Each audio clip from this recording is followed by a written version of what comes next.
racing action. It's underway with Bobby King and the 12 Graham Trucking just completing his first lap on the clock.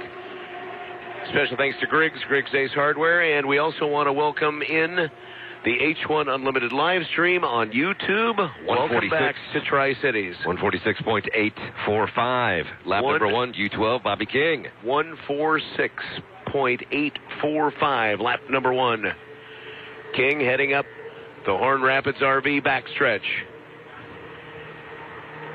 Perfect water conditions. We do have a little bit of a breeze that's kind of coming straight at the drivers as they head down the backstretch, diving into Aldoor's turn number 3, Buffalo Brothers turn number 4. It's our 4-corner super speedway, even though we've reduced it to just 2 miles instead of 2.5. Lap number 2 in the books now. The one thing that you can see right away is the way they changed the upper end of the course. From start-finish to the exit pin of Buffalo Brothers turn 4, it's just a couple hundred yards. That's it, 148.6.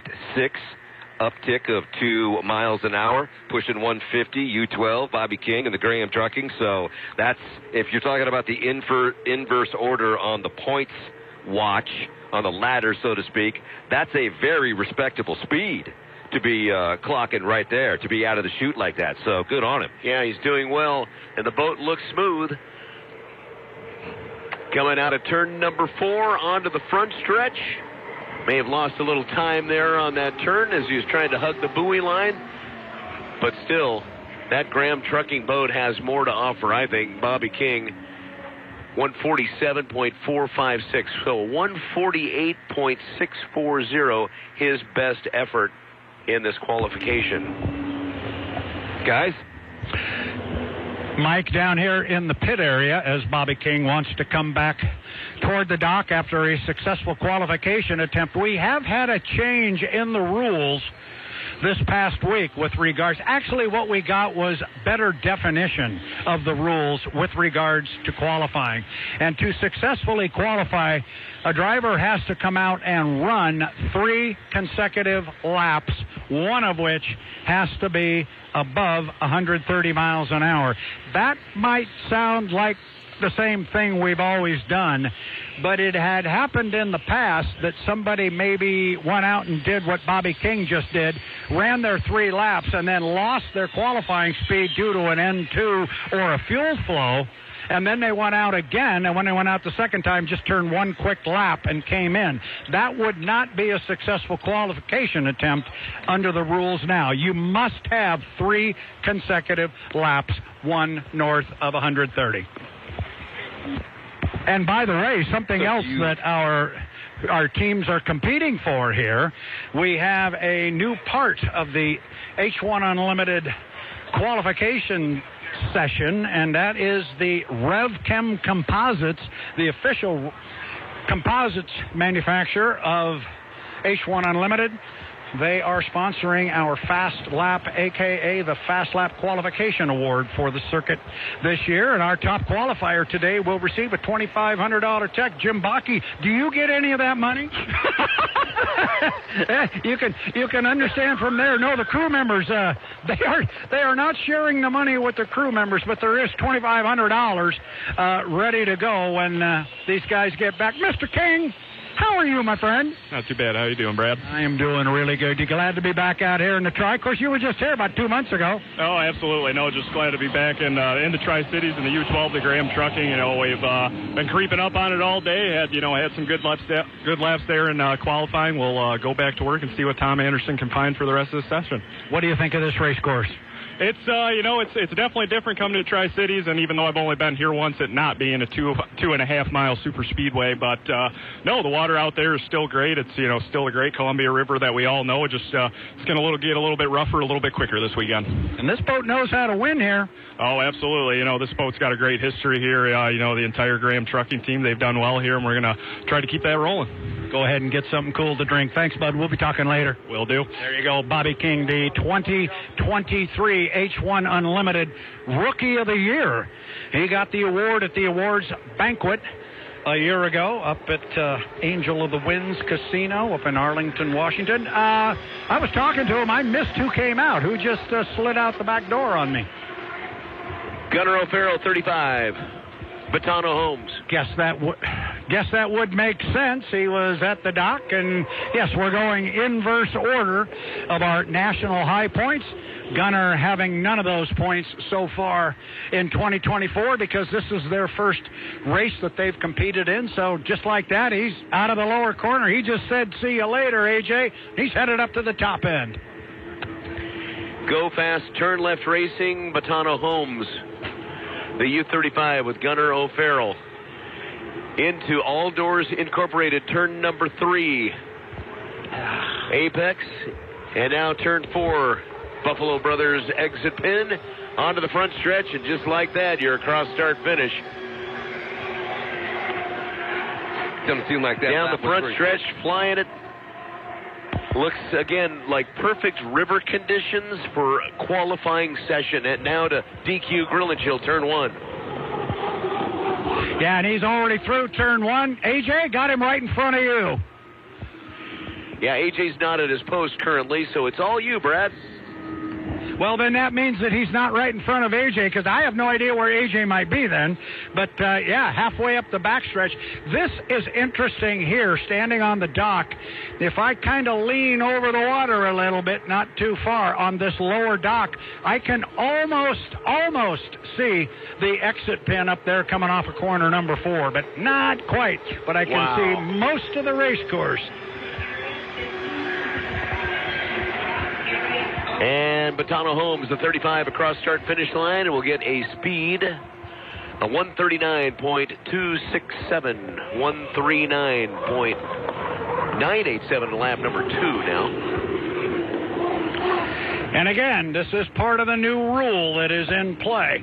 He's got to complete 3 laps, one of which must be over 130. Obviously, he's checked the 130-mile-an-hour plus box, but he does need to complete 3 of them. If he were to go dead in the water right now, this would not be a good qualification attempt. So he's on lap 3 now. See if he gets a checkered flag, Mike, and we'll have 2 boats qualified at least on the water. Swinging out wide, exit pin of Buffalo Brothers, turn number 4 onto the front stretch, and yes, cross start finish, checkered flag out for Batano Holmes, Gunnar O'Farrell, the U35. 140.197, his best lap on the final lap. Good for Gunnar on that. That's a good one. They'll be happy with that one. And again, we should remind our fans that the speeds we're giving are indeed official. They are official speeds, but they must survive technical inspection. So the speed won't change, but they do have to go through technical inspection. Once they pass a 2-point technical inspection, then it will be written down in pen, and he will be officially qualified for the Apollo Columbia Cup 2024. Let me see who is next up. You probably have the ladder there. I don't. I got a hunch it's going to be the U40, probably the flavor pack. Good to see you. Yeah, it should be the U40, the flavor pack. If not, I think that's who's coming next. Check that. That's the last time I'll try and make a... Oh, sorry. I almost dumped somebody in the creek. It's the 2070 Apollo. Apollo will be up Dave next. Milwaukee in the 27 should be next. Yep, and they are on the clock.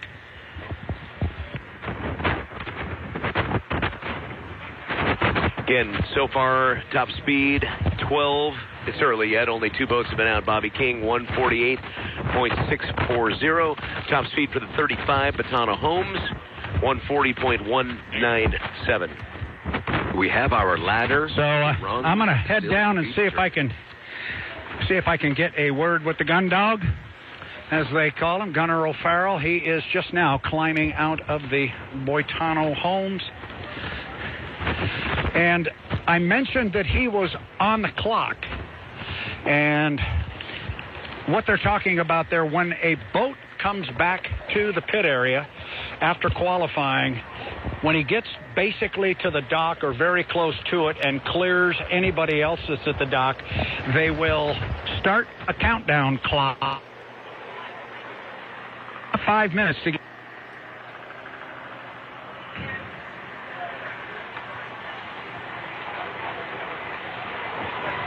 let the river calm down just a little bit you are, more. Brad. We lost. Sorry about that. So they've got a clock after the boat is cleared. You've got what? How much time to get off the dock for your run on the qualification? You got 5 minutes. So Dave is in the boat. The nose of Dave is already pointed out into the center of the Columbia. Dave Villwock, the U-27 Miss Apollo, building people who build great things. I love that slogan. We were talking about that earlier today. I like that, and you probably hear him in the background. Spooling up. He is spooling up. I thought it was interesting today when we were doing the interview after the christening of the boat, and Ryan Ratchford was saying how much he enjoyed boats from the past, and he was throwing out some good names there with Winston Eagle and Smokin' Joe and Budweiser. But I like the fact he said the Pico American Dream, because now this boat looks a lot like the. So let's get a quick word here with Gunner. Gunner, how you doing, bud? Good, Brad. How are you? Good. How's the river? Not bad. It's not bad. Not bad. What do you think of the shorter course? Talk to me. It's getting used to it. Yeah. It's a challenge. I know in testing earlier I missed, almost didn't turn in time, but I found the course markers and we're getting it around. It comes quick. They do. What do you think about that overall? You like the idea? We were forced into it, but you like the smaller course? I think it's going to work out for us at the end of the week. We're more set up for the smaller course, I think. Well, and you had your experience on the smaller course last summer in Seattle on that 2-mile race course at the APBA Gold Cup. But you're getting more and more comfortable with the boat, I am sure. Yeah, we're changing things, trying some different things, still learning it, and there's a lot of room to improve. Very good. And you know what else? You're becoming a good interview. You better be careful, young man. I'll come down more often. I found you. Yes, you did. You take care, my friend. We will talk again. Gunner O'Farrell, if there is a guy who is microphone shy, it is him. But he literally did. He saw me on the dock and walked up to me. And he's anxious. He's understanding. We got sponsors. We got to get on here and talk. And I believe Dave's on lap 1. Is that correct, guys? Yep, just completing lap 1 of the Mosteller start-finish line now. We'll get his speed in just a moment as qualifying continues on 610 KONA, 151.821 for Dave Villwock. Now, we should mention that this course is not surveyed, but they're treating it as if it's 2 miles. So these speeds may not be right on, Brad? Yeah, that's correct. I had a couple of conversations this morning. At the drivers' meeting, we were told that the race course was not certified. And when I went up to the start-finish line, they said it is a 2.00075 mile, which sounds pretty precise to me.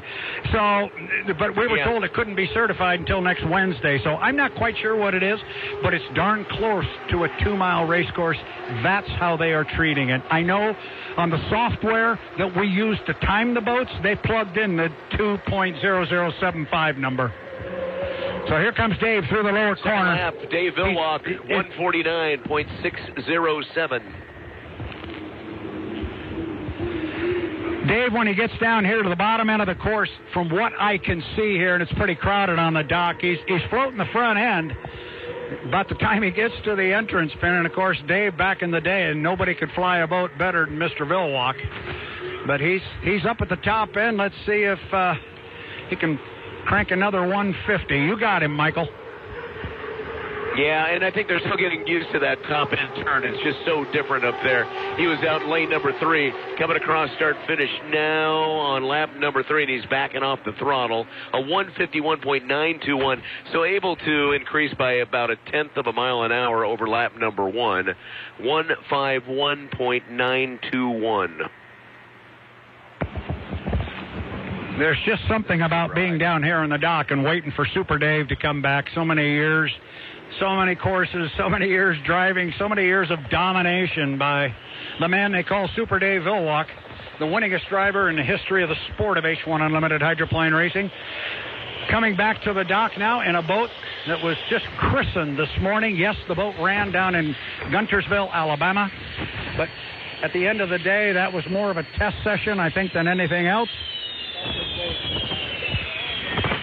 Dave, you mentioned Super Dave. consistency rules, 151, 149, 151. Those are 3 pretty darn consistent boat racing laps. Yeah, I'll be interested to talk to Dave about this shorter course. I didn't get a chance to speak with him this morning, but interesting to talk. Maybe I get a quick word here with Charlie Wiggins, boat owner. Mr. Wiggins, sir, welcome to the Tri-Cities. How are you? Oh, we're excited to be here. Excited to have Apollo on board, and the people here have been great. The weather here is great, much better in Alabama, so maybe I'll move out here. Yeah, I feel a whole lot more comfortable here. I finally today got the opportunity to meet members of the Ratchford family. They are just some good down-home people. They really are. They're all, hard-working guys and gals that come up through, through the various trades of the business. I'm a contractor myself, and so we have a lot in common with Apollo Mechanical. Yeah, I know you do, because we were talking about that boat being made in Alabama. You fabricated most of the parts in-house. We did. We fabricated all the composite parts. We reused a few of the parts off the old boat, but with the help of Dave, he's a great driver, and not only a great driver, a great fabricator, and can weld and machine and just make just about anything. So all the hardware Dave helped with, and I did myself, and the guys in the shop did all the composite work. So proud to say that it was made in the USA, and specifically Alabama. Very, very good. You having a good time? I am now. I'm interested to see how we're going to hold up here with our speeds in this shorter course. I think we're geared pretty well for it, so let's see what happens with everybody else. Thank you very much for the time. Thanks for bringing the boat out here. We're glad to have you here. We're glad to be here. Looking forward to this weekend. And thanks again for Apollo and their help, and all their fans and employees and subcontractors. And look forward to meeting more and more of them each day. Well said. Continue to have a good time. Charlie Wiggins, owner of the U-27. I miss Apollo. I lost Dave. I was so interested talking to Charlie Wiggins. I missed Dave, but we'll catch up with Dave down the road. Got Dustin Eccles in the flavor pack. 240 flavor pack. Dustin Eccles out on the course. Yeah, heading up the backstretch. Horn Rapids RV backstretch now. And we will get him on the clock. Top qualifier is Dave Villwock in the 27, 151.921. But it's early, and there's contenders left on the qualifying ladder. Kurt? I love the racing so far. Villwock coming off that last corner. Turn 4, it's a classic Villwock move. Got a little sponson walk that says he's got the exact amount of air under the boat to give him the maximum speed.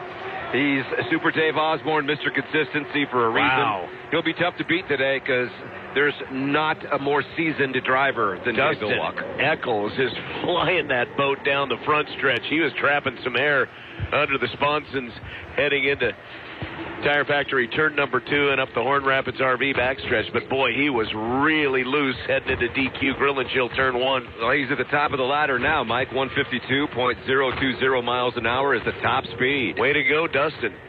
Flavor pack. Bucket List Racing. The 40 with Dustin Eccles. And the scoop on the front. Yeah, he's got the saltwater sea scoop on there, and he gets to the exit pin at turn 4 and a cross start finish.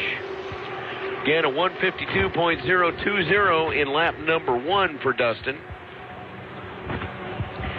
And a 154.360 for the flavor pack. Showing him the way.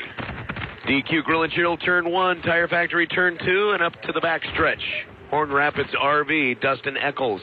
Lost a little speed right there at the exit pin at turn number 2 and the transition to the back stretch. But this is a fast ride for Dustin in the Flavor Pack 40. Does he know that he's got 154? His radio. Oh, he's got radio. Right? Absolutely. So what do you think now? He's just like really cutting it loose to see what we can do? He's pushing it a little harder. I wouldn't. That's a beautiful boat ride right there. I wouldn't think that he'd be any slower. Lap number 3, 154.566.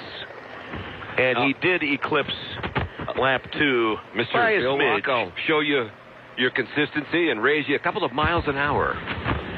What was the fast lap there? 154.566. And we need to take a quick timeout. More of our hydroplane action coming up with the H1 qualification on 610 KONA after this timeout. So as the saying goes, trust Campbell and Company.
And welcome back to the river as qualifying continues.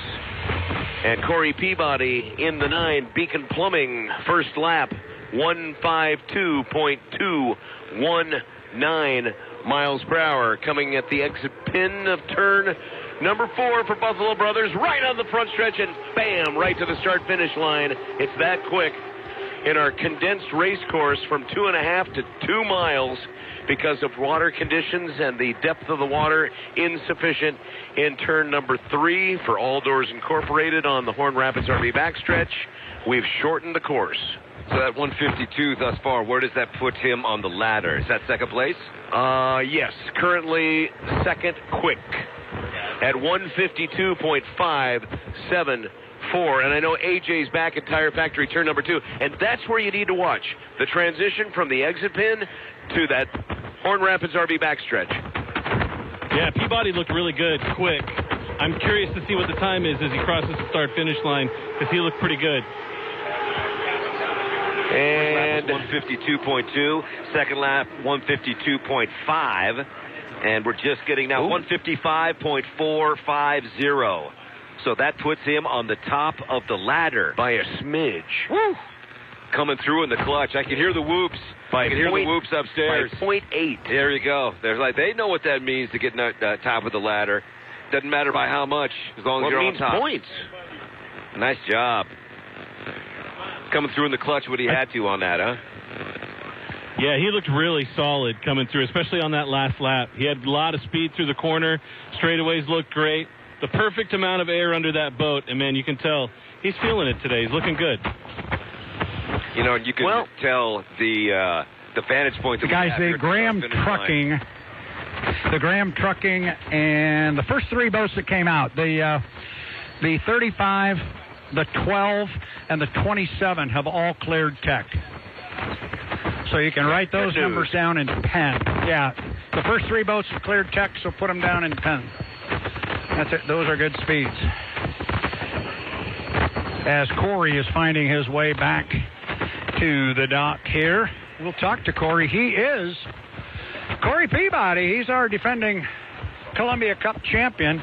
And if you remember back to a year ago, that was what we call a perfect weekend that Corey had here on the Columbia River. He was the top qualifier. He won every preliminary heat, and he was victorious in the final.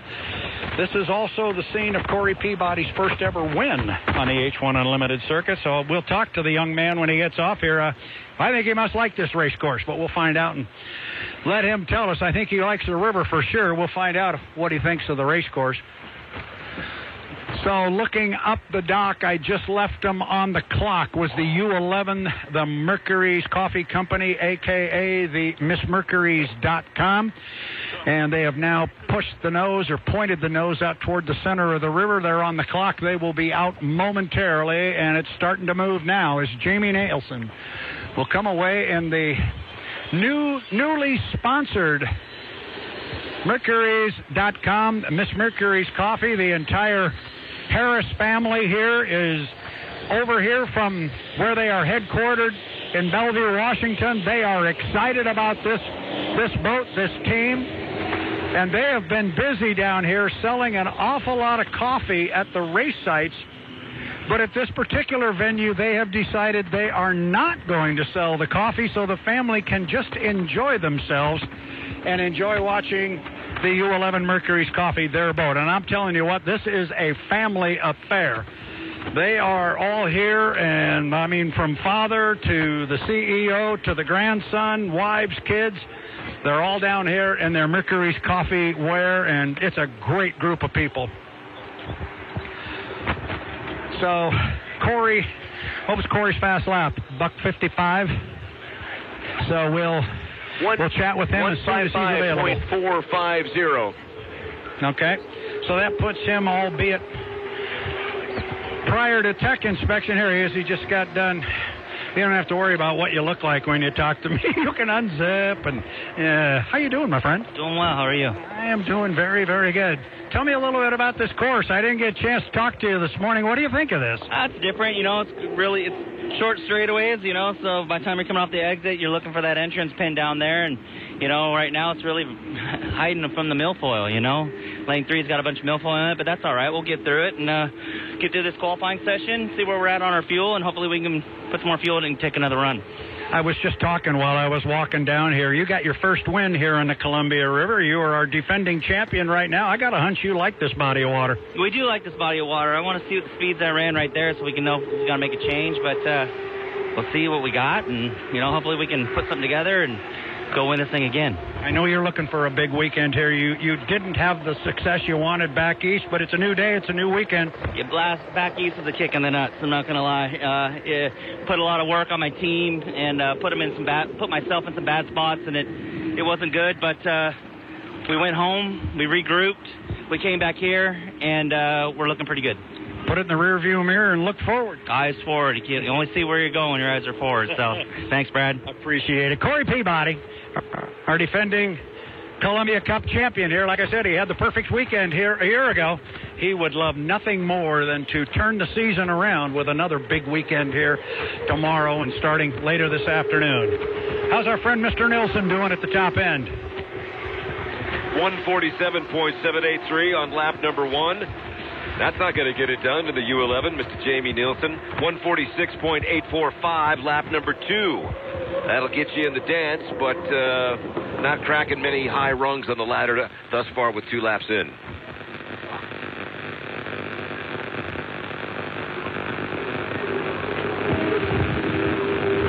One thing I'm noticing is... Back to the front stretch. Go ahead, AJ. As Nielsen comes through turn number 2, I'm noticing he's losing some speed coming off that exit pin, not nearly as fast as some of the other drivers as he's cutting in on the inside. I'm not sure what the reason is, but he seems to be losing some speed, either letting off the gas or something's up. Really had his foot into it coming around the corner. Lap number 3 for the U11. Mercury's Coffee Company, Unlimited Racing Group, the U11. We'll see if you could top that 147. 148.643. So he found something. He found something, even though, AJ, you thought he was a little slow coming out of that turn 2, Tire Factory turn 2? Yeah, every lap he seems slower coming off the corner than the other boats I saw, specifically Peabody, right before him. Water getting rougher at all down there? A little bit on the inside, but not really on the course. It should be fine for the drivers right now. Yeah, and you heard Corey talking about some milfoil hanging out in lane number 3. But all the drivers are aware of that. They got spotters sitting here looking at the race course. I think the race course right now looks pretty good. You were talking about a little bit of a breeze. Those of us down here on the dock are thinking, we're not feeling much of a breeze, and we're looking at that flag atop the Blue Bridge, and it's not moving. So it's warm down here. But that, again, affects the speeds of these boats. We were talking about this yesterday, how heat and humidity and so forth affects this Lycoming turbine engine. And every degree the temperature goes up, you lose a little bit more horsepower as the beautiful red, white, and black Mercury's Coffee Company and Jamie Nielsen comes back to the dock. Next up on our list is going to be... Well, I'm told right now that the Flavor Pack, the U40, with a fast lap of 154.566, has cleared tech inspection. Can you write those numbers larger so the old guy here can read them from standing 10 feet away? He's scribbling these tiny little numbers down here. But I want to also remind everybody, we've got the RevChem Composites Fast Lap Award at stake here. There's $2,500 hanging out here for the top qualifier, and everybody's going to get another shot at this. And I also want to remind everybody, we had a clarification on our qualifying rule. They take the fast lap, and it's got to be north of $130, but they do have to turn 3 consecutive laps. But so far, no problems doing that, and you wouldn't foresee anybody having a problem turning 3 consecutive laps. I think where that's going to come into play is if somebody fails tech inspection and gets what we call a DNR, which is a TNR, time not recorded. Still learning my alphabet here. But that's when that would come into play. If that were to occur, then when you go out for your second run, you would still have to run the 3 consecutive laps. We'll work our way through it. Jamie Nielsen having a discussion with boat owner Shannon Rainey. Shannon, I know you just love to talk on the pipe, so I'm noticing an awful lot of Mercury's Coffee folks again at the venue, but I'm told they're not selling as much coffee this time. They're here to have some fun and enjoy the boat.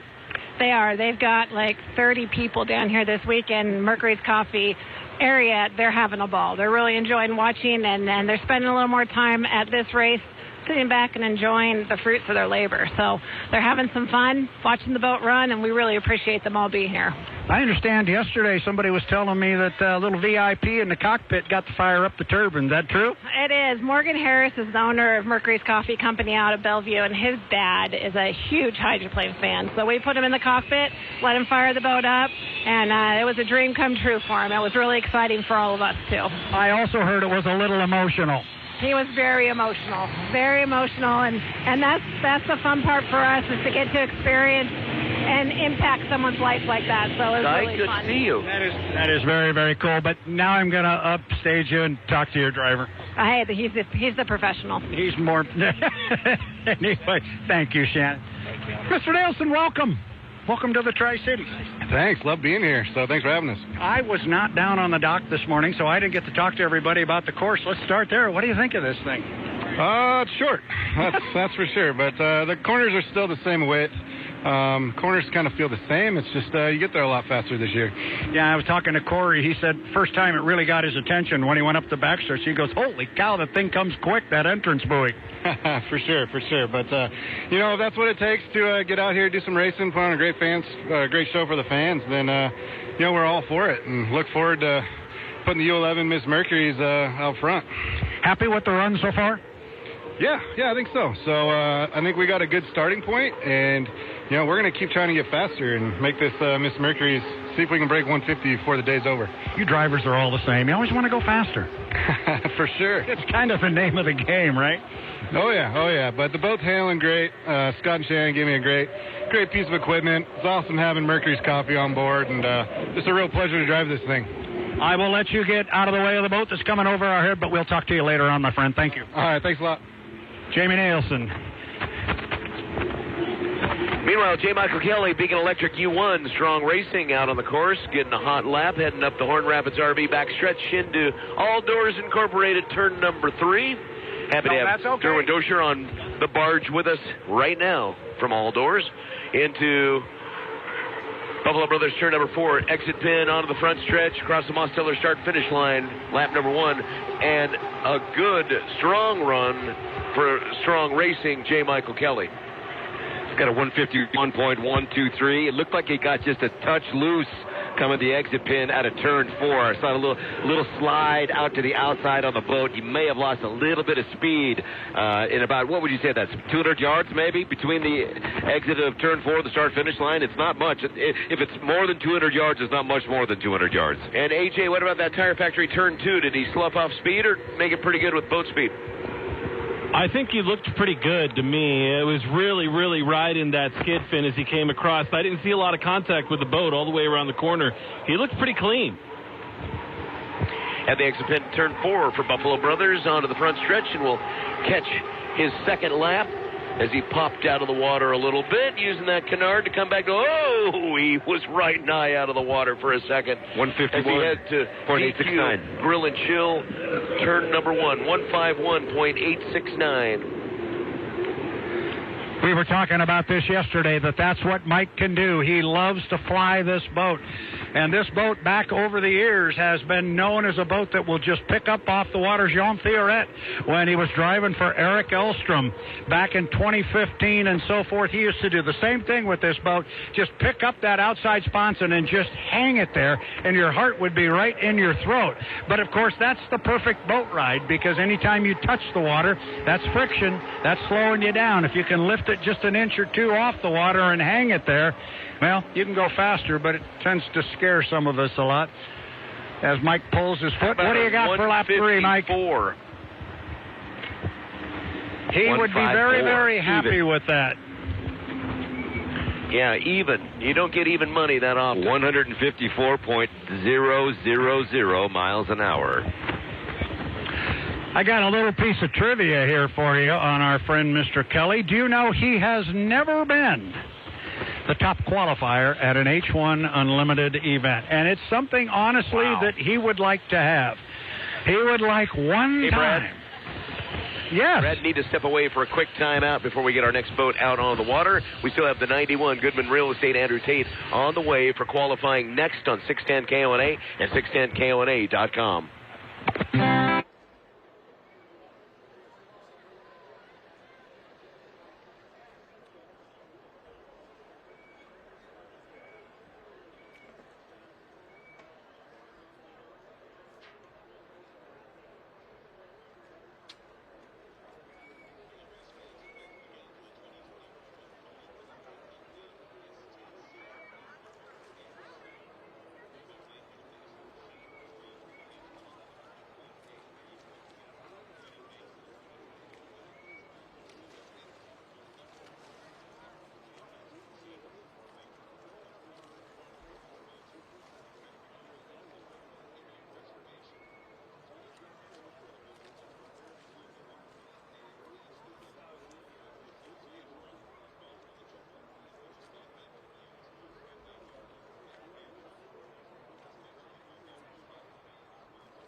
For the ones who get it done.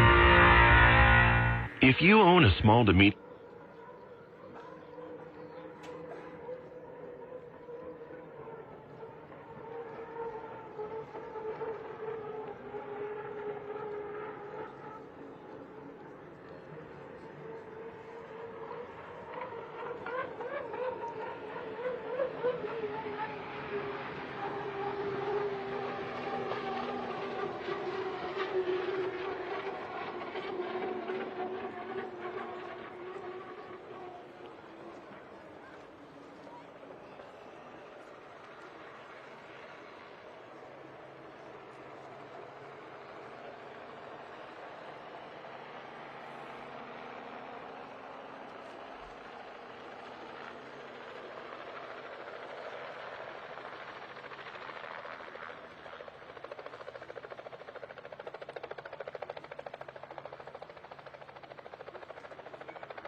Yes, and some hydroplane racing breaking news for you as Andrew Tate came out and then went immediately back to the Lamson pits in the 91 Goodman Real Estate in his qualifying position.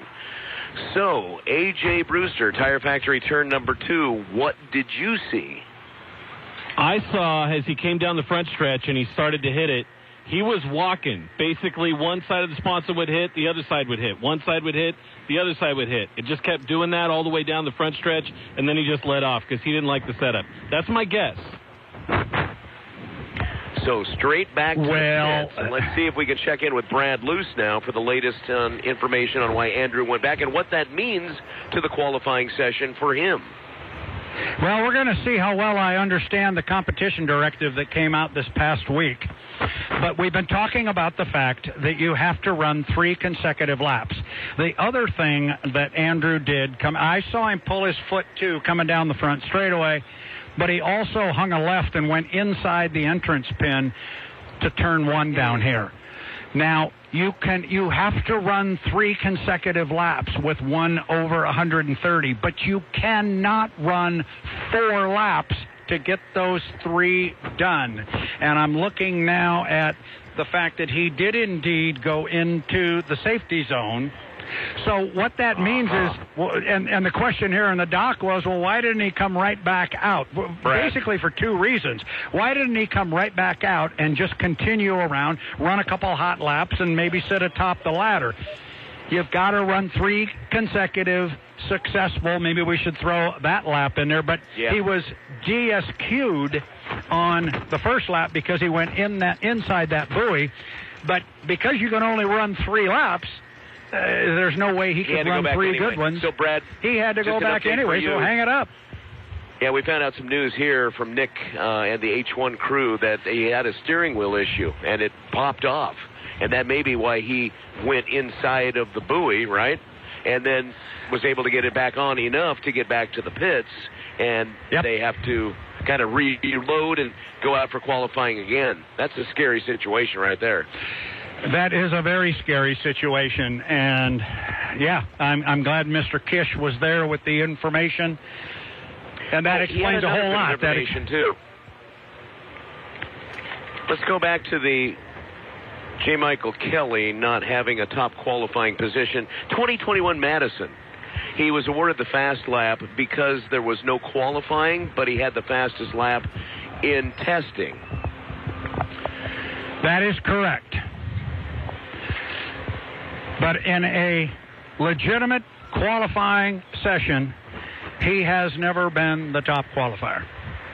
Of course, Brad. Just saying. Yeah, that's Nick. Completely different. We understand. Nick is our vetter. Eddie Vetter. You do know Mr. Kish's nickname, correct? Statman. Make sure he pulls out the headband and or the hat, both of which say across the front in big bold letters, Statman. He is the Statman. Hello, Statman. And we're all the better for it. 610 KONA, Kennewick, Richland, Pasco. Special thanks to Griggs Department Store, Griggs Ace Hardware, serving Tri-Cities over 80 years. 85 years now. 85 years? Yep, that's when Granddad opened the first store. Is Charlie going to come back and continue his podcast about the generations of Griggs? Yes. I love that. We will hear more from him. I absolutely love that. Drop by any of the 4 Griggs locations. Visit griggsonline.com. Great advice and the customer service that you can count on. Your Get It Done store this summer is Griggs. Also, thanks to DQ Grill and Chill, the $7 meal deal. Tasty. Cheeseburger, chicken strips, you pick. Fries, soda, and a sundae. $7. Happy tastes good. Tire Factory. You know, if your air conditioning is not working right, there's nothing worse in your car if you're not comfortable. It's brutal. They have the best AC techs. Recharge, simple repair, major AC component replacement. Trust what you love to Tire Factory. Pasco, Richland, Moses Lake, TireFactoryTC.com. Back to Brad in the pits. What does that mean for Andrew? Does he have to wait, or can he come back immediately after they do whatever they need to do with the steering wheel? Well, we're going to watch and see how this plays out, because the boat is sitting at the dock, and Andrew has not yet even tried to get himself out of the cockpit. So I'm expecting, you are pointing, and you're pointing that big red and black one there gets to go first, and then this gold one and white one gets to go second. So Emily Rainey right here pointing out the things I do not know. Thank you, dear. Bobby King coming out in the U12 to Graham Trucking. And as we were just talking, Emily and I here, if he wants to go down and lay a hot lap down a 160, he could bring it back after one lap because he has already qualified with 3 consecutive laps. We're going to have Bobby coming out, then we're going to let Andrew back on the course, and then it'll be Gunnar O'Farrell in the 35. Thanks, Mark.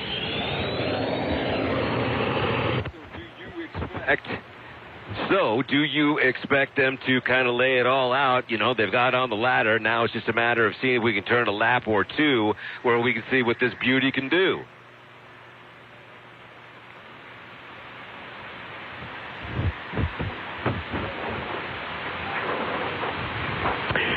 Well, meanwhile, the 12 Graham Trucking heads out from the Lamson pits, straight over to AJ Tire Factory Turn 2. Yeah, he's just cruising right now. Hasn't really picked up speed. It'll be interesting to see what he does because, like Brad said, he doesn't have to finish 3 full laps. So he can just go for it, see how it feels, and then go in if he wants to. Looking good, though. Looks like some of those private tents are starting to fill up that Pasco shoreline as we get ready for some heat racing later this afternoon. That'll be our finale coming up just after 4. Yeah, parking over here is not too bad, honestly, for the type of day we're at. So if people want to come down, there's still some space, at least from what I can see. I'm sorry, say that again, Kurt. You broke just a touch. Yeah, it's kind of interesting to see what he's wanting to accomplish. You know, he doesn't have to go a full 3 laps. Is he going to press it hard and see if he can better his previous time? Well, they can disguise this again all they want as a second qualification effort. But it is another opportunity to get on this short course. And, of course, Bobby hasn't raced much here. He has in smaller boats than he did last year, and he was here at the test session. But any time I think these guys can get out on the water and run this new course and this new configuration, I think they're going to take it. And we're seeing boats moving here in the pit area. I've got at the dock Gunnar O'Farrell is sitting at the dock. As we spoke, Andrew Tate is here at the dock. We got slings on the 40. So there's still a lot more to come here in our qualifying session for H1 Unlimited. And well, you got $2,500 up for grabs for fast lap as well. That's not chump change. So yeah, man, it's not. That's a great call. 1/100th of a second, 1/100th of a second faster than your competitor is still the money winner. So yeah, I mean, there's cash up for grabs. So yeah, let's do the dash, right? Lap number 1, 146.564. Bobby King looked pretty good. A little bit wide, but he might be doing that, trying to get some speed as he comes off the corner. Boat speed through the turn.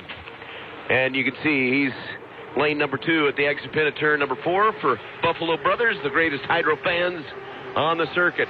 Cross start finish line.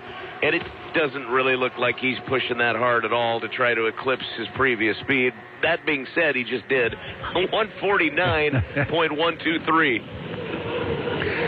Well, now you get down to the point where he's starting to sniff that $150, and I think they'd like to get there, even if it moves them up or not. I think that it's just kind of a mantle there. It's a line across the 150 line. We remember what happened here a couple of years ago at the test session when the U11, Scott and Shannon Rainey's boat, when they first crossed 150 miles an hour.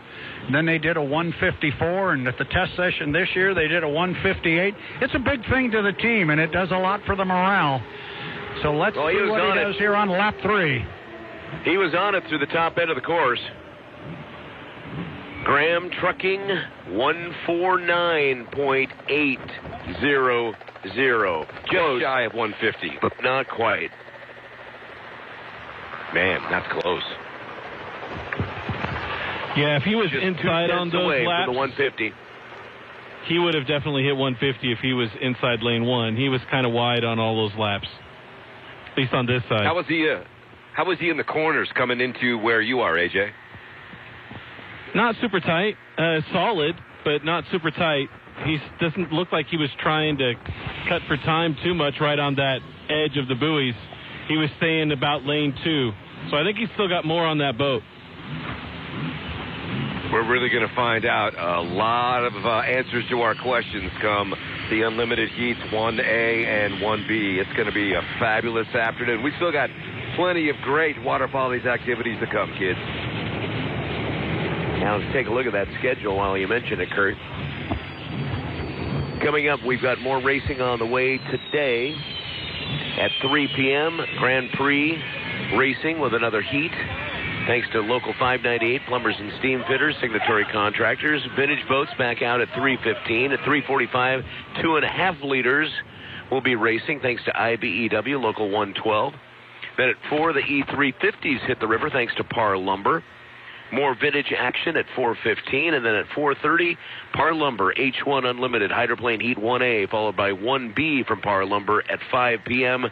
to wrap it up in our Rooster Tail wrap-up show, thanks to Grocery Outlet here on 610 KONA. Full day of racing this Saturday for the 2024 Apollo Columbia Cup and STCU Over the River Air Show as we say goodbye to the A10 Warthog. You can call it the Thunderbolt 2, right? So, plenty of action still to come. We basically reached about the halfway point of our weekend here with boat racing. So I hadn't thought of it that way, but that's pretty accurate. About where we are.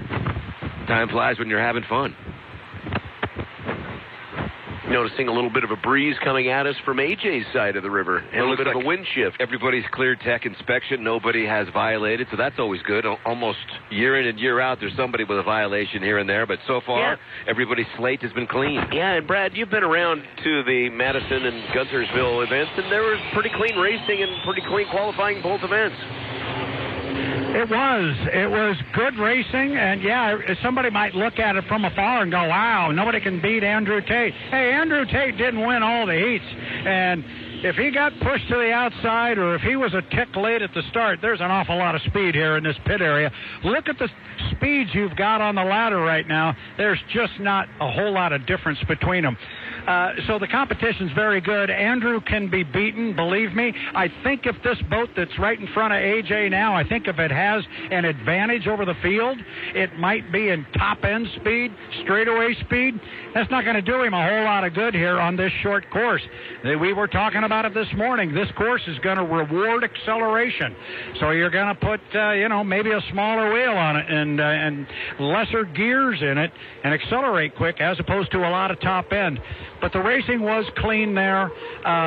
For the most part, it was very good, very competitive, and there's no reason I look for anything different here this weekend. So back out on the course, the 91, Andrew Tate, Miss Madison Racing, and Goodman Real Estate. And the steering wheel looks like it's on firm as he hits DQ Grill and Chill turn 1, Tire Factory turn 2.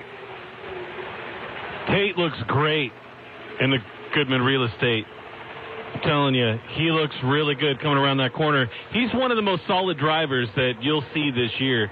So consistent, so solid on the water. He's got that perfect amount of gap of air that just allows him to get that extra bit of speed. Carrying the momentum through the top end of the course, onto the front stretch and across the Mosteller Memorial start-finish line, and we'll get him on the clock for the first time in this qualifying session, and he's got that right sponson hanging out of the water as he heads back into DQ Grill and Chill, turn number 1. 153.948, just a titch under 154, 153.948.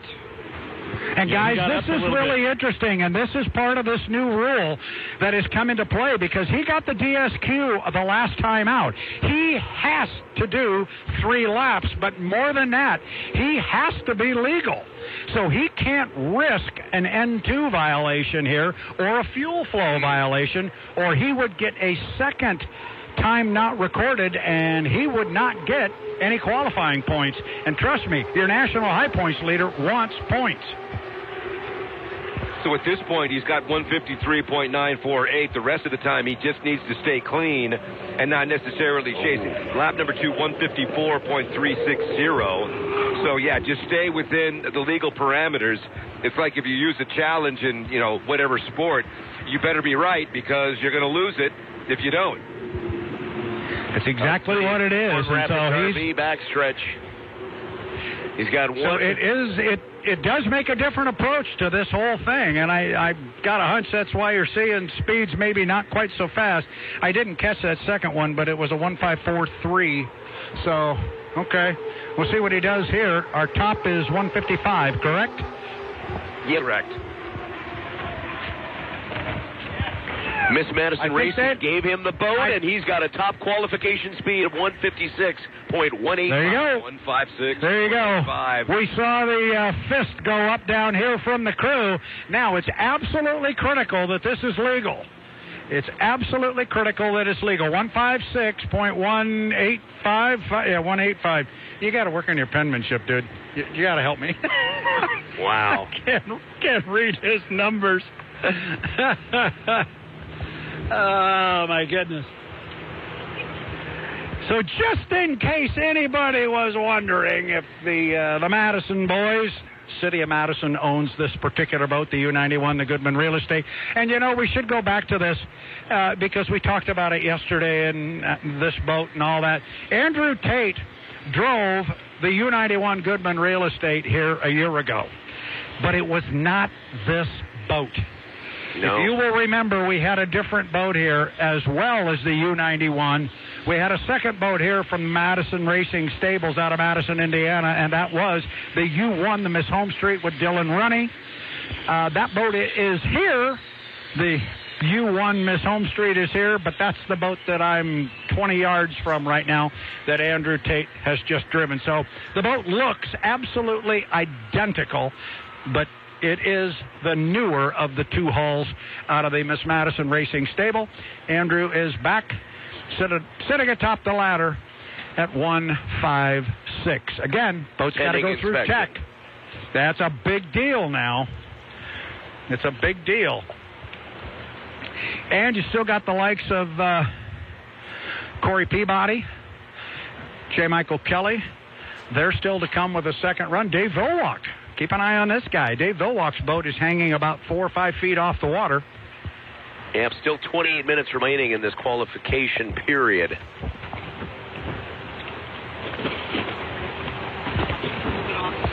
And there is a new postscript, if you will, in the rule book about that. If we get close to the end of a qualifying session and we're going to run out of time, the chief referee can then say to a team that has already qualified and done their 3 laps and been legit, they can say, you only get 1 lap. They only have to run 1 lap to up their speed if they want, or they can run 3, but that's their option. But if they start running out of time, the referee can say, nope, you guys can go out. If there's boats on a sling that want to go or boats in the water that want to go, they can do that. They can say, the referees can say, nope, you only get 1 shot at it. Go do it. Andrew has stepped off the boat here. He's smiling, talking to his crew members, as you might imagine. I haven't had a chance yet to talk to Andrew Tate. We were gabbing this morning, and I will catch him here in a moment. But he's taking off the hard hat and getting the obligatory bottle of water, as here comes the Mercuries.com, comes off the trailer and goes over our head.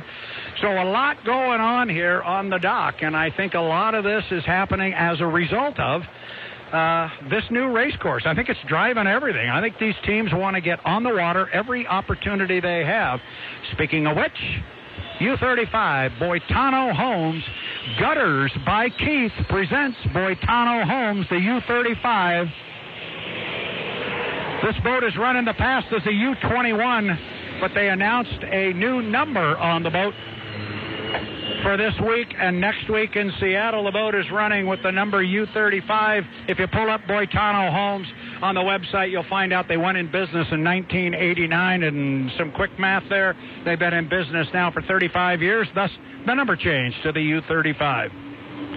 Let's go see what the young man wants us to tell us about the... I didn't get a chance to talk to you, Mr. Tate, this morning, at least on the pipes. But tell me, first of all, before we get into that, the laps there, what about the race course? What do you think of this? It's nice when you're out there by yourself. We'll see what happens with 3 other boats. I think it's going to be interesting if everyone stays in one piece. And keeps their head on straight. We should have some really good racing this weekend, though. We were talking yesterday about the fact that we all know this lower corner gets to be a bear, and you guys are going to be coming down in it a whole lot quicker now with the short course. Yeah, we're going to basically shorter laps. We'll be back here into our own wakes, I guess, skip in holes, kind of a mess down here, but you know, everyone's got to do it. We all know the game here, and it's just another challenge here on the Columbia River. What happened the first time? We heard something about a steering wheel to come off in your lap? Yeah, it basically just ended up in my lap. Thankfully, it kind of went the way it did, but I popped it back on real quick and made a right-hand turn, came back in, regrouped, and we'll start over, I guess. And then went out and posted a 156, which right now, at least in pending tech, puts you atop the ladder. That's got to feel good. Yeah, we know we got a fast boat and a great team. So we'll see what happens here. I know there's some guys chomping at the bit to go out here and top that time, and I'll stand here and watch and hope for the best for us. Well, welcome back to the Tri-Cities. Good to have you back here. Let's have some fun. Thank you. Appreciate it. All right, Andrew Tate right there, young man out of Canton, Michigan. If you don't want to talk boat racing with that guy, bring up the sport of hockey and he'll talk your ears off. Here comes Gunner. Gunner turned to 135.755 on his first effort on the course. So the thing I'm noticing about the 35 as it comes around turn 1 and 2 is that he's really wide. Really, really wide. So he's not going to be able to get in the 150s if he's so wide off the course. Do you think he's running out there, AJ, because that's probably where he's going to be anyway over the course of the heats and the final? You know, that's an interesting point. He may be thinking, okay, what's it like? He's just, trying to get a feel for the course. Again, it's the priority of the driver. If he knows he's, on the younger rookie end, lap number 2, 138.682, that's where he's going to run a lot of his racing anyway. So I think it behooves him to run out in that kind of water because that's probably where he's going to be anyway. That guy's talking about Gunnar O'Farrell and where he's going to run. Of course, none of us know where he's going to run. However, you've got to remember, this young man became qualified as a driver here at the test session a couple of years ago, and then he never got into a race. And he didn't race here in the Tri-Cities last year. His first ever H1 Unlimited event was the APBA Gold Cup on Lake Washington last summer. And then when you become qualified as a driver, all you have done is satisfied the number of laps you need to run. And, we know the 15 total laps and 10 over 130 and all that. But then you spend your next 3 heats at the referee's discretion driving out in lane number 6. So he's only ever run 1 heat where the referee said, go ahead, cut yourself loose. You want to go to an inside lane? Go for it. Everything else he had to do before that was go to the outside and stay clean. Let me tell you, he is a fast learner. His first lap was 134. Lap number 3, 143.778. A fast learning curve for Gunner. Gunnerino. Nice job in the U35. Boitano Holmes. They call the young man the gun dog, so good for him. Good for him. I really like him. I've known him for years, driving the boats in Region 10. He and I have had an awful lot of fun over the years. And then he stepped up to the big boats, and I tell you, as we mentioned earlier, he does not like the camera. He does not like the microphone. But as you heard, he walked up the dock for me, and yeah, he was ready for his interview. So I'm a big fan of this kid. I like him, and he's just some of this new young blood that's coming up in the sport. I'll tell you a funny story about him. If you look at a picture of Gunner, you'll see he's got this mullet hairdo thing going on. And, it's something he could pull off. Probably wouldn't work so well with me. But he's got the mullet going off. And I asked him one time, I said, so what's the deal with the mullet? And he goes, I lost a bet 10 years ago, and I had to grow the mullet. And he said, I kind of liked it, so I never cut it off. So kind of just a little fun note about our boy, the gun dog. The gun dog, party in the front, or business in the front, party in the back. You got to get it right. That's pretty good. I'll give you that one. That's the mullet, baby. Yeah, that's fantastic. Anybody else ready to go out, guys? Oh, yeah. I got, what have I got? Okay. I've got Corey's in the water, Flavor Pack's in the water, Bill Walk's in the water, Mercury's in the water. Yeah, well, let's see. I don't know. This isn't going to do me any good. because I can't read his handwriting anyway. But who's up next? You're becoming famous and nobody knows who you are, young man. So the 40 is next, then the 27, then the 11, then the 9. So you're going to get the flavor pack, then you're getting the Apollo, the Mercury's Coffee, and then Corey Peabody. How about that? I read your number. Special thanks on our broadcast to All Doors Incorporated and Derwin Dosher, celebrating 40 years, Tri-Cities. Trusted by area hospitals, All Doors can repair, install, automatic entry systems for you. Medical clinics, banks, hotels, and more use their service. The right call for 40 years, All Doors Incorporated, 509-547-2158. Also thanks to Dryer on Fire. Does it take more than one cycle to get your clothes completely dry? Maybe it's not your dryer. Maybe it's the air duct, right? The dryer duct needs to be cleaned of lint. And it's fire prevention, too. DryerOnFire.com. Tri-City and Paul Lindbergh, certified dryer exhaust technician. Dryer on Fire will take care of it. Coming up, we're actually going to have boat racing with Heat 1B from Par Lumber during our Grocery Outlet Rooster Tail Wrap-Up show.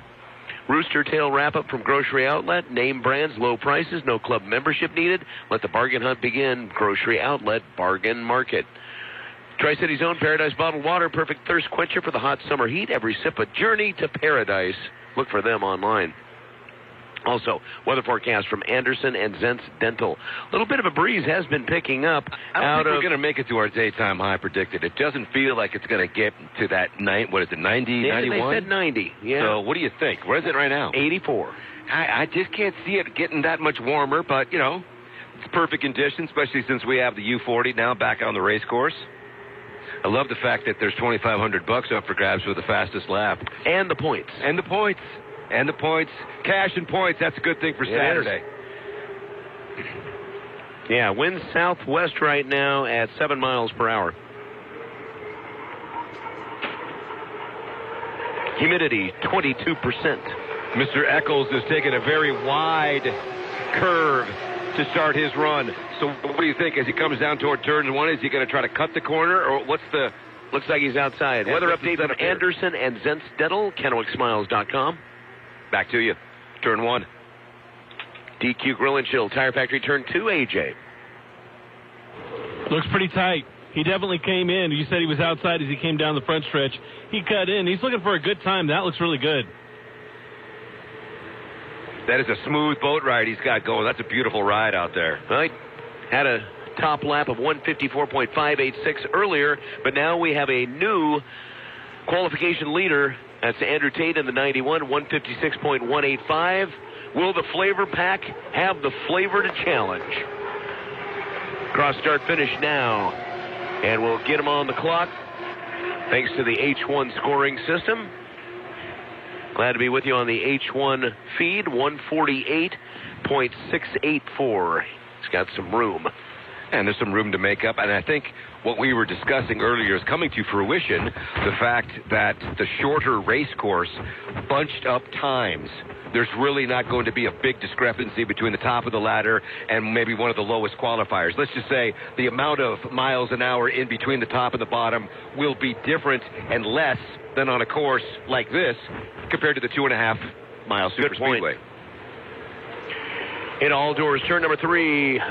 Buffalo Brothers turn 4, and on the front stretch, lap number 2 complete. Still 16 minutes and change remaining in our qualifying session as Eccles takes it down the front stretch into DQ Grill and Chill turn number 1 and heads right over to AJ. 151.821. So good improvement. Now he's going to bring it back here to the dock. Yep. He decided he'd had enough of AJ. How many laps did he run? 2. But he did and I chuckle 3 there. prior. Right.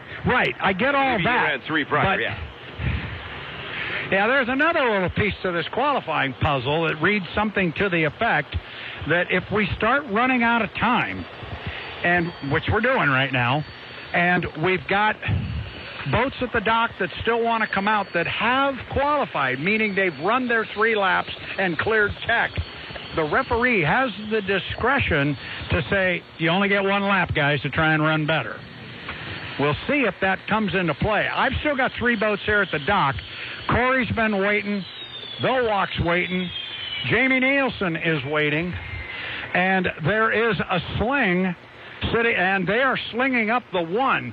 So this new rule may come into play here very quickly, and I'm feeling validated now as Mr. Denslow is standing here. Mike, he's nodding his head. We've been talking about this rule. We got a couple of things at play here. Mike Denslow, who is chairman of the board of H1 Unlimited and Hydrotown. We're waiting anxiously to see what happens with the tech inspection on the U91. That could be interesting because he did not get a time on his first time out. And we're also watching a clock here that's ticking away.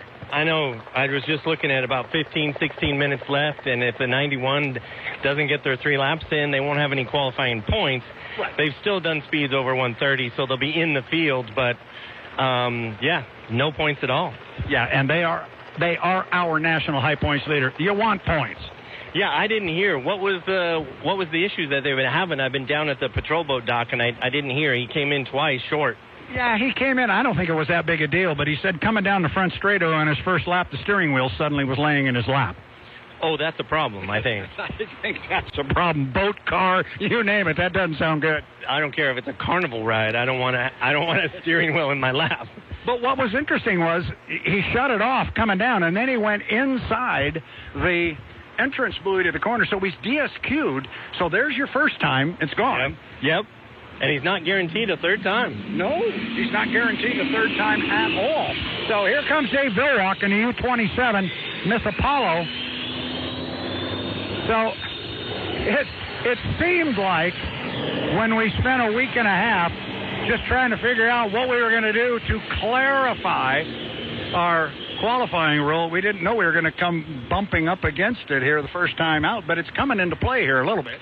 Yeah, that's why it took that many days. You'd think it'd be something you could write up in an afternoon, but it's not that easy. You've got so many different scenarios and a lot of people that are very passionate players in the sport.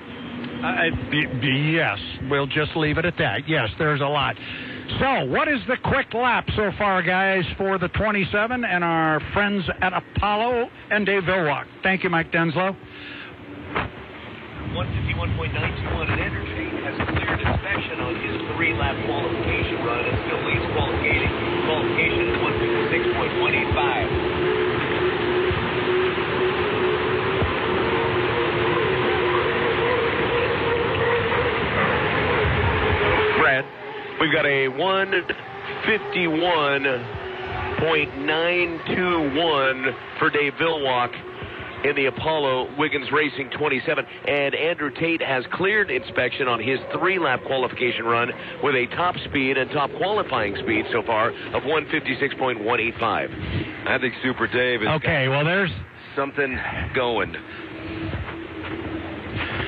Well, twice already this year I've handed over a $2,500 check to Mr. Tate.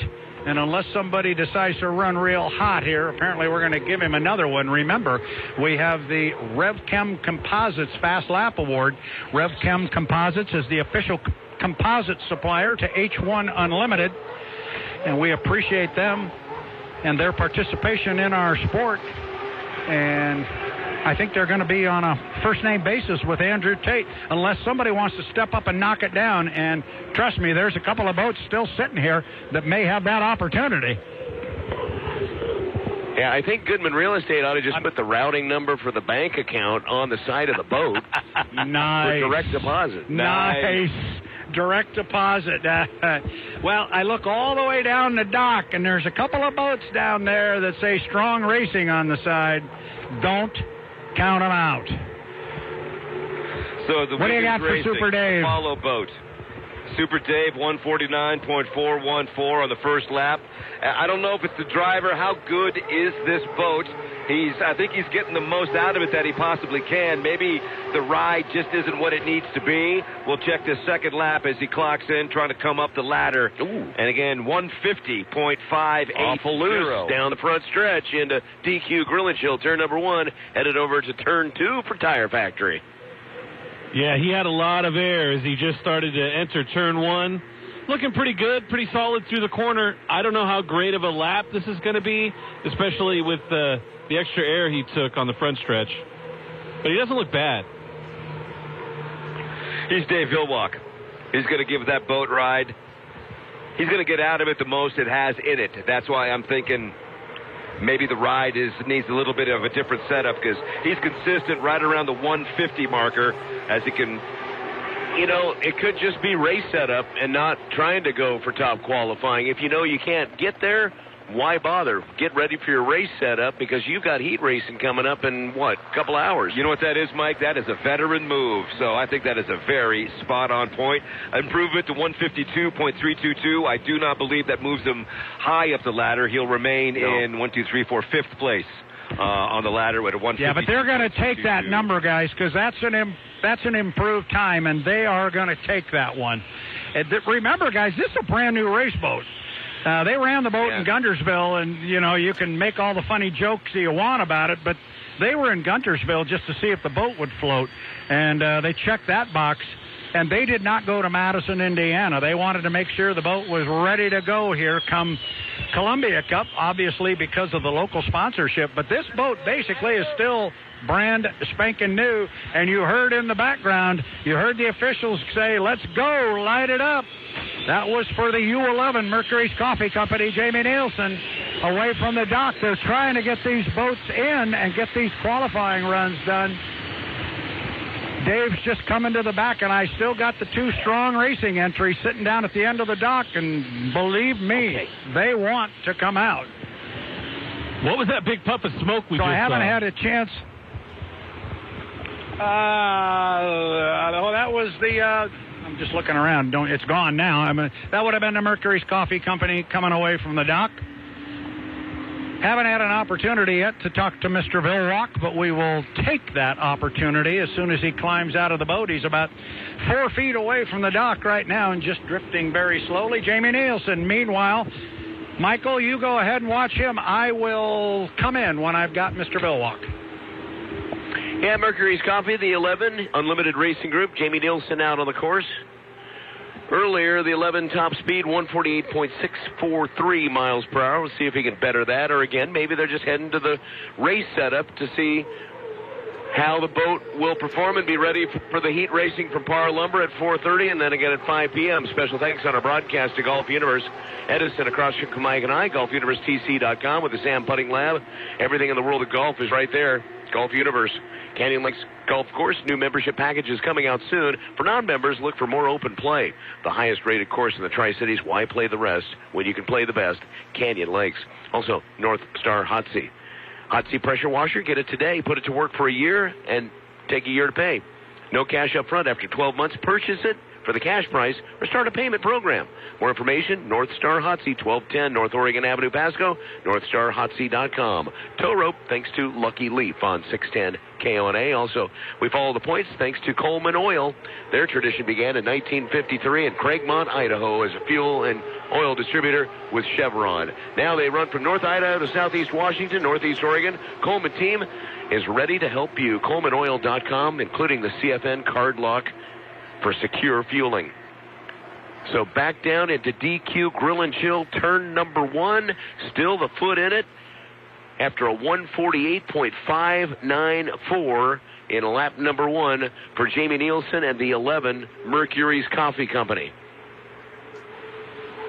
Donald, Brad Lewis down here in the pit area. Got Super Dave Villwock here. Here we are again. Welcome back to the Tri-Cities, my friend. Oh, it's fun to be here. Good conditions, no temperature. Wow, great weekend.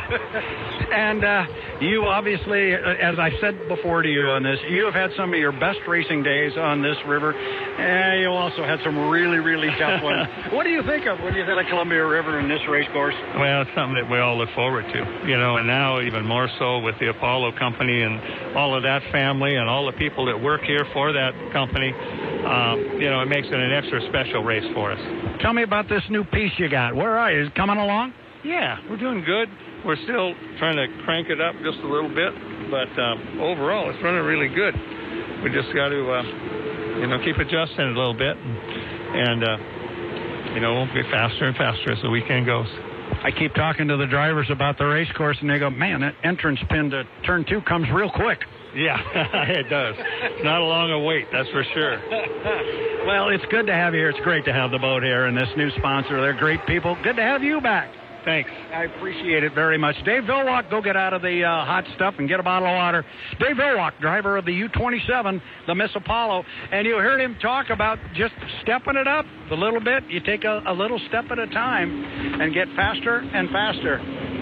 This boat's going to run better every time it hits the water. Nobody knows anything more about setting up a boat and bringing along a brand new hull any better than Dave Vilwalk, and he's got a mighty nice piece here hanging over our head as it heads back to the trailer. The lid is down on the U9, the Beacon Plumbing, Corey Peabody. We know the 91 has cleared tech inspection, and I think it's a 156. That's the mark that Mr. Peabody is aiming toward, and when we talked to Corey, he didn't mince words talking about how difficult the racing circuit was for him back in Alabama and Madison, and he's really looking to turn things around here. Trust me, he'd like to get 100 points here. This isn't going to be a go out and just see what the boat will do.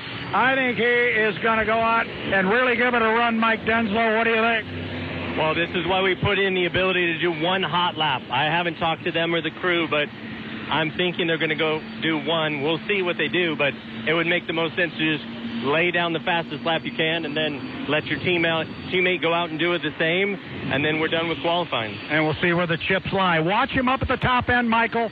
See if he doesn't go way wide up there and try and bring as much possible boat speed to the start-finish line, albeit a short run. See if he doesn't come hard through the top end. If he's only going to run one lap, he's going to want to really wind it up, and he's moving right now. Just under 4 minutes remaining in our Apollo Columbia Cup qualifying. As Beacon Plumbing, the 9, Strong Racing, Corey Peabody gets to the exit pin of turn number 4 onto the front stretch. Special thanks to our friends at Horn Rapids RV, local family-owned dealer putting service before the sale. Also, Legends Hotel and Casino, great entertainment, great place to stay and play. It's Legends in Toppenish. Tech updates thanks to Skyline Machinery Sales. XCMG equipment, cranes, excavators, graders, loaders, and more. Oregon Avenue, Pasco. Superior warranty and superior service after the sale. You get that every time with Skyline Machinery Sales. Online, skylinemachinery.com. Up the back stretch. Diving Golf Universe, now with the Sam Putt Lab.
unable to better his previous speed. The 9, Corey Peabody, did not eclipse his earlier fast lap of 155.450 miles per hour, and almost took the entire remaining 4 minutes left of qualifying. But the one with J. Michael Kelly, Beacon Electric, did jump out, and first lap 152.071 miles per hour. Everybody's trying to jump in front of Andrew Tate and Goodman Real Estate, Miss Madison Racing Team at 156.185, our qualification leader. The one thing I'll say about J. Michael Kelly is he knows how to fly a boat. He's packing air underneath that boat as he comes down the front stretch. It is out of the water, and it's just riding a fine line there, and that's what he's kind of working that canard heading over to Tire Factory Turn 2 and AJ. Yeah, he looks quick. He's really trying to fly fast. Even on the back stretch, you can see both canards are completely off the water, almost all the way down. He's getting there quick. He's trying to make up time. Andrew Tate, he's been tough to catch all year. It's going to be a tough sledding for all these drivers today trying to get to that 156 point. It's just amazing to me, AJ, this Turn 3, All-Doors, and Turn 4, Buffalo Brothers, is so close to start-finish and so close when they dive into it. To us, it's amazing to watch.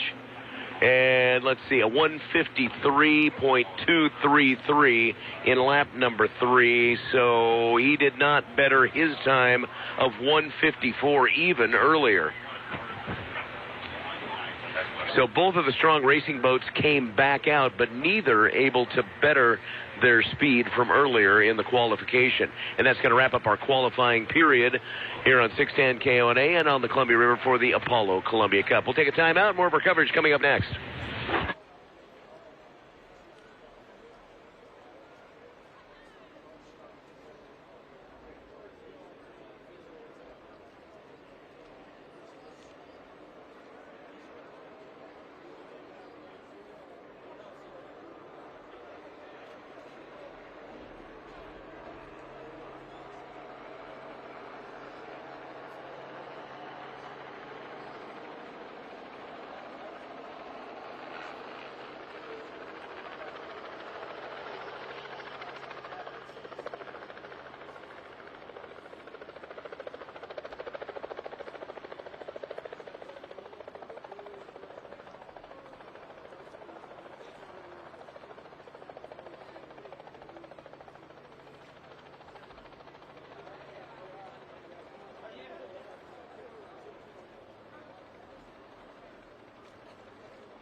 wonderful.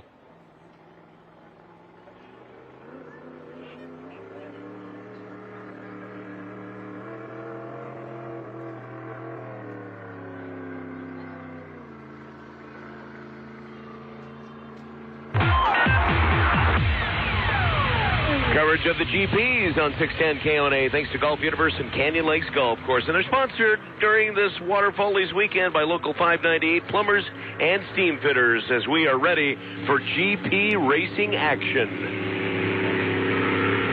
In the lineup, the First GP12, Shell Hayes Racing, Josh Harnack. Followed by the GP10, Kevin Ekrit, Charger. The red and black and white checkerboard just over each end of the sponsons. Just cruising down the backstretch right now. And we have the GP15, Happy Go Lucky Racing. No, they haven't left yet. The GP7. Now he's away from the dock down here. He will be out shortly. The propeller is turning. He's away from the dock. Greg Hopp in the GP15 Old Trapper Beef Jerky, but he is not away yet. You guys call the boats. I'll keep an eye on the hopper. Yeah, let us know what's happening with our beef jerky boat down there. Old Trapper Beef Jerky and Smoked Snacks, happy-go-lucky. Greg Hopp has not left the dock yet. So let's take you to the exit pin onto the front stretch. And the red boat, the Charger, Kevin Ekrit out of Edmonds, Washington. Cross start finish, clock at 2 minutes and 30 seconds.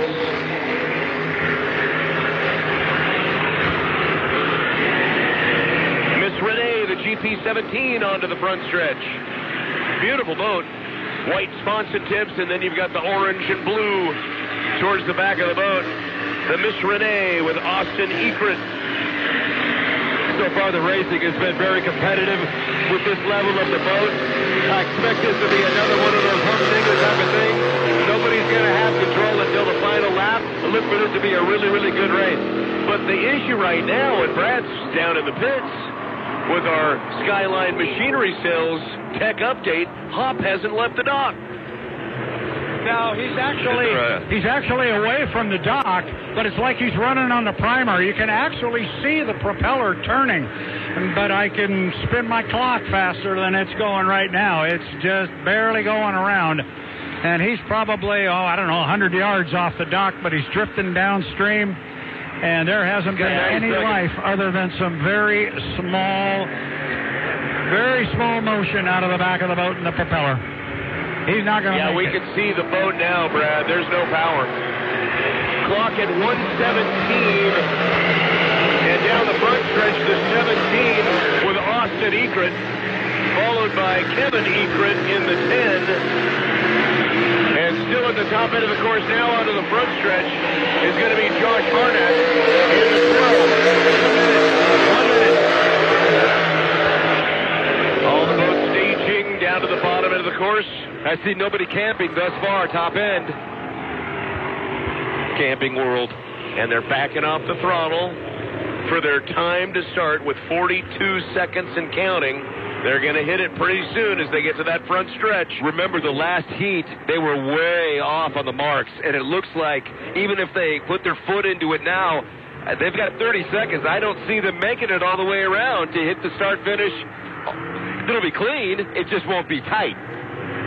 It's heat number 2, thanks to Local 598 Plumbers and Steam Fitters. On the inside lane, you got the Miss Renee with Austin Ekrit. Lane number 2, the red boat, the Charger with Kevin Ekrit, the 10. On the outside, it's the 12, Shell Hayes Racing with Josh Harnack. Clock down to start. It is a clean start. And leading in lane number 1, Miss Renee, Austin Ekrit.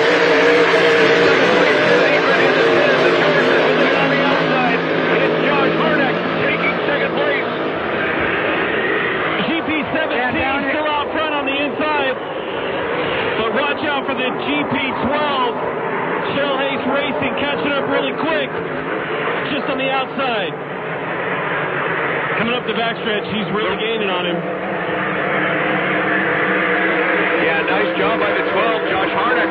backstretch and holding momentum through that bottom end turn. Still in second place, but can he reel in Austin Eckert in the GP17? He's going to try. Wow. The GP17 with Austin Eckert went way wide on that exit pin, forcing everybody out wider, taking the back here. Second place still is the 12th bottom end turn. The GP17, Miss Renee still out in first. The interesting thing is GP12 can't get overlap on the GP10. The Charger still holding that lane. So that's going to be an interesting battle for second and third. Yeah, the Charger, AJ, really lost some time in that bottom end turn, hitting some rough water, had to back out on the throttle, and that cost Kevin Eckert a lot of time. Look at how wide at the top end of the course Austin Eckert's coming out from the exit pit. Wow. Oh, car starts it. The white flag is out. Watch Harnick trying to reel in Eckert. Joe Hayes, the 12. Put Harnick in second place. Trying to reel in the Miss Renee with Austin Eckert. Austin Eckert at GP17 way out in front. I don't think the GP12 is going to be able to catch him. Making a good attempt. Oh, we lost the GP10. Lost power. Oh, no. Charger's dead. The Charger lost power on the backstretch, the Horn Rapids RV backstretch. Miss Renee, GP17, cruising around the top end turn, way outside. In fact, forcing Shale Hayes to go over the wake back there to the checkered flag. Austin Eckert out of the Homebush gets the win and had boat speed and inside position at the start. Unfortunately for the GP10 Charger, losing power and will need a lucky leaf tow rope. It looks like, yep, he's out on the spots, and the driver, Kevin Eckert, waiting for a ride back to the pits. Good boat race, huh? It's the noise we wanted. Yeah. And it's the fun we wanted. What we missed was the beef jerky boat, Old Trapper Beef Jerky. The 15, happy-go-lucky, Greg Hopp didn't make it out. So what does that mean for him moving forward? Well, no not points. as many points. Exactly. Yeah. Good thing he won his first heat. And also the GP17, they were obviously aware of what the GP12 had done in the race before, almost running down the leader. So that's why I think they were extending that course and really forcing them outside, trying to make sure they didn't catch up.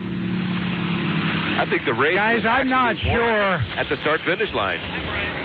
Guys, I'm not sure if... I'm wondering if there was some confusion there on behalf of Josh Harnack. He seemed to, when they got the white flag, he seemed to come across the start-finish line, and he was either losing power or he pulled his foot. He slowed way down, and then all of a sudden he put the foot back in it. I'm wondering if there wasn't a miscount somewhere on the flags and the lap calls, because he was going, but don't take anything away from Awesome Austin. And I'll tell you what, these guys, GP7, they are happy. These guys have had a rough go. Yeah. And baby, that's how you do it. They pick up this kid driver that nobody knows named Awesome Austin. They stick him in it, and he's got a problem with his steering, and the steering precludes him from getting out in the previous heat. But when they finally get him a steering wheel that works and a steering column, holy cow, that boat runs, buddy! No, that's a little unexpected, but, man, tell you what, we've been working our butts off to get it out here, especially after the whole tour, coming back, rebuilding everything, fixing the boat, getting the tune set up. We've just been kicking our butts, and I got to give it to the crew. They've been literally pulling all-nighters to make this happen. Well, these guys that are standing on the boat, I was traveling back east with these guys, and they did not have a good trip back east. This is awesome what you just did to energize this team. No, thank you. And it was just a lot of homework, right? And we learned a lot of stuff back there and tried to button everything up and put Band-Aids on everything, and here we are. Kid, you can drive these things. Congratulations. Go celebrate with these guys. Thank you. Austin Eckert, GP17 to Miss Renee. That is awesome for this team. You have no idea how that is going to pump up the morale of that team. They struggled back east. There was a time back east they could not turn a complete lap. And to stick him in the boat and have the steering fail on him, miss the first heat, and to go out and run that hard in that one, and to come home in first place, that's exciting. That is really, really exciting for those guys. I want to go up and find Greg Hopp. I want to find out what happened to him, see if he can fill us in, because as we all saw, he was our... Oh, here he is up here, I think he's talking to Papa. Yeah, he is. See if I can find out with him. I'm find out from him what happened. I'm sure he's disappointed. Dare I come over, young man? What happened? All I got to say is poop. Poop. Well, I appreciate that. I'll double that. There you go. Yeah. So what happened? No, it just it started on gasoline and then it wouldn't keep running on the methanol for whatever reason. I can't remember the last time we didn't start a race, so this is just crazy. But I feel bad for all our sponsors and our team members. They worked their tails off, and we'll put her on the trailer and try to get it fired up. And if not, we'll have to go to bullet number 2 for tomorrow, which I was hoping not, because this one was running pretty good that first heat. We saw that. We could see the propeller just going around. Yeah, it just didn't want to light. I haven't had this problem ever since I can remember. So, especially here in Tri-Cities, this is kind of my haven. This is where I come to win races. So. Yeah, but you guys have the right attitude somehow. I'm sure you'll figure it out. We'll find you later on, and we need you to, because I need some Old Trafford beef jerky, and if you're not running, I'm probably not getting any. Yeah, well, I handed a lot out at the autograph session. Maybe there's a couple of young kids that aren't going to eat it. We can get it back from them. I appreciate the good attitude. We'll look for you later on. All right, thank you. All right. He talks about the Columbia River being their haven. There was a time back in the day here where you didn't have a chance beating the hops here on the Columbia River. And trust me, these guys are not done yet. So that was fun. I'm going to step away from a loud crane and send it back to you, Michael. It's interesting that nobody got the word about the start. I mean, it was almost like the middle of the backstretch. Austin's crew got him on the radio and said, "Yo, put your foot into it." And he basically won the race by pulling away from everybody, and he was still a good 3 or 4 seconds away from nailing the start-finish. But in my opinion, he won that race before it even started, because he was the only one that got on it to get to the finish line with plenty of time, and he never gave up that lead. So I'm a little surprised that all of the teams missed the mark so badly when it comes to finding a place on the course where you can either score up or just put your foot in it to try to hit the start-finish line at the proper time. That was not executed very well by any of the teams, and Austin being the best at it, that was his key to victory. And having lane 1. That works too. It does. That's a good, but when you good got place to be. 7-8 boat lengths on the field at the start, that makes it easy. Doesn't really matter which lane you're in, right? Makes it easier. Exactly. I can see white. Special thanks to our friends at guys. Greg Zay's Hardware, along with DQ Grill and Chill, Tire Factory, All Doors, and Buffalo Brothers. Guys, down here in the pit area, we've got more fun stuff coming here.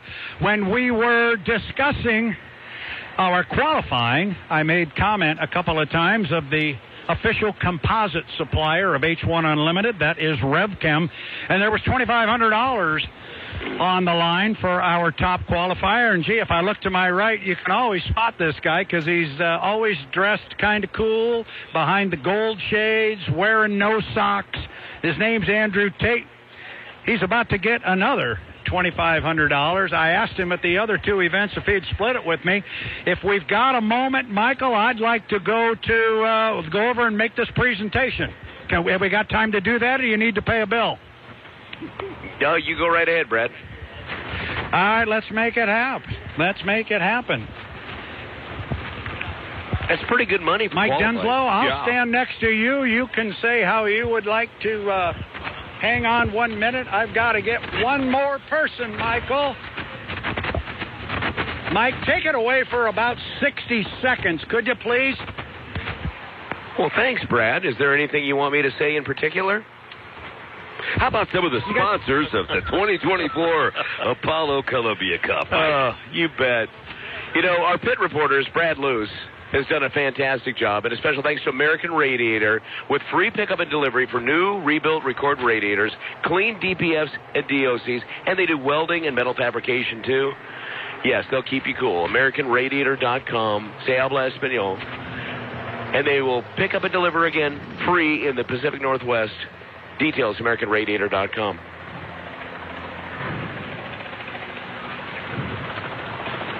Don't forget, at the end of our broadcast, the Rooster Tail wrap-up actually kind of will envelop that final heat from Par Lumber for Heat 1B for the Unlimited. We did it on purpose, and you know what you haven't been saying all day today? Get out of the water. Hardly anybody is taking a dip into the Columbia. There's a few hardy souls that have jumped in the river, even though our temperatures are not that warm. By the way, the schedule for the rest of the day shapes up like this, and this is well over 60, Brad, just saying. Coming up, we've got the vintage boats out on the water. At 3:45, 2.5 stock returns with the IBW 112 heat. 4 p.m., E350s back out thanks to Par Lumber. Then you get more vintage boats at 4:15, 4:30, and 5 p.m. Par Lumber 1A, 1B for the Unlimiteds. Brad?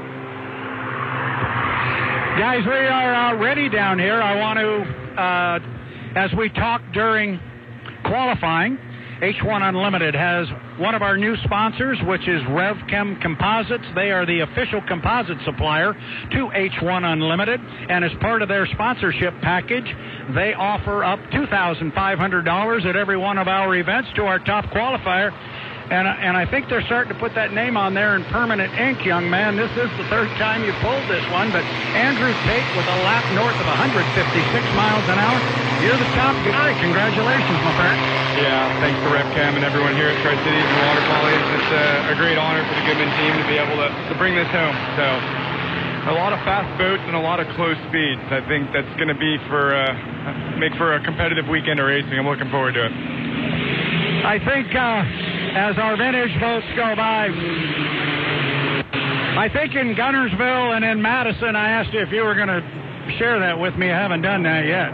I'll buy you a beer. It's a deal. No, but it's a big thing. The fast lap, we were talking on the dock, there are a number of drivers, very, very accomplished drivers that have never been the top qualifier.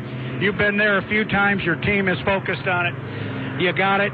Congratulations. That's a big deal. I know you want the race win, but we'll take it one thing at a time. Yeah, the team, you said it, the team, the equipment, everything is really, really in a good place right now, and hopefully we're gaining some momentum.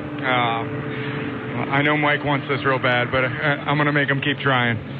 There we go. Andrew Tate, I'm going to step away so we can get a good photo of this one here. Andrew Tate, driver of the U91, Miss Goodman Real Estate. He is the RevChem Composites Fast Lap Top Qualifier at the 2024 Apollo Columbia Cup. Thank you, Brad. You're good. It's a big check.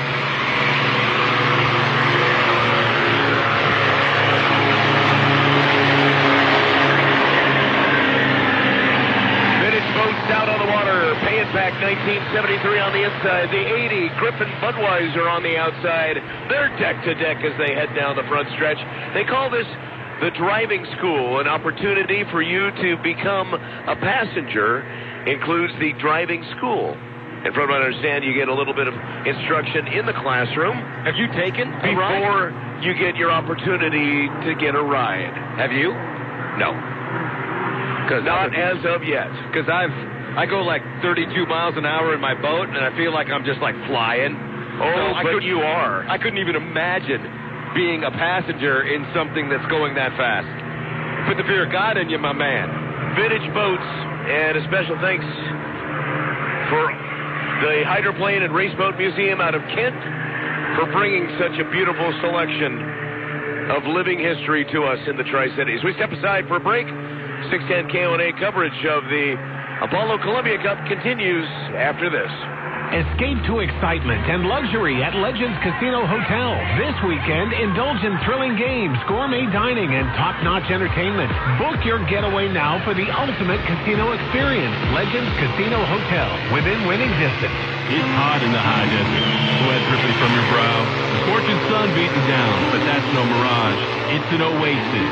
High Desert Cannabis. With high-quality flower, edibles, extracts, and more. Plus daily specials and discounts that are really hot. High Desert Cannabis.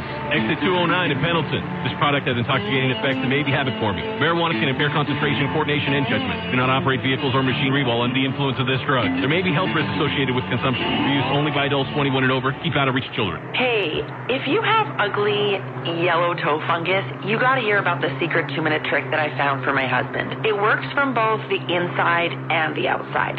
Thousands of people are using it to get rid of their toe fungus. You can check it out at crystalflush.com. Jake started off with a small spot on his big toe, and then it spread and got really bad. His toes were nasty. It was so embarrassing. He was afraid to take his socks off. He hid his yellow and crumbly toes from everyone. He tried everything to get rid of it. Nothing helped. And then we found crystalflush.com. It was the only thing that worked. In just a few weeks, his toes looked amazing.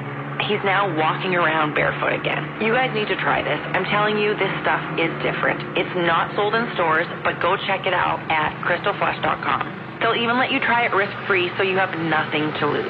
But whatever you do, don't let it get worse. You don't have to live with this anymore. Go check it out now. Just click over to crystalflush.com.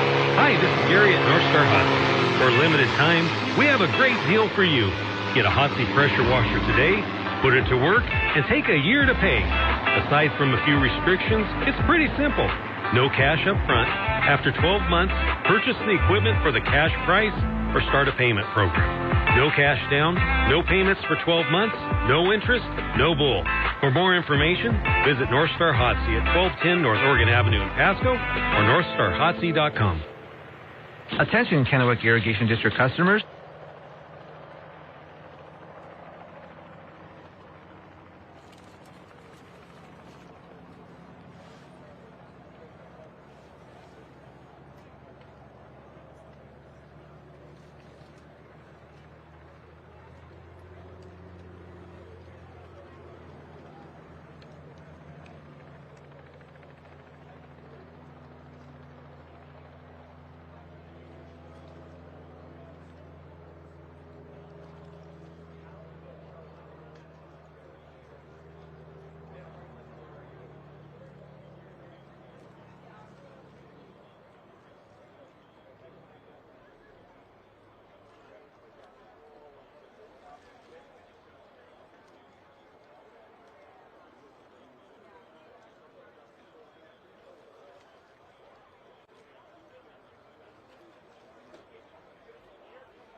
Welcome back to the Brunson Memorial Barge at the Moss Cellar start-finish line. Michael McDonald, Kurt Cartier here. Down in the pits, our esteemed American Radiator pit reporter with our Skyline Machinery Sales Tech Updates. That's Brad Luce. DH1 stuff. Yeah, guys, I kind of enjoyed our vintage run there. It was nice to have we've got 4 round-nose boats, as we mentioned yesterday, and they ran yesterday afternoon in our dash. But to have our Pickle Fork boats out on the water, and anytime you get that Rolls-Royce Merlin in that 73 pay and pack and the Rolls-Royce Griffin in the Miss Budweiser, it gets nice and loud on the water. We enjoyed it here. I was turning around and looking for Mr. Compton because while I ran up to do the RevChem Fast Lap Award with Andrew Tate, he stayed at the drivers' meeting and was getting our draw for Heat 1A and 1B. Do you guys have it? We have not seen the heat draw yet, Brad. Lay it on us, brother. Well, I don't have it. However, Mickey, I have every answer in the book. Washburn's got it right here. I just have to find a pair of glasses that are strong enough to read your phone, young man. Here's a pair. Let's see what we got. So, thank you. I'm just glancing at it real quick. All right, so Heat 1A. Our first heat is going to feature the U-27. That'll be the Miss Apollo with Super Dave Villwalk. He is going to get himself paired up with the U9. That's going to be the Beacon Plumbing and Corey Peabody. They're going to be joined by Corey's teammate, J. Michael Kelly, in the U1, the Beacon Electric. Rounding out our first heat of the weekend, the U40 Flavor Pack, Dustin Eccles. So it's going to be the 27, the 9, the 1, and the 40. That is Heat 1A. Heat 1B is going to be the U12. That's going to be Bobby King and the Graham Trucking. The U11, Jamie Nielsen aboard the MissMercuries.com. The U35 with Gunnar O'Farrell driving the Boitano Homes. And rounding out that field will be our top qualifier, the U91, Andrew Tate and the Goodman Real Estate. Did you get that, guys? We have it here. Sure do. It looks like 1B. Mr. Tate's going to be the boat to beat. I think that Heat 1A looks pretty much wide open. You got a lot of talent, boat-wise and driver-wise, in that Heat 1A. Mickey, thank you for that. Appreciate it. Yeah, run that down. I said it, but I don't know if I remembered. You got Peabody and Kelly and Villwalk. Who's the fourth boat in that first one?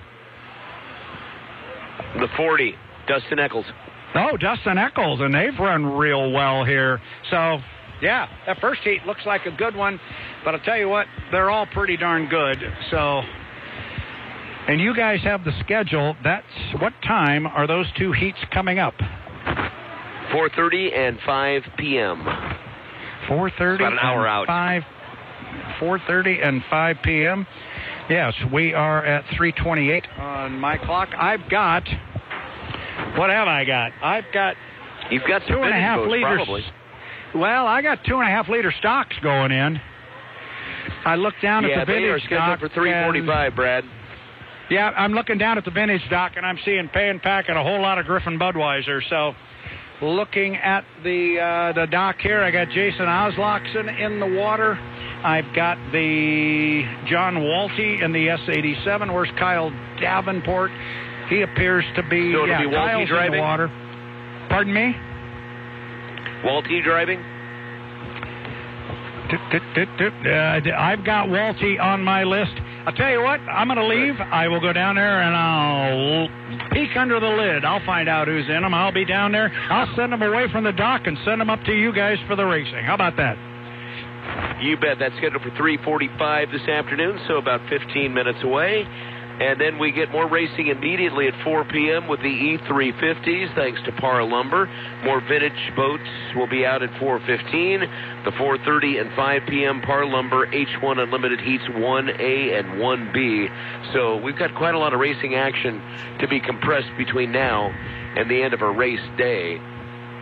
Once the 3:30 marker comes around in the afternoon, you know, the last couple of hours going to be packed full of high drama and plenty of speed on this modified super race course. And let's go over to Tire Factory turn number 2. Any big surprises over there for you in our qualifying earlier, A.J. Brewster?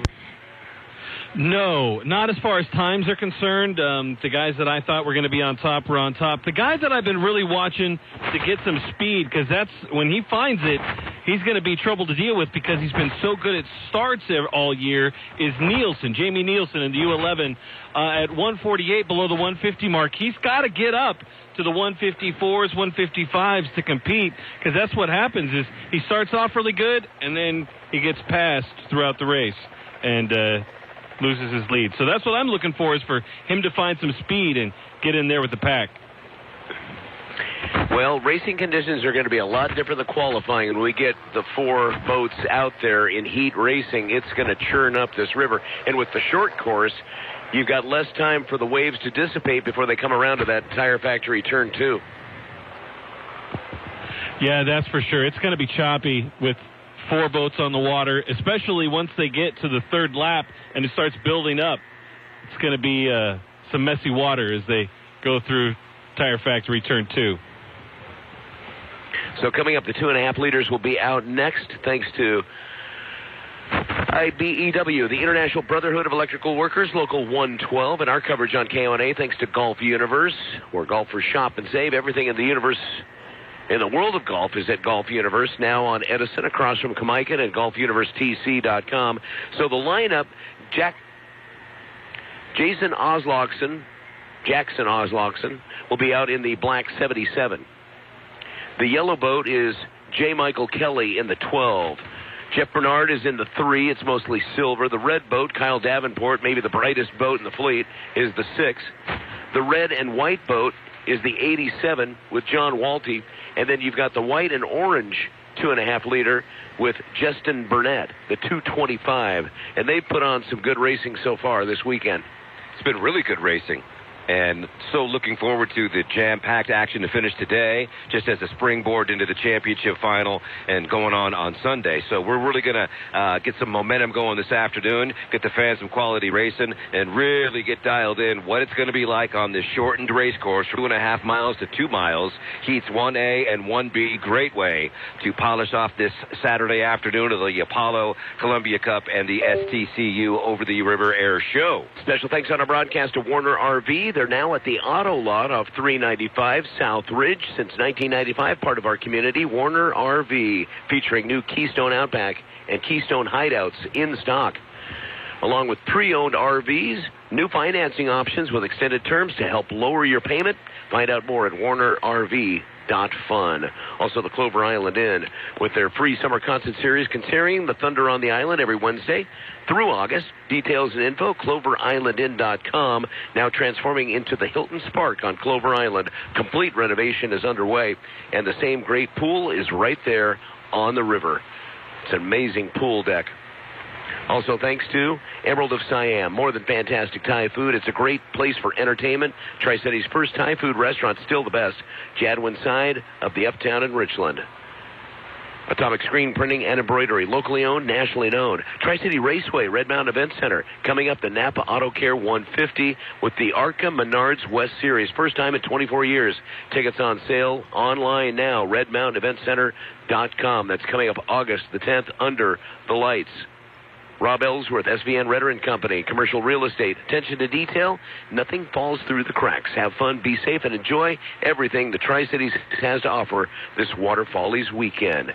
Columbia Basin Paper and Supply. They deliver right to your janitorial supply closet, or you can pick up at 515 West Columbia Street in Pasco. 509-547-3141 for your paper and janitorial supply needs. Washington Hardware, downtown Kennewick, still open, with new hours Monday through Friday, 8:30 until noon. Same great customer service. The most unusual store, Washington Hardware, barbecues, patio items, hardware, and nearly everything you need for home or garden. Also, thanks to our friends at Legends Casino and Hotel. Fantastic food options, great lodging. It's a wonderful hotel. Great place to stay and play is Legends Hotel and Casino in Toppenish, and maybe some of the best entertainment in the region as well. It's a great concert venue at Legends Casino Hotel. It is. Earlier this year, I saw Collective Soul there. One of the best shows I've ever seen. Nice. They had Marshall Tucker Band and Starship that came through. So, you know, it's kind of a fair level. They're sort of acts, but if they're coming through, Legends will almost always make a play. I mean, Bret Michaels of Poison was there for a solo gig over, Mother's Day weekend. So props to Legends for bringing that live music and keeping it alive. Also thanks to Skyline Machinery Sales in Pasco with XCMG equipment. Everything from cranes and excavators, rollers, loaders, graders, they've got it all. XCMG with superior warranty and service after the sale that's superior too, because it's Skyline Machinery Sales. Oregon Avenue, Pasco, and SkylineMachinery.com. Horn Rapids RV. They offer same-day delivery most units, so camp now and pay later with no payments for 90 days. And we keep track of the points thanks to Coleman Oil. The Coleman team has CFN card lock fueling options for secure fueling for your company. They track it all. And Neste Renewable Diesel is available. Get details at ColemanOil.com. We'll step aside for a timeout, and we'll come back with 2.5-liter racing next. It's the Apollo Columbia Cup on 610 KONA, 610KONA.com.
And a toss to turn 2, Tire Factory. AJ in the Freedom Equipment Rentals lift. What do you see over there as that Pasco shoreline has filled up with private tents?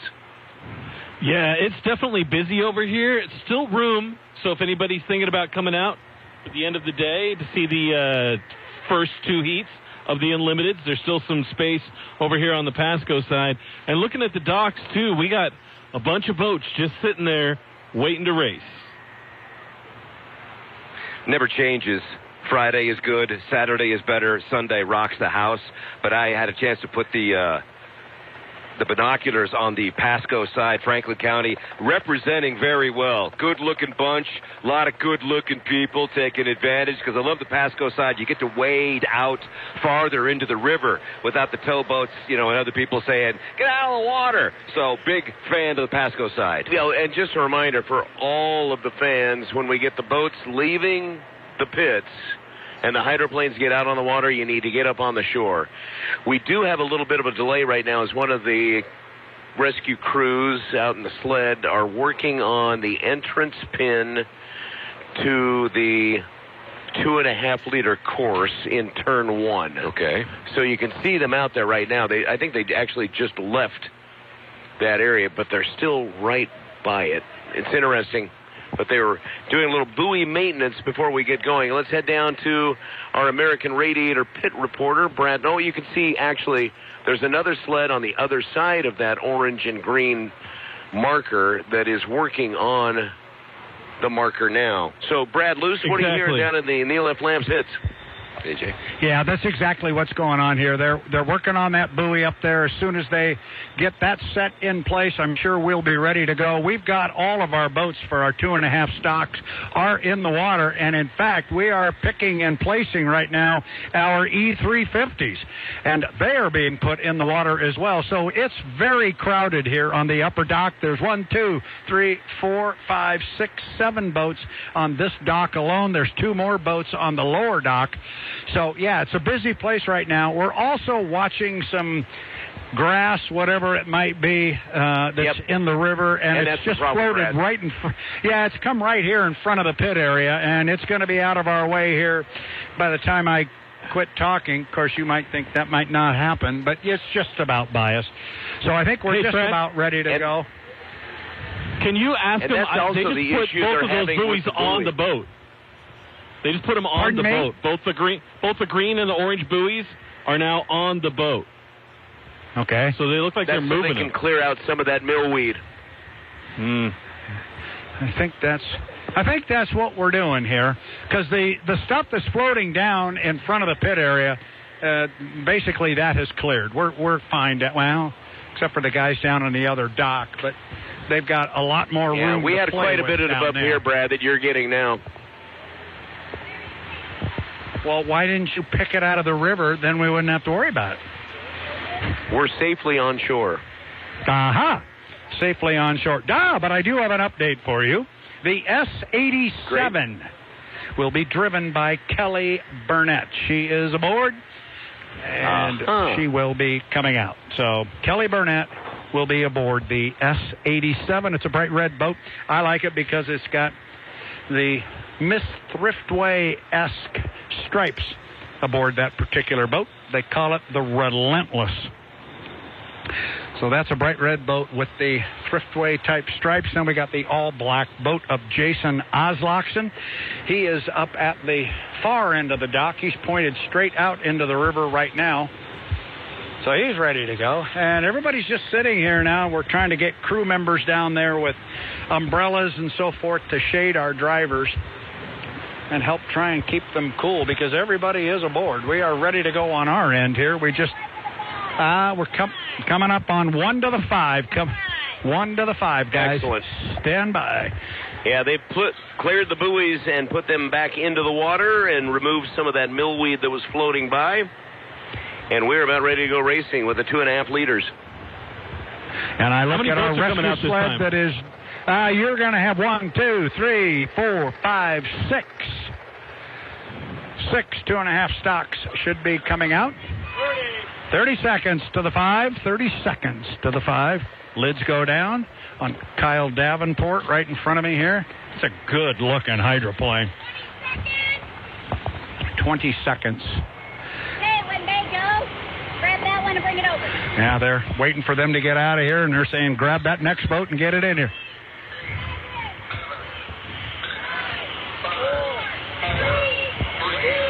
2, 1, mark. Here we go.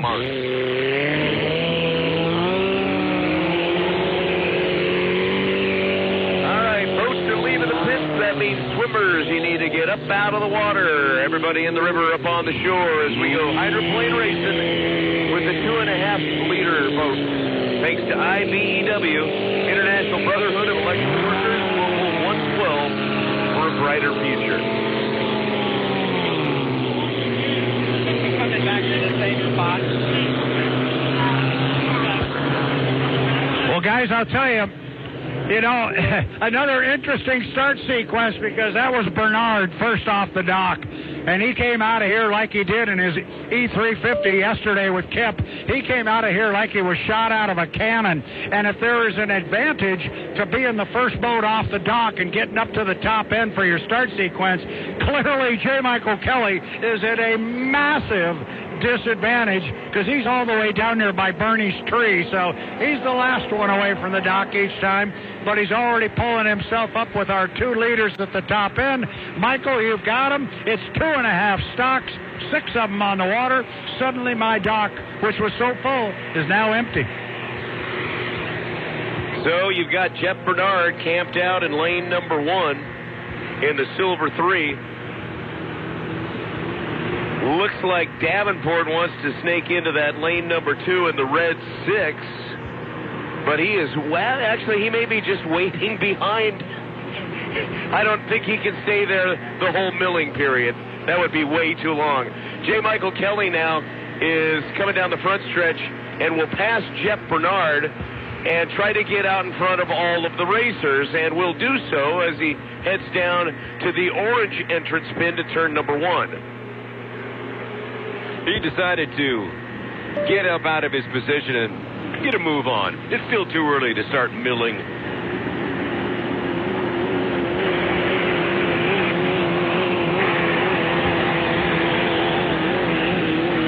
So J. Michael Kelly in the bright yellow 12 on the far side, coming up the backstretch now, followed by the orange and white 225 with Justin Burnett. Then you've got the gaggle coming out of turn number 1 over to the Pasco short line, and now up the Horn Rapids RV backstretch. Davenport's in the middle.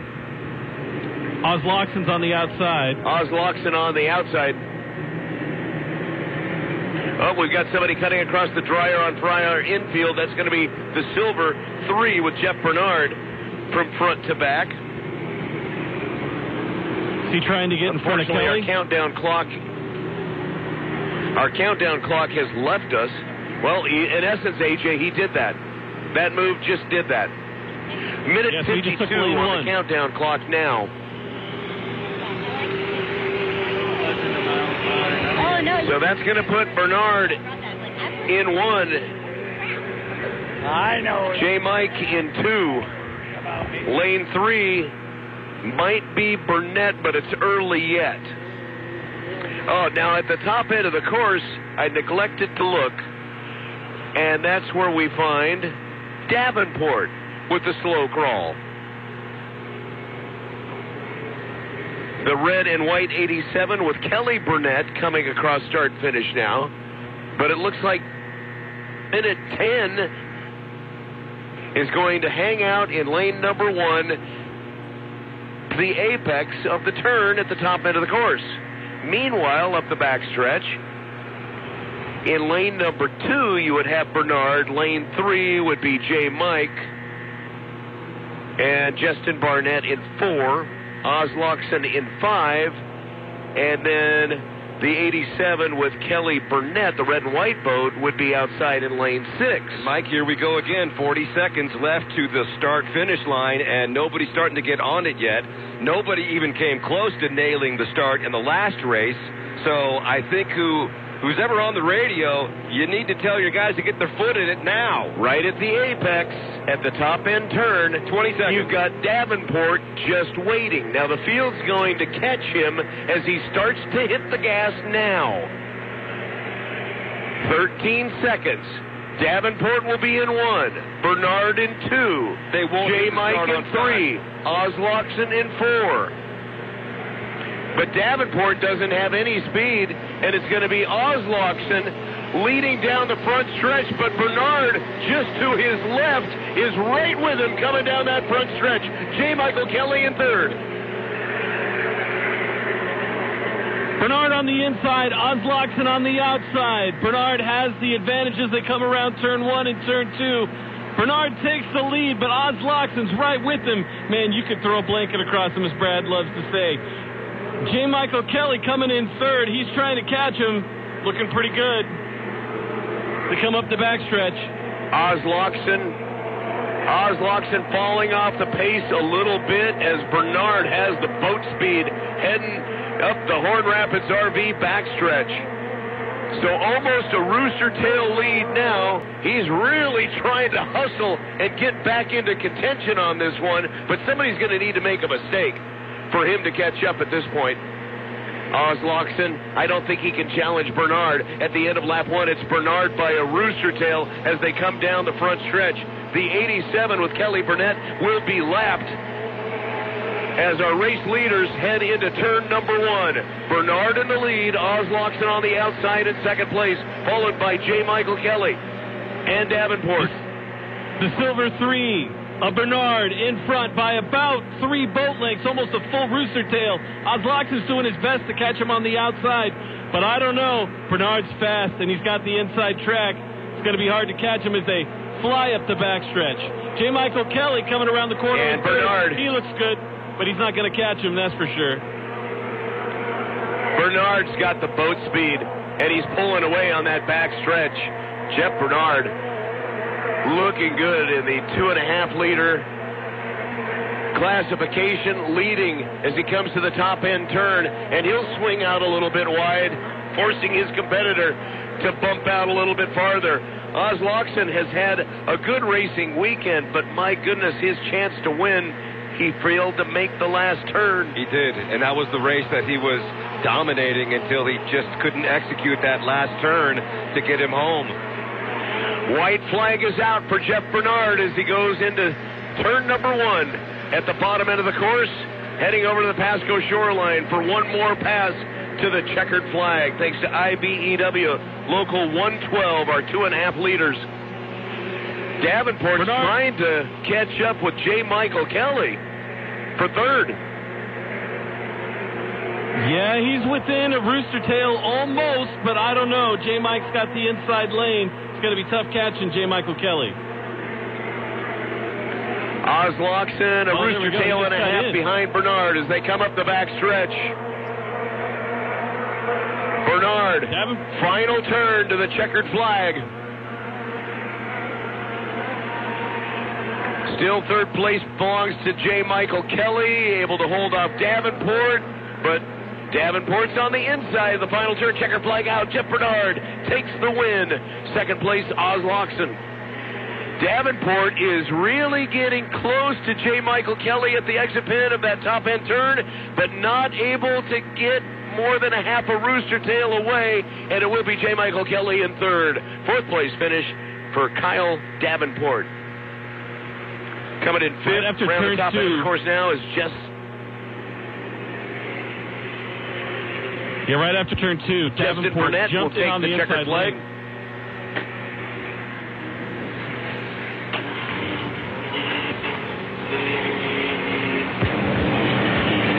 Well, guys, I think there was a little added incentive in that one for our friend Mr. Jeff Bernard, because next up on our schedule, I assume, is our E350 class, because they've been dropping those boats in the water, and Jeff's E3 is in the water right next to me. I can look in the cockpit here, but Stephanie, you haven't got anybody in the boat. Where's our guy? Oh, that would be him. This might be a quick discussion with Mr. Bernard. He will come out. He's going to have to run past teammate Kip Brown. Oh, I can do this. Oh, now I am the water boy. He's going to yell at me. Steph, he's going to want a big one. But it's okay. It's okay. You get put to work down here, guys. And Jeff won't want to stop and talk to me, but... Can you expound a little bit on the differences between the types of rides Mr. Bernard is going from one to the other? What's the difference in the crafts he will be piloting? Well, they look very similar to me, but the one he's going to get in now. This 350 is quite a bit bigger. And you have to stop, Jeff. Oh, I had the water for you. We were doing real quick. You got to go back to work as that small water bottle is gone. Second day, same result. Boat runs great. Yeah, we had a little bit of a scare. We were sitting there all day long. Nothing to do. Went to fire it up. Had a little stuck needle and seed, so had a little thrash on the carburetor there right before the heat, but made a couple of different changes with a little bit smaller course, and I think we got something come Sunday to play with. That's the idea. I'll let you get in the other boat. There's another bottle of water, courtesy of Stephanie. Thank you. There you go. Yeah, they're coming right up on the next countdown, so he's going to run up and get aboard.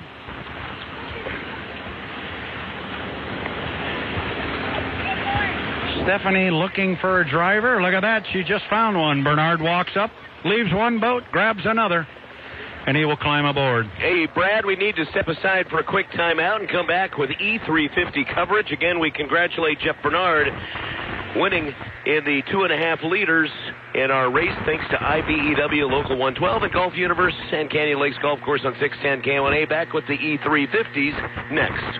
Hi, I'm...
3:50 racing with Par Lumber out on the river. Top end of the course at the exit pin of the top turn. It's Silver with the green highlights.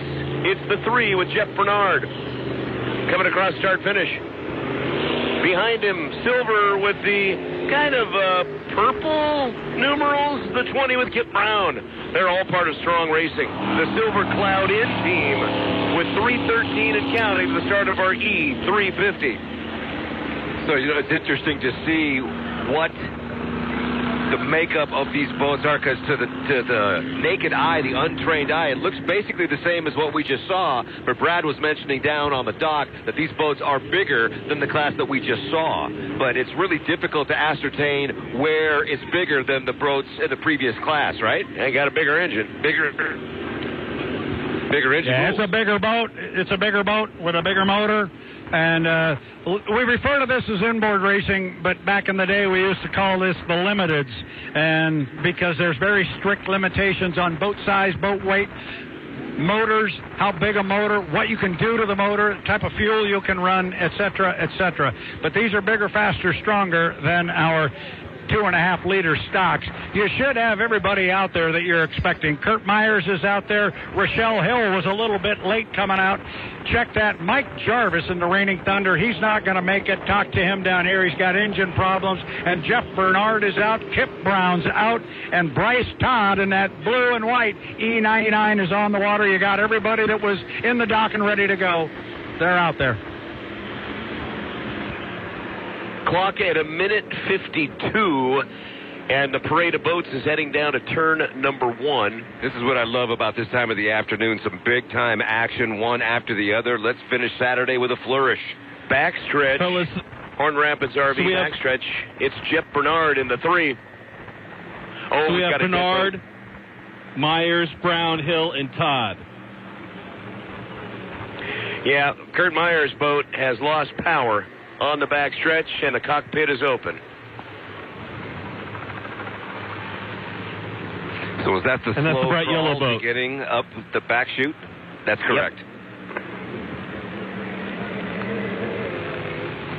Yep. So let's see what happened on the race course. The green flag is still out, but I'm skeptical about our beginning. As we get to 1 minute, maybe it's far enough to the outside. AJ, you might have a better angle from your perch there. Tire Factory turn 2.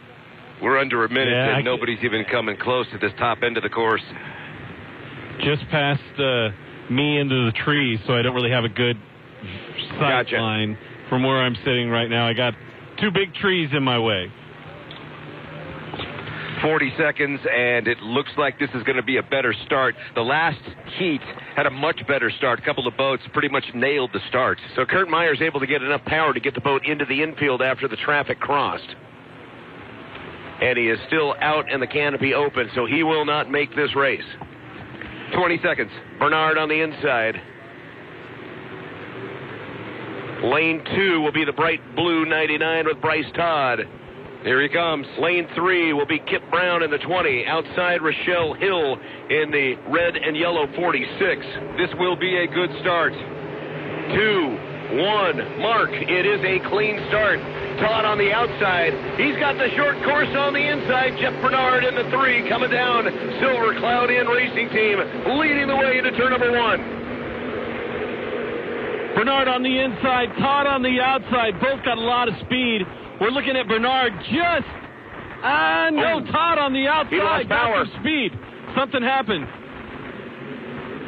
Bernard lost power and went dead in the turn. In between the apex and exit pin, lost power. Dead in the water. So the 20, Kip Brown, moves into second place, and he's on the inside of Bryce Todd in the 99 and will take over the lead in turn number 2. Heck of a boat race coming out of this turn. Wow. Kip Brown with the lead. Bryce Todd in second place. Now a rooster tail back. Snake bit. Jeff Bernard losing power. And he is still in turn number 1 in between the apex and exit pin as the boats come around. He's drifted far enough. He seems safe, right, AJ? Oh, yeah, he's definitely inside the course, so that's not a problem. Brown really coming across turn 2 really strong. We got Todd just behind him on the outside, lane 2, but he's a full rooster tail and a half behind. The rest of the boats are way back. Wow, but I wonder what happened now as 2 boats are awaiting Bucky Leaf tow rope. Top end of the course, race leader Kip Brown, because his teammate in the other strong boat, Jeff Bernard, dead in the water, turn 1. Cross start finish line, 1 lap to go for Kip Brown. Todd across start finish now, and he's good 4 rooster tails back. Rochelle Hill just at the apex of turn number 2, coming to the front stretch now. That's unfortunate. Those boats were all together when Bernard lost power. Shaping up to be a great race. And then Kip Brown just took off on everybody. Brown in the home stretch around turn 2 in the back stretch. Doesn't look like anybody's going to come anywhere close to catching him. Up by at least 3 or 4 rooster tails. Todd behind him doing his best to catch him from the outside, but he's really got no chance. Just kind of taking the second place points now. Third place is the red and yellow boat. That's the 7, Hill. On to the front stretch, race leader and checkered flag out for Kip Brown. In the 20, Silver Cloud in, strong racing. Bryce Todd gets second place points in the 99. Good strong drive by both of those guys. On the backstretch, Rochelle Hill answering the bell and finishing in third place. Still 1 turn to negotiate, and the front stretch, the short stretch to the start finish line for Rochelle Hill. I'd be very interested to hear why he lost that power. The strong racing boats, Bernard and Brown, have been the 2 strongest all day, and having one of them go down, you saw how quickly Brown took over this race once Bernard was out. Good point.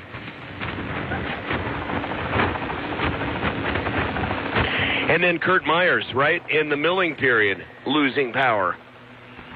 Able to get enough out of it to move to the infield after all the boats passed to get out of the way for when the racing began. But not exactly the heat for Par Lumber that we had expected for the E350s, with our countdown on now for a 4:30 Par Lumber 1A for the Unlimiteds coming up. We've been talking about this since early yesterday. What's it going to be like when those Unlimiteds come into turn 4, out of turn 4 to go to the start-finish line? Going to be fascinating to see how the chess match plays out this first heat. American Radiator Pit reporter Brad Luce down in the Neil F. Lamson pits. Yeah, it's busy here, guys, in the pits as our E350s come back to the dock, because I've got not 1, but in a moment I will have 2 unlimited vintage boats in the water. The Blue Chip is just now being set in the water. The Miss Thriftway has been ferried up here from the previous dock, or the lower dock, if you will. So we got 2 of those boats here.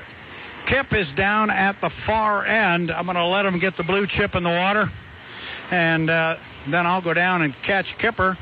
But maybe while I do, it just gives us an opportunity to say good luck. Go have some fun, Mr. Mitch. You ready to go? Absolutely. I'm looking forward to it. What a day, right? Whoa, sorry. I hit you in the head. Look out. Well, good, man. They're telling me up there that entrance pin to turn 2 comes real quick. Yep. Things are getting shortened up there, so that's all right. We'll have fun with it. Yes, you will. Put on a good show. Absolutely. All right. Mitch Evans right there going to drive the Blue Chip.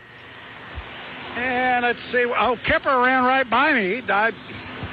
Nicely done. He had Mitch running interference, so I missed my winning driver. Oh, no. So the winning driver left, Stephanie. You have to give the interview. It's not happening, guys. It's not happening. But, guys, there is a lot going on down here with these 2 vintage boats that are in the water. And then I look down at the other dock. The Wahoo is in the water. The Miss Bardall is in the water. The Miss Apollo is in the water. The Flavor Pack's in the water. Beacon Plumbing, Beacon Electric, they're both in the water. We're going to have some fun here in a minute, guys. We're going to put some vintage unlimiteds on the water, and then we're going with the big dogs. The big dogs are going to come out and run their first heat of competition. So I'm going to head on up on my tower and get ready. I'll let you guys take it for a few minutes. Next up, vintage unlimited hydroplanes.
It only goes left. Yeah, we have mirrors on either side, and all it is just a right there. See if something's there. You're not So gonna what's the identify. significance of the name Bucket List?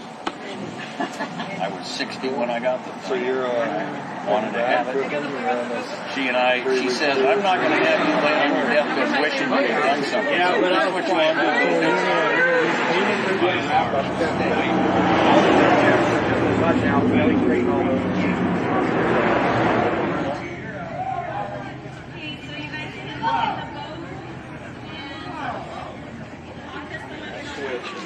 We're here at Horse Heaven Hills Middle School, talking with the students about racing to read, having a great time, showing off the boat, talking boat racing with everybody, and the importance of the Racing to Read program.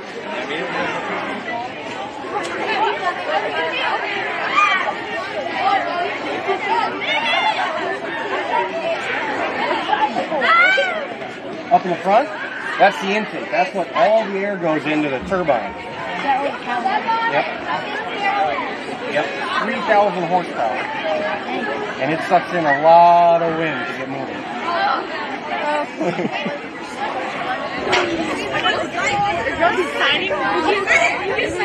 What's your favorite boat?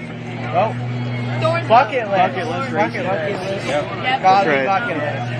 God's support. Yep. No other teams coming out here. Yeah. You don't see them supporting kids like this. They don't support us like that. Bucket list. Bucket list is top. Yep. Bucket list. Top up there. He's going to win this year. At Columbia. He's going to take it first. He's going to take it forever. Yeah.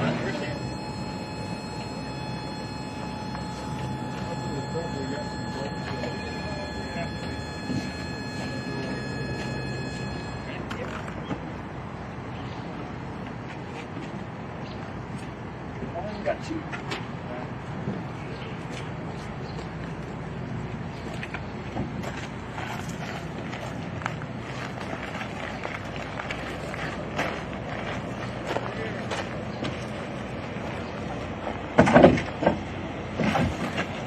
Thanks, Matt. Yep.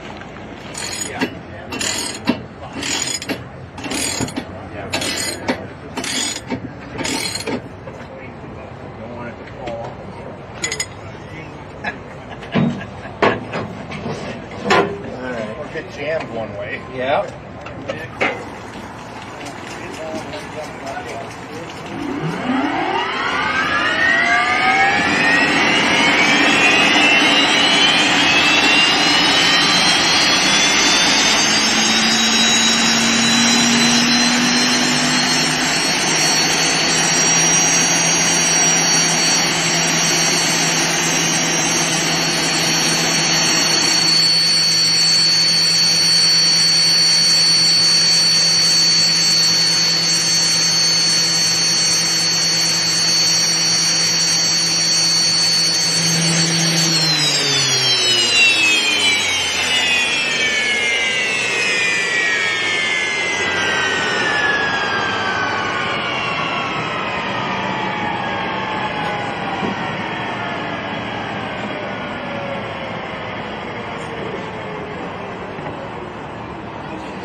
out, so. Something else,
tight at him? Yeah, I'm tight. You want it tighter? Move through part forward. Get on your side. You can't get something go slower.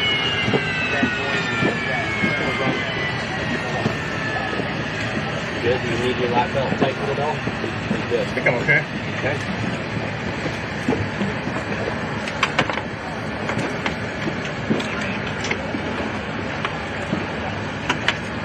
Runner straight.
Some good laps on the clock. His first lap was 153, followed it up at 158, then 159, cracking the 160 barrier with a fourth lap of 161.330 miles an hour.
Good job of that. It's driving good, and I'm getting the fuel for that setup.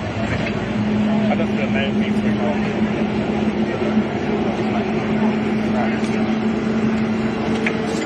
The morning went really good here.